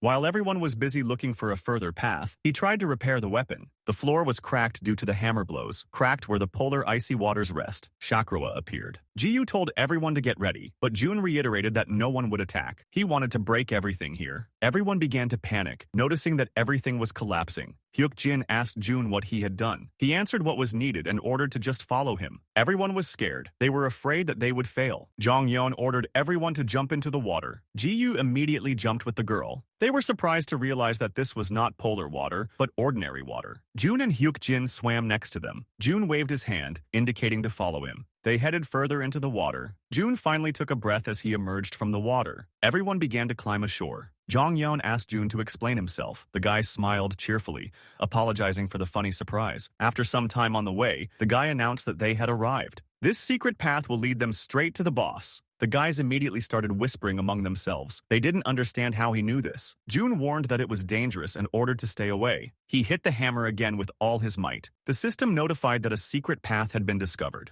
The guy received a reward of 55,000 P. The guys were surprised that these were all crystals. This was the first time they had seen them in such large numbers. Noticing that they were dark blue in color, Ji-yu noted that they had a lot of magical power. Each of them was worth 1 billion. June invited the girl to take one, but she said that she did not know how to get them. The guy agreed that the rest were also ordinary military agents, and not miners gatherers. He was sorry that he had to leave them here. Jong Yeon asked June if they had enough people. This is after all the boss of Cheonjung Hosu. The guy assured that there were enough of everyone. On the contrary, there were many of them. They could not be attacked now. The spiders began to slowly crawl towards the gathered children. The guy scaredly told them not to come near. He wanted to call for help but was unable to utter a word. Everyone froze, watching the opponents. The man ordered to retreat, but this was impossible. They were surrounded. There were 200 of them, but this number was halved, and the number of Nagashi's side continued to grow. The leader asked Lee Min-wook if he had taken the gem with him. He assured that, of course, and that guy too. Then the leader ordered to get ready. They needed to throw these stones as bait. A gemstone is a consumable item that saves your life in dangerous moments. It was created by foreigners for emergency life-saving purposes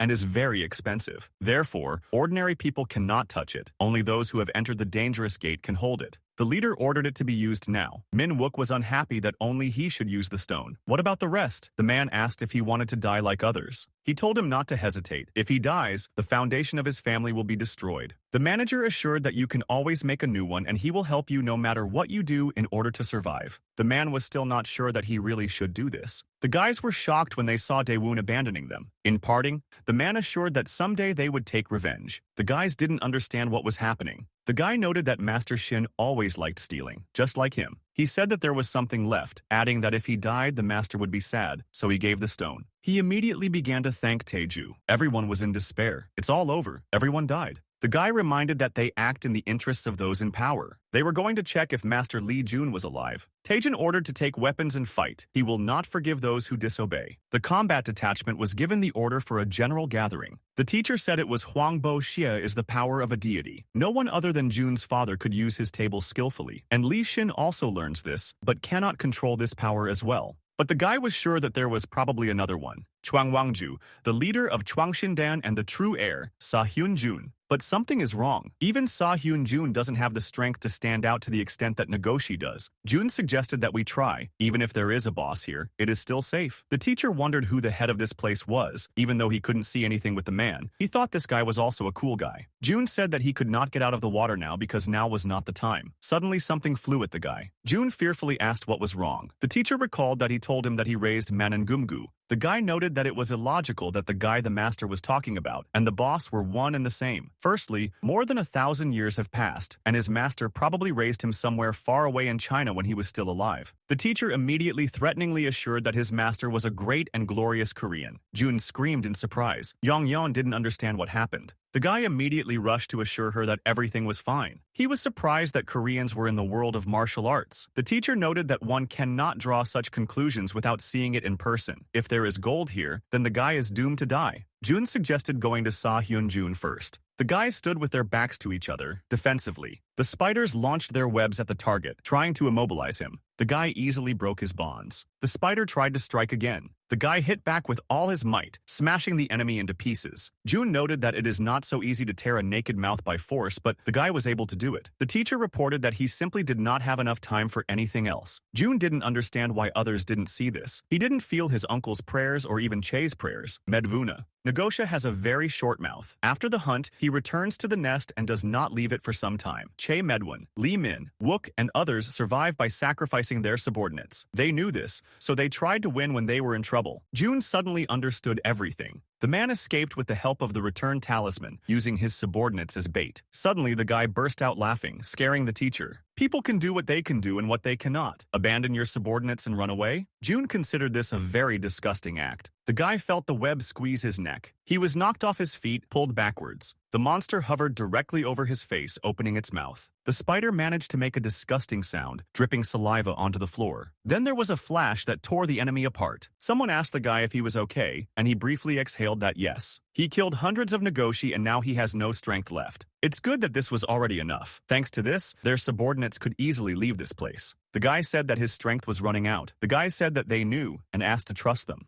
but the guy refused, saying that he would pierce the road with arrows while they ran away. Someone tried to object, but was stopped by a monster who tried to attack. The guy deftly crushed it with one hand. He said that this was his last order and ordered to leave. The guys answered no, this time they will refuse. He thought they were all fools. Someone asked who would go first. The man volunteered. He invited them to meet in the next life. The man was about to move forward, but someone grabbed him by the scruff of the neck. He angrily asked who he was. The guy just asked if he really wanted to die so badly. The man was surprised to recognize him as Lee Jun. The man was stunned when he recognized the guy as Lee Jun. He anxiously asked what the guy was doing there, pointing his finger in his direction. Lee Jun sincerely didn't understand where the man was pointing his finger. Did he really want to die? The rest of the crowd recoiled in horror, frozen with expressions of complete horror on their faces. Lee Jun stopped next to one of the guys, pretending to be sad, and said how sad it all was. Clutching his wounded side, the boy thanked Lee Jun for helping them. Jun noted that they were all injured and asked if they had any medicine. The others admitted that they had already used up all their medicine. Lee Jun didn't even take them, deciding that he definitely wouldn't need the medicine. Finally, grabbing the spear stuck into the ground, the boy decided that he had no other choice. Lee Jun confidently stated that he would take care of them until they all got out of here. The guy froze, looking at the many huge spiders that had gathered in front of him, thinking about what he should do. The teacher asked if he intended to use his divine technique, and Lee Jun agreed that it was a good option. Having stretched his arms, the guy with a satisfied grin decided to see what he was capable of. Lee Jun froze in concentration after receiving the notification that the divine power had been operated on. After a few moments of waiting, the guy rushed into the attack with lightning speed. Lee Jun moved so fast that the enemies didn't even have time to react or understand what was happening. Those watching this action were in complete shock, deciding that this was the power of the Heavenly King. Some people thought that Jun simply couldn't do something like that. It was impossible. They realized that the guy had real divine powers. The spiders were not frightened by what was happening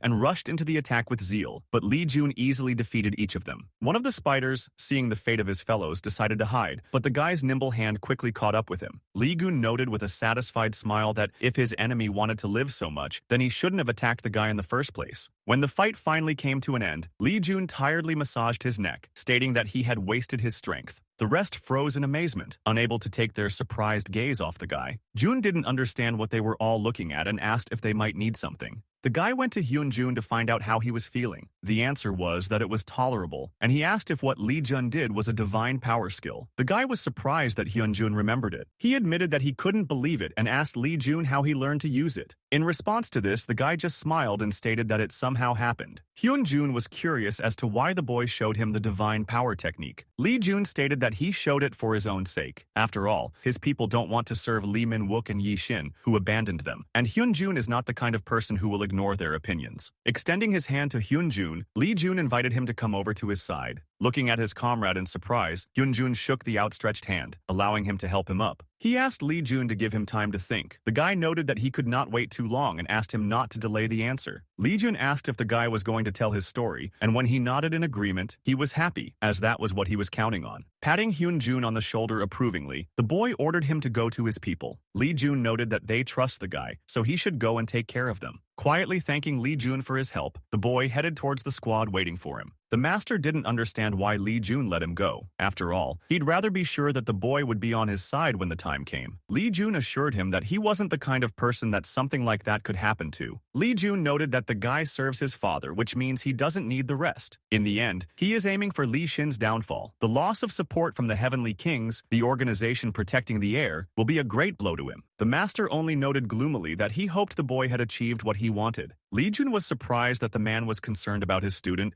and noted that the student was very happy to have such a caring master. The guy noted that things were going well here, but he was interested in how things were going outside. Everyone immediately began to whisper anxiously, noticing that the raid group was returning. People immediately rushed in with questions, wondering what had happened, why they were there, and where the rest of the raid participants were. Taking the microphone in his hands, the leader of the group said that it seemed that the third attack had also failed. He also reported that the dungeon had been destroyed, making broadcasting impossible. However, they continued to attack the gates again and again. One of the reporters interrupted the head's speech, asking what happened to the iron wedge in Shingashur. The man answered honestly that he did not know. The leader speculated that since they were unable to use the return stone, they were probably no longer alive. The crowd immediately began to buzz, not believing the words they heard. Could it be that all of them, from the ice flowers, and sword dragons, could not escape? One guy, with tears in his eyes, thanked Taeyong for bringing him back to life. The others also began to thank them for staying alive, calling it great luck and assuring them that together they could do anything. Portraits of the tragically deceased students were lined up near the portal, each of which was tied with a black ribbon. The people who came bowed before the portraits, expressing their respect and deepest esteem. Watching this, many whispered among themselves, noting how much was being done for the dead. Lee Min-wook was known for his cruelty, and apparently these were not just rumors. The man noted that even those who were supposed to die had perished, and he felt calmer. People's views of him began to change for the better, and that meant that, in that case, he would be able to rise again. His thoughts were interrupted by a shout from the crowd. People began to whisper in surprise and point their fingers towards the gate. The crowd was stunned to realize that the gates were open again. The man froze in amazement,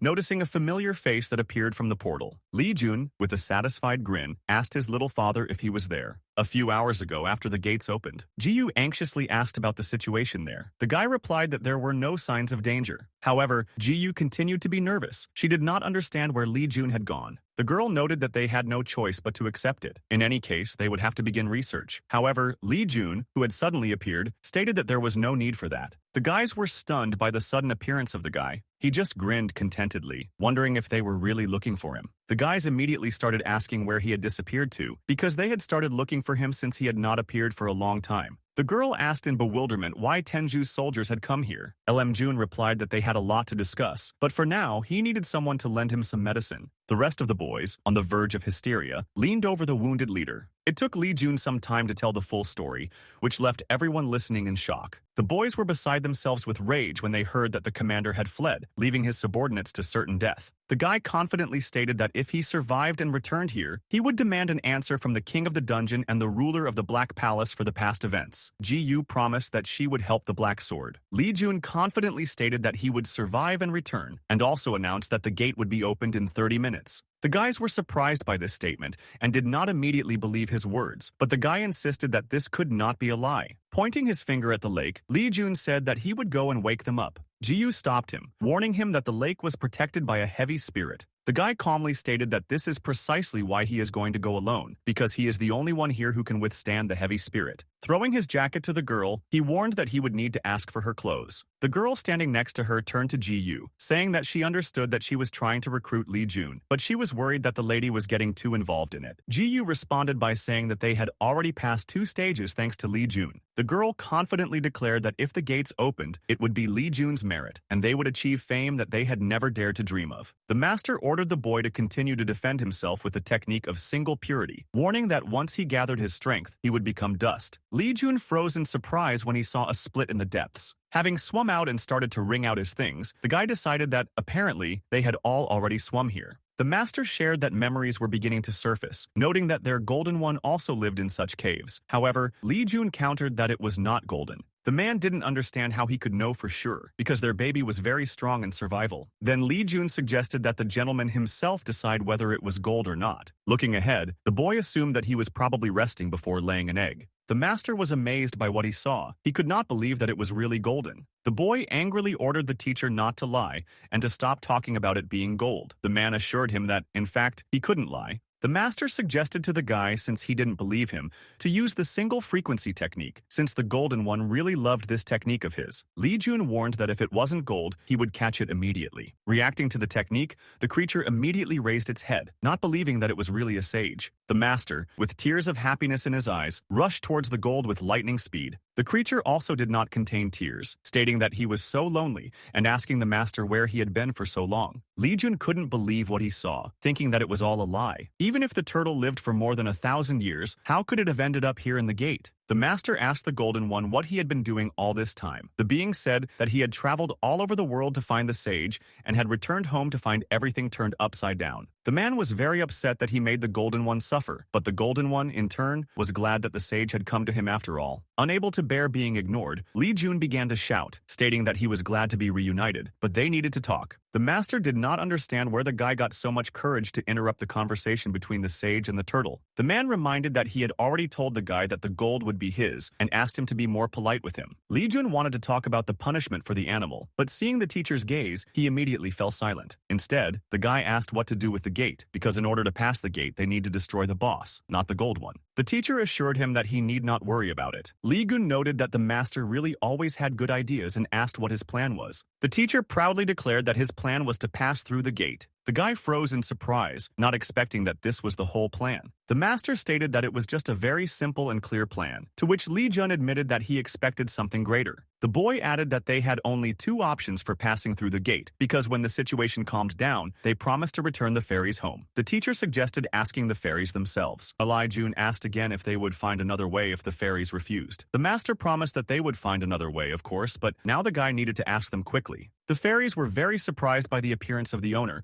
when they saw the guy appear from the portal. Li Jun admitted that they were a little embarrassed, hesitating in expressing his thoughts. The fairies immediately became frightened, having no idea what had happened. They decided that the master wanted them to leave, and after they settled here, this place turned out to be better than the blooming garden of fairies. The air is good here, the flowers grow well, and they became friends with Skemmen, their personal work. Li Jun admitted that they needed to stay here, and at the same time the fairies asked the guy not to drive them out of here. Realizing everything that was said, they all froze, looking at each other in surprise. The guy admitted that he had no intention of driving the fairies out of here. On the contrary, he wanted them to stay here. The fairies laughed contentedly, saying that they were now more comfortable here than in the fairy garden, and if the boy wanted, he could do whatever his heart desired here. The fairies asked Li Jun to recruit them completely, and he agreed. The guy thanked them as he left and told them to continue in the same spirit. Returning back, Li Jun reported that fortunately, the master liked Junho, and therefore, he thought they could leave the blooming fairy garden. The teacher stated quite happily that this meant that there were no problems now,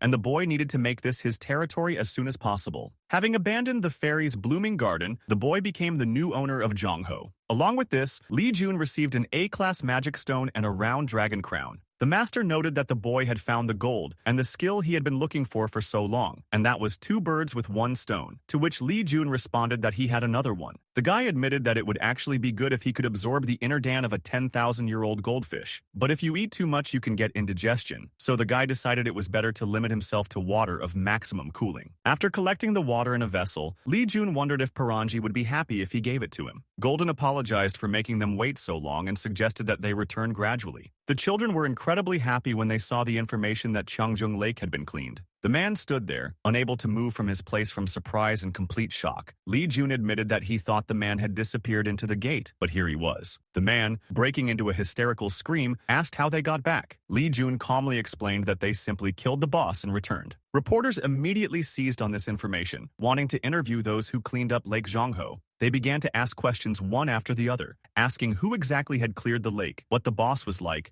asking to tell what had happened, since the master of tactics had said that there had been a victim during the strategy. Li Jun was at a loss for a moment, not even knowing where to begin. The guy said that something terrible had happened inside. He suggested that we first talk about the strategy that was used. The man rushed towards Li Jun, trying to stop him and take the microphone. He admitted that they thought everyone was dead and that's why they used the hearthstone, but he's very glad that everyone came back alive. Li Jun asked if there were not those who incited against Xingji and Jensen, and as a result, a split occurred in the strategic detachment. People immediately started asking what exactly the guy was talking about and what happened while the broadcast was going on. One of the reporters addressed the guy directly, asking what happened inside, to which Li Jun noted that it was a good question. He reported that in the 3rd segment of the research zone, a division into 2 camps occurred, Xingyi and Jensen. The reporters asked him to say something else on the matter while the group's leader stood there, scowling at the guy. Li Jun slyly pointed out that he couldn't say that they abandoned their subordinates and used the returning stone. He himself cannot say that because of this, Hexadan and Tusendan were destroyed.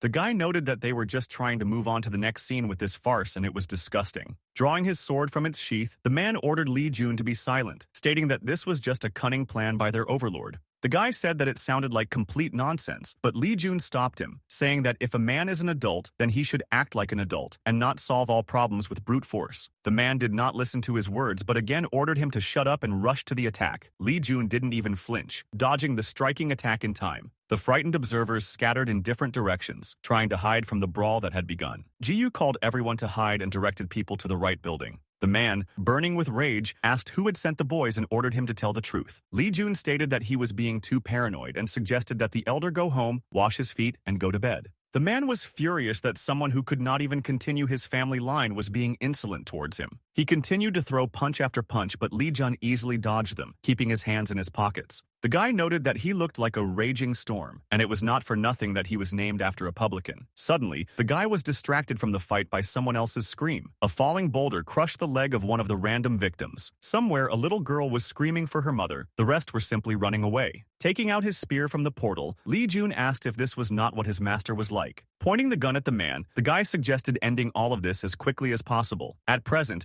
intense fighting continued in front of the lake. The man watched the battle footage flashing on the screen. He decided that he had to teach the boy. The impact bounced back into the building, causing concrete blocks to fall, knocking down the upper floors. The man walked towards Lee Jun again, wishing him death. The guy just smiled cheerfully and said that he didn't want to die. Lee Jun was distracted from the intense battle by a group of people standing nearby. The boy recognized his father in one of the observers. Lee Jun didn't understand why the person who was supposed to be doing respiratory exercises was. The guy assumed that he came here to see this, since this fight is being broadcast on television in several places. Lee Jun decided that since unexpected viewers had suddenly come, he would have to try to show something funny too. Ji-yu froze in surprise, hugging the child she was carrying away from the battlefield even tighter. Lee Jun was fully focused on his skill, preparing to deliver a powerful blow. Ji-yu immediately ordered everyone to immediately go to Hyunwon's group and develop Hyun Mujin. Those gathered immediately began to carry out the girl's order. The man stood stunned as he watched his son's actions. The enemy was still trying to fight off Lee Jun by swinging his sword.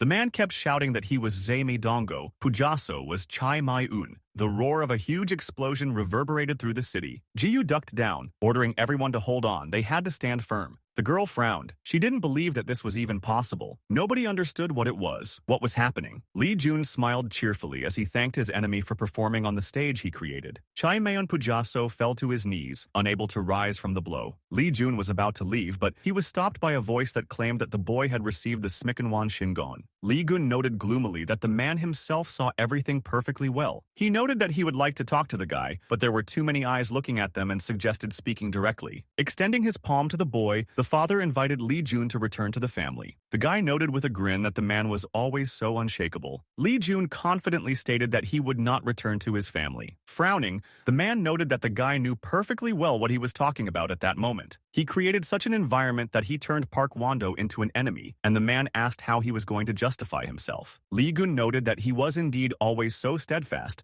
and suggested that his father just tell the truth. The man confessed that he was afraid that he might die while holding Sumachonwan Shingon. He was worried that he would lose Sumachonwan Shingon, which he had found with such difficulty. His father advised the boy not to let his emotions rule him just because he can't forget his past and tries to show arrogance. Lee Jun noted that the man could handle it. The boy reminded the man that he was accepted into Shinkaji as a shock. Since Lee Jun had nothing more to say, he was about to leave. The man reminded that no matter what anyone says, he is Kwan Wan, the son of Ugo Munhee. He promised that Lee Jun would definitely return to the family. The man slammed his fist on the table and demanded that at least something be said. He warned that their silence would not solve anything. The man first turned to the patriarch Kwanwan, the king of the Igongmu fist art, then to the patriarch Do Wan, the king of the martial arts Chuigyu. Han Chi-wung asked Gyum-wan to calm down and warned that if Du-wan and Kwan-wan continued to avoid cooperation, they would not be able to do anything either. Du-wang asked if they would point guns at their leader if they couldn't help. Unable to bear it any longer, Pak Yong-seop jumped up from his seat, furiously asking who had asked for help in conquering Lake Cheongjuna in the first place. Jong Hyun-jae stepped into the conversation, stating that he, as a third party, felt that things had gone too far. They refused Doji's help because of the twins' marshland. If they had joined the attack on Jonghosu, it would have been terrible. The king and the gods had both betrayed the spirit of their alliance. The man confidently stated that this must definitely be allowed. Du Wang pointed out that it wasn't just them who were to blame. They also had a lot to say to the Swordman clan. He accused them of no longer knowing how to capture Jonghosu. Park Yong-seop said that this was no longer acceptable, to which the man asked how they had moved on to the second stage so easily. He recalled that Pung Sado had clearly said that the Japanese in the Swordman knew exactly about Jonghosu. Park Yong-seop hesitated for a second, not knowing what to answer. The girl admitted that June told her about the defense strategy. She confidently stated that if it weren't for June, they wouldn't have survived. Even for Park Yeon-sup, who knew the circumstances, the movements of their Swordman clan seemed suspicious, but he couldn't just pass on what he heard from his daughter. Duwang noted that no one knew how much their lord Piwang-do wanted to cross the Thousand Lakes. However, even without sharing the strategy, they hid it from each other. He wondered what the consequences would be if this information became known to the Jolmahom. Huang Chi-woon noted that, nevertheless, betrayal of one's comrades in the Allied alliance cannot be justified. Kwanwan quietly asked what they should do with Do-won then. The man replied that first they needed to hold a press conference and publicly apologize to the people. Kwanwan had barely passed the gate when he was met with a question, asking if he had told her to come back. The woman thought he had forgotten about their deal. Before him stood the wife of the ruler of a powerful dynasty, Cho Mi-jin. Kwanwan said that if Jong mastered the heavenly healing skill, it would be impossible to prevent it. Mi-jin reminded him that the man had promised to spare the boy's life if she left him, but now he was going to break his promise and bring him home. She asked if he was willing to harm her little son with this dishonest stranger. The woman warned that if Kwanwan brought June home, she would not stand aside. Mi-jin threw things in anger, not understanding how he could do this to her. She could have torn that boy to pieces to get revenge, but she had endured so much to keep her promise. The woman gently ran a napkin over the lady's face, asking her to calm down, because her beautiful face could be ruined. Mi-jin asked the nanny what she would do with someone who doesn't keep their promise. The woman replied that she would make him suffer the consequences of his unfulfilled duty. Having received confirmation that she was right, Mi-jin rushed to hug the nanny, thanking her for being there. The woman asked the nanny to take care of Jong for her, hoping that she could do it. In response, she simply asked the lady to trust her and promised to take care of the guy. The nanny warned the other maids not to make noise when Madame was sleeping. The maids were surprised that the woman could calm the wild madam down in the blink of an eye. Another girl told her that the nanny was the one the madam had brought with her when she married the ruler of a powerful dynasty. What was also very incredible was the fact that the woman still looked like she was 60. The girls immediately began to whisper, telling each other various rumors about the nanny. It turns out that the woman has been serving Madame since her birth, and all this time she has looked the same as she does now. The guy noted that Jong was studying Sumi Chongwan Shingon, which even Quan Wang couldn't get. Jong's choice, to choose not his native Shinlik clan, but Singizi. They were curious about the abilities of Jong, who crushed the storm. Lee Jun immediately told him to stop reading and asked him to just look at it for himself and not to express his thoughts. The guy thought it was incredibly cool that everyone saw their Jun's potential. Hosu thought so too, smiling contentedly into the phone, which made Lee Jun even more upset. Hosu also remembered that it was soon time for the press conference and asked if everyone would be watching it. Lee Jun replied that he would rather sleep at that time, to which his friend warned him not to ask to show him the recording later. At the press conference, Quan Wang immediately stated that everything that happened in the Thousand Lakes was entirely their fault, the Sinlik clan and Paewang-do. He asked for forgiveness from everyone instead of his brother and son who had done wrong. The reporter asked if he was apologizing to the clans that had passed through the gate with them or to the people for betraying them. Do-won replied briefly that these were all their mistakes. The reporter asked if what he said applied to both questions, to which Do-won sternly asked if there were any other questions. The boys meanwhile laughed at how hard Lee Jun was trying to ignore them. Quan Wang saw the raised hand and allowed the man to ask a question. The guy said that he heard that as a sign of atonement in the near future at the Paper and Wood Festival, a gift from Piwang-do in the form of an injury received in 1,000 lakes would be presented, and he wondered if this was true. After a moment of silence, Quan Wang replied that it was true. The guys listening to the press conference were shocked by what they heard. Suddenly, the guy pulled away and got hit in the face. Lee Jun grabbed the phone and asked if it was really that scary. Coming onto the stage, the host was about to announce the winner of this tournament of Heavenly Warriors. The man happily announced that this was the Iron Blood Clan's dragon sword, Park Hyukjin. The prize for victory is a black zone map, Blood God's Tomb. Lee Jun, standing apart from the crowd, smiled cheerfully as he applauded another. The prize of the Heavenly Warrior tournament was supposed to be Jangbodo, and Jangbodo was one of the reasons why Lee Jun continued to go to school. He didn't understand why the prize changed to a demon blade. It was impossible to enter the gate of the Blood God's Tomb without Jangbodo. Moreover, they wanted to get this item. However, the demon blade was also an object of their desire, although it is not a weapon that is associated with the blood god. Hyukjin suddenly appeared from the side, pulling the boy out of his thoughts. Snatching the phone from his friend's hands, Hyukjin said that if he wanted to see it, he could have just reported it. There was no need to shout. Lee Jun apologized, saying that he was just surprised. The boy didn't know whether it was good or bad that they changed the prize and asked the teacher what he thought about it. The man didn't pay any attention to this, clearly not listening to the guy, and then asked the question again. Jun asked again what he thought thought about changing the prize, to which the master replied that, in any case, it would all go to the guy, so there was nothing to worry about. Jun was glad that the teacher finally acknowledged his strength. The master wanted to say something, but then decided that the guy would see everything himself. Lee Jun started calling out for Parang, who was nowhere to be seen. The guy didn't understand where he was hiding. Suddenly, eyes appeared in the darkness, and then some kind of creature flew over Lee Jun. The fox jumped right into the guy's arms, and he was very happy about the appearance of the little animal. Parang made a cute face, but the boy said that they would play hide-and-seek later. He told the animal not to be upset and promised that they would do something more interesting. Taking out a bottle of water, Lee Jun asked the animal if it was ready. Having uncorked the bottle, the guy poured the contents onto the ground next to him. The animal immediately noticed this, and Lee Jun allowed him to drink this water. The system notified that Parang had taken the essence of ice water. Because of this, he began to absorb the energy of extreme cold. Lee Jun admitted that the energy was stronger than he expected. The master noted that this was not surprising, because the elixir was from their Hwangyim home. The energy of extreme cold competed with Jingu's internal energy, and therefore Parang would suffer greatly. Lee Jun couldn't do anything about it but continue to watch. He remembered how he had also stood and watched his friend suffer. He remembered how unbearable it had been. Parang screamed loudly, releasing his energy. Lee Jun caught a small snowflake flying from the sky in his palm. The guy noted that Parang had done a good job.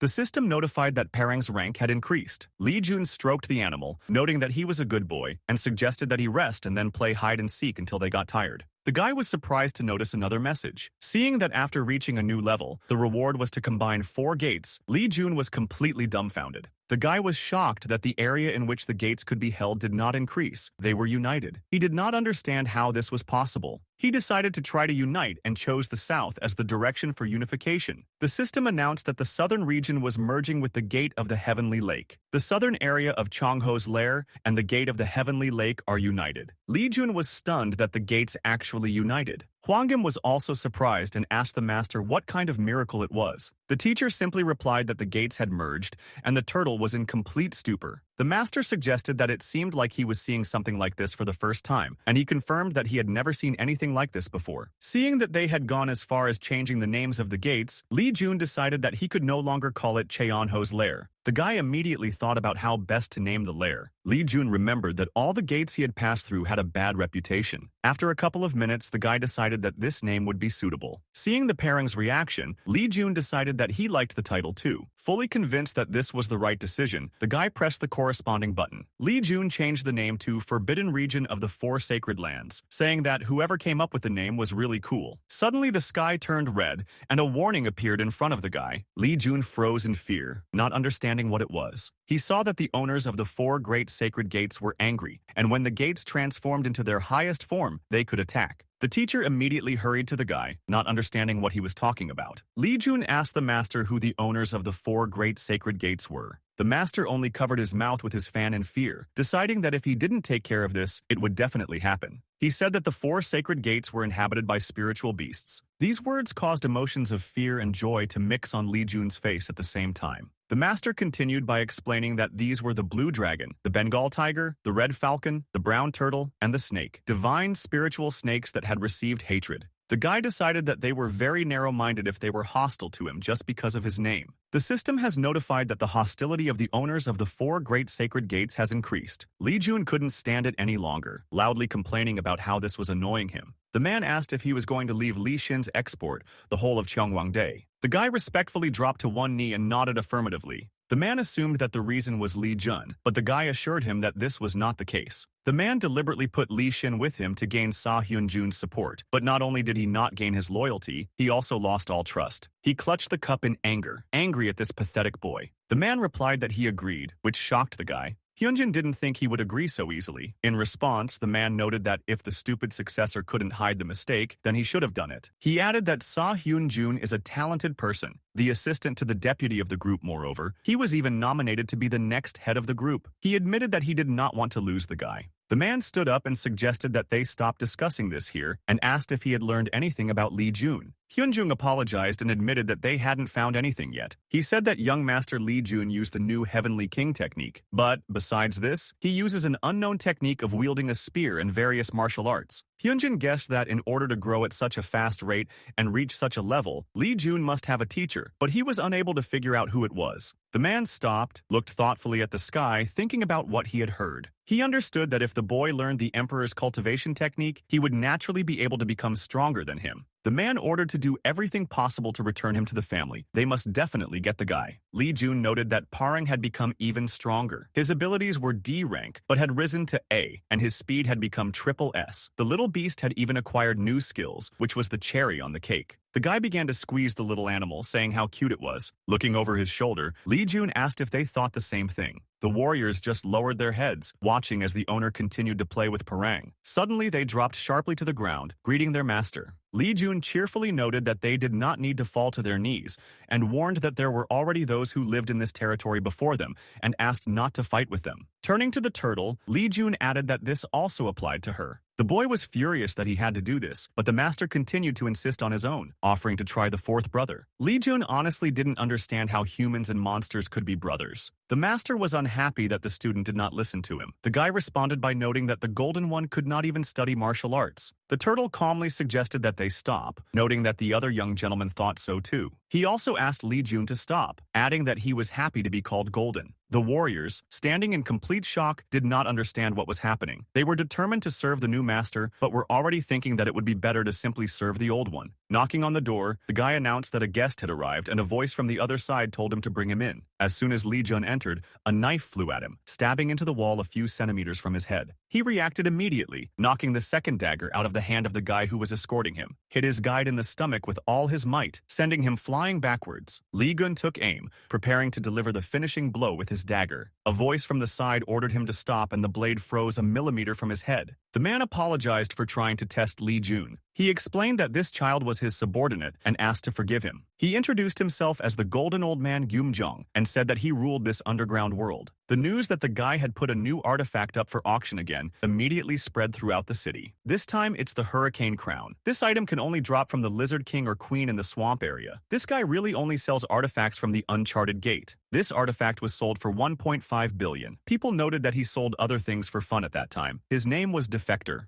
Putting the knife on the table, Li Jun said that he was glad to meet him and added that he came here today because he had a proposal. The guy noted that he did not want to waste time and asked directly if the man wanted revenge. After a second's pause, he admitted that he wanted to. Taking off his hood, the guy replied that he was glad about it. The man was shocked when he saw who exactly was hiding behind the hood. He admitted that he could not even imagine that the defector was Li Jun. The man believed that at this age nothing could surprise him, but he was clearly wrong. Li Jun noted that being young does not mean he does not deserve respect. The man acknowledged that in a world of the weak and the strong, anyone deserves respect as long as they prove it with their abilities. Li Jun returned to the topic of revenge again, asking if the man remembered what happened at Lake Junjung. He responded by noting that this was not enough, since the guy was a descendant of a family with spiritual power. He heard about breaking ties with his family and becoming Shingiji's guest, but there is no guarantee that Li Jun is not a spy. If he leaks the murder to the family, they will use it to consume them. The man has spent his entire life building this place, and he can't leave it like this. Li Jun noted that a tournament of heavenly warriors is held before the school holidays. This is an official rating match, the decisive factor in winning, which is the skill of the students. Li Jun is listed as one of Shingiji's representatives. That's how much their family trusts him. Having shown that he had finished the contents, the guy added that he would really like to maintain a good relationship with such a partner. The man hurried forward with all his might, constantly looking back. He had to run as far as possible to the quiet countryside and live in isolation from this world.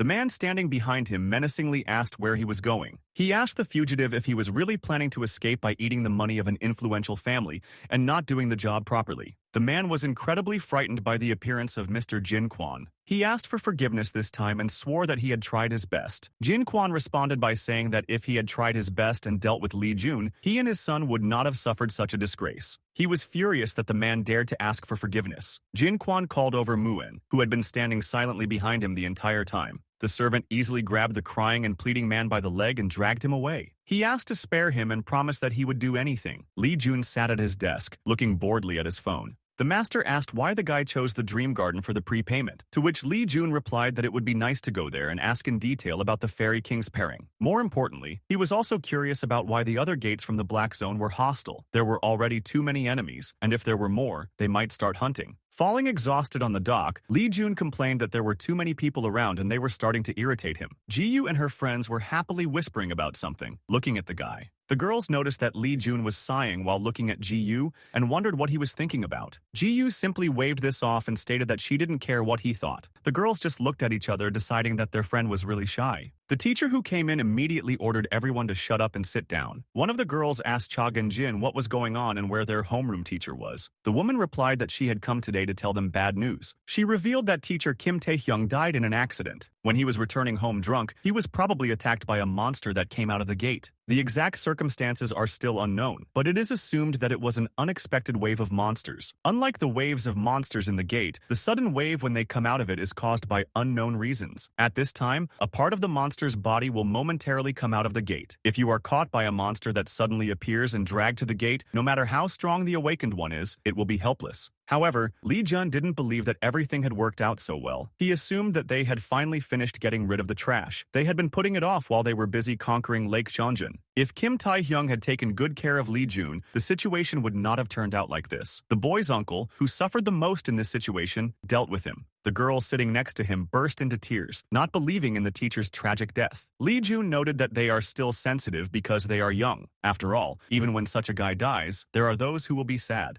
The man smiled contentedly, having found something good on the Amson this time. He ordered them to prepare to leave, saying that they would go to Amson. The man thought he had misheard and asked the boy to repeat what he had said again. Lee Jun calmly replied that he wanted to buy seedlings, rice and wheat seeds in bulk, preferably of the best quality. The man did not understand why Mr. Defector needed this. The guy admitted that he would like to try farming. Lee Jun noted that Cheonho's hotbed is in the desert, so it must be difficult for the plants to grow, adding that they did a good job. The fairies noted that it wasn't that difficult. The slaves, that is, the mice, prepared and planted everything, and all they had to do was apply the buff to the field. This allows you to significantly shorten the growth period. Growing will probably not even take a week. Lee Jun was surprised and delighted by this news. The man said that first he would prepare the necessary goods. He added that they don't usually do this, so it will take some time to prepare. Lee Jun assured that everything is fine and they can take their time. Kumjong asked where he would like to pick up the goods. The guy replied that, preferably, in Busan. The man was surprised by this and asked again if he was sure about it, but Lee Jun assured him with a smile that everything was fine. Kumjong added that they had something for the defector master and asked the servant to bring it here. The guy quickly returned, placing a large box on the table. The man noted that Lee Jun would have to enter and exit Amson frequently in the future, so he had prepared this for the boy's convenience. Looking down, Lee Jun guessed that today was an auction. The assistant replied that this was a preliminary demonstration of auction items. The auction of these items would begin soon, but only for VIP clients. The guy thought, continuing to look at the people below. Lee Jun was very surprised to see Changmado. He had no idea that he had been hidden in Asmun all this time. Changmado means cutting evil fate. Depending on who wields it, it can be used for good, but it is also a weapon capable of doing evil and will be widely known in the future. The boy remembers Dokwi of the devil cult carrying it. Lee Jun thought about what he should do. The man asked how much money they had in total, and the servant immediately replied that it was about 2 billion. The future Dokwi, the son of Tak, one of the 8 evil forces belonging to the devil cult Keel Pilsen, noted that this is more than enough. He called Changmado an interesting name and added that he liked it. He was curious where Asman got such an object. Keel suggested that it would be difficult to find anything better, and his assistant noted that he had excellent insight. The host suggested starting an auction for VIP guests and presented the first artifact, the Class A weapon Chanmado. The starting price is 100 million. The stakes immediately began to rise. Someone offered 120 million. Then came 200 million, 250 million, 300, 400. Keel raised his hand, offering 700 million. The host asked if anyone wanted to offer more. There was silence in the hall, and so the host was ready to finish the bargaining. Suddenly, a young man raised his hand and offered 2 billion. Keel immediately jumped up from his seat in surprise. The assistant reminded the gentleman that they had no more and asked what they should do. The presenter reported that the weapon was sold for 2 billion, and the man ordered his assistant to find out who the buyer was immediately. The boy asked if the teacher was still sulking and told him to stop. He noted that the perception is very different from the time when the master lived, adding that it is an old story that only devil cults can use it. The teacher noted that despite this, it was made from human skin, and the fact that it was an object of devilish cults did not change. He couldn't believe that his so-called student had acquired such an item. He was very disappointed that he was the boy's teacher. Lee Jun noted that in any case, he received a good product. The master couldn't help but agree that it was a pretty good thing. As expected,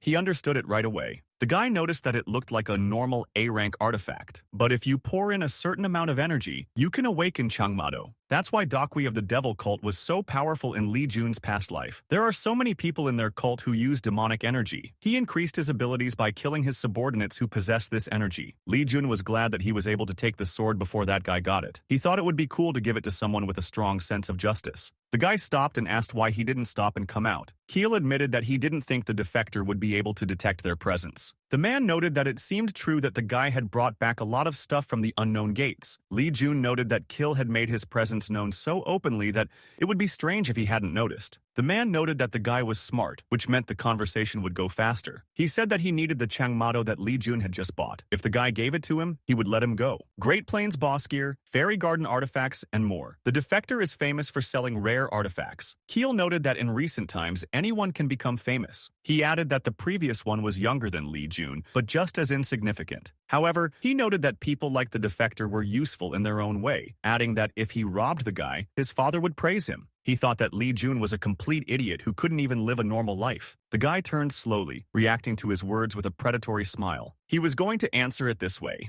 The man was surprised that he, Tok's son, felt fear. After all, he was just some kid. Keel turned to his men, ordering them to take Changmado and the other artifacts from the boy. The minions immediately drew their blades and rushed to attack. Li Jun reacted instantly, repelling the attacks. Keel couldn't believe what was happening, looking at his defeated men. The boy assumed that he was Dokwi, Tok's son, Kil Pilsen. Taking out a dagger, the man told Li Jun not to approach him. Suddenly, the guy's silhouette began to dissolve, disappearing completely. Keel was already glad that he survived. But then the man realized that it was just a teleport. He started to say that his father was Tok, but Li Jun managed to shut him up. He assured that he was not one of those who just kill people, so the man need not worry. Li Jun easily pulled back the collar of his shirt and took out a gold piece of paper. He wondered how the man dared to hide something like that from him and beg for mercy. It was the artifact Last Defense. The guy noted that this was too valuable a thing for someone like him, and therefore, he would take it. Li Kun wondered what he should do with Pil Sol. The presenter reported that last night Keel Pilsen, along with his security guards, was found tied to a tree. The identity of the criminals has not been established. No traces were found on nearby CCTV cameras. Only a note was found at the scene. The Federation plans to investigate the person who left this note. The man was unhappy that the Federation was involved in this again. The aide noted that with so many eyes watching, it would likely take some time to close the deal. The man asked if they had yet discovered the identity of the man who had turned Pilsen over to the Federation. The guy apologized, admitting that they were still looking for him. The man swung the wedge so sharply that no one even had time to realize it. Wiping the blood off the blade, he added that they should find the boy immediately before his patience ran out. Hosu ran as fast as he could towards Li Jun, who called him over. The guy asked why he was called. Li Jun admitted that he had something, noting to himself that Hosu would never change his habit of bowing to him. Li Jun threw a box towards him for him to catch. Hosu objected that he had already received a lot from him, but the guy assured him that this was the last gift. When Hosu opened the box, he was very surprised by the sword that was inside. He asked why Li Jun treated him so well. After all, the guy didn't do anything for him, and besides, he's not as strong as the others. Li Jun decided it would be a little weird to answer that he wanted his abilities. Instead, he smiled and said it was a gift to cheer the boy up. Waving goodbye, Li Jun said that he would leave first. The guy understood that Li Jun was lying so that he wouldn't feel bad. Hosu compared him to the Pacific Ocean, and he felt a thrill, receiving the boy's respect. He promised himself that he would follow only him for the rest of his life. They called Li Jun and introduced themselves as Amsan's representatives. They reported that the product the guy ordered had already arrived. The person on the other end of the line also added that if the defector needed help, he should let them know. Looking out the window, Li Jun decided it was time to get to work. Bowing down to Mr. Shim Jin Hua, the man reported that they had finally caught on to Li Jun's movements. The gentleman asked where the guy was going and was told that he was going to Busan. The man wondered why the high school student went there, assuming it was a great place to hide from someone. Turning around, he ordered them to get ready, saying that they were going to Busan.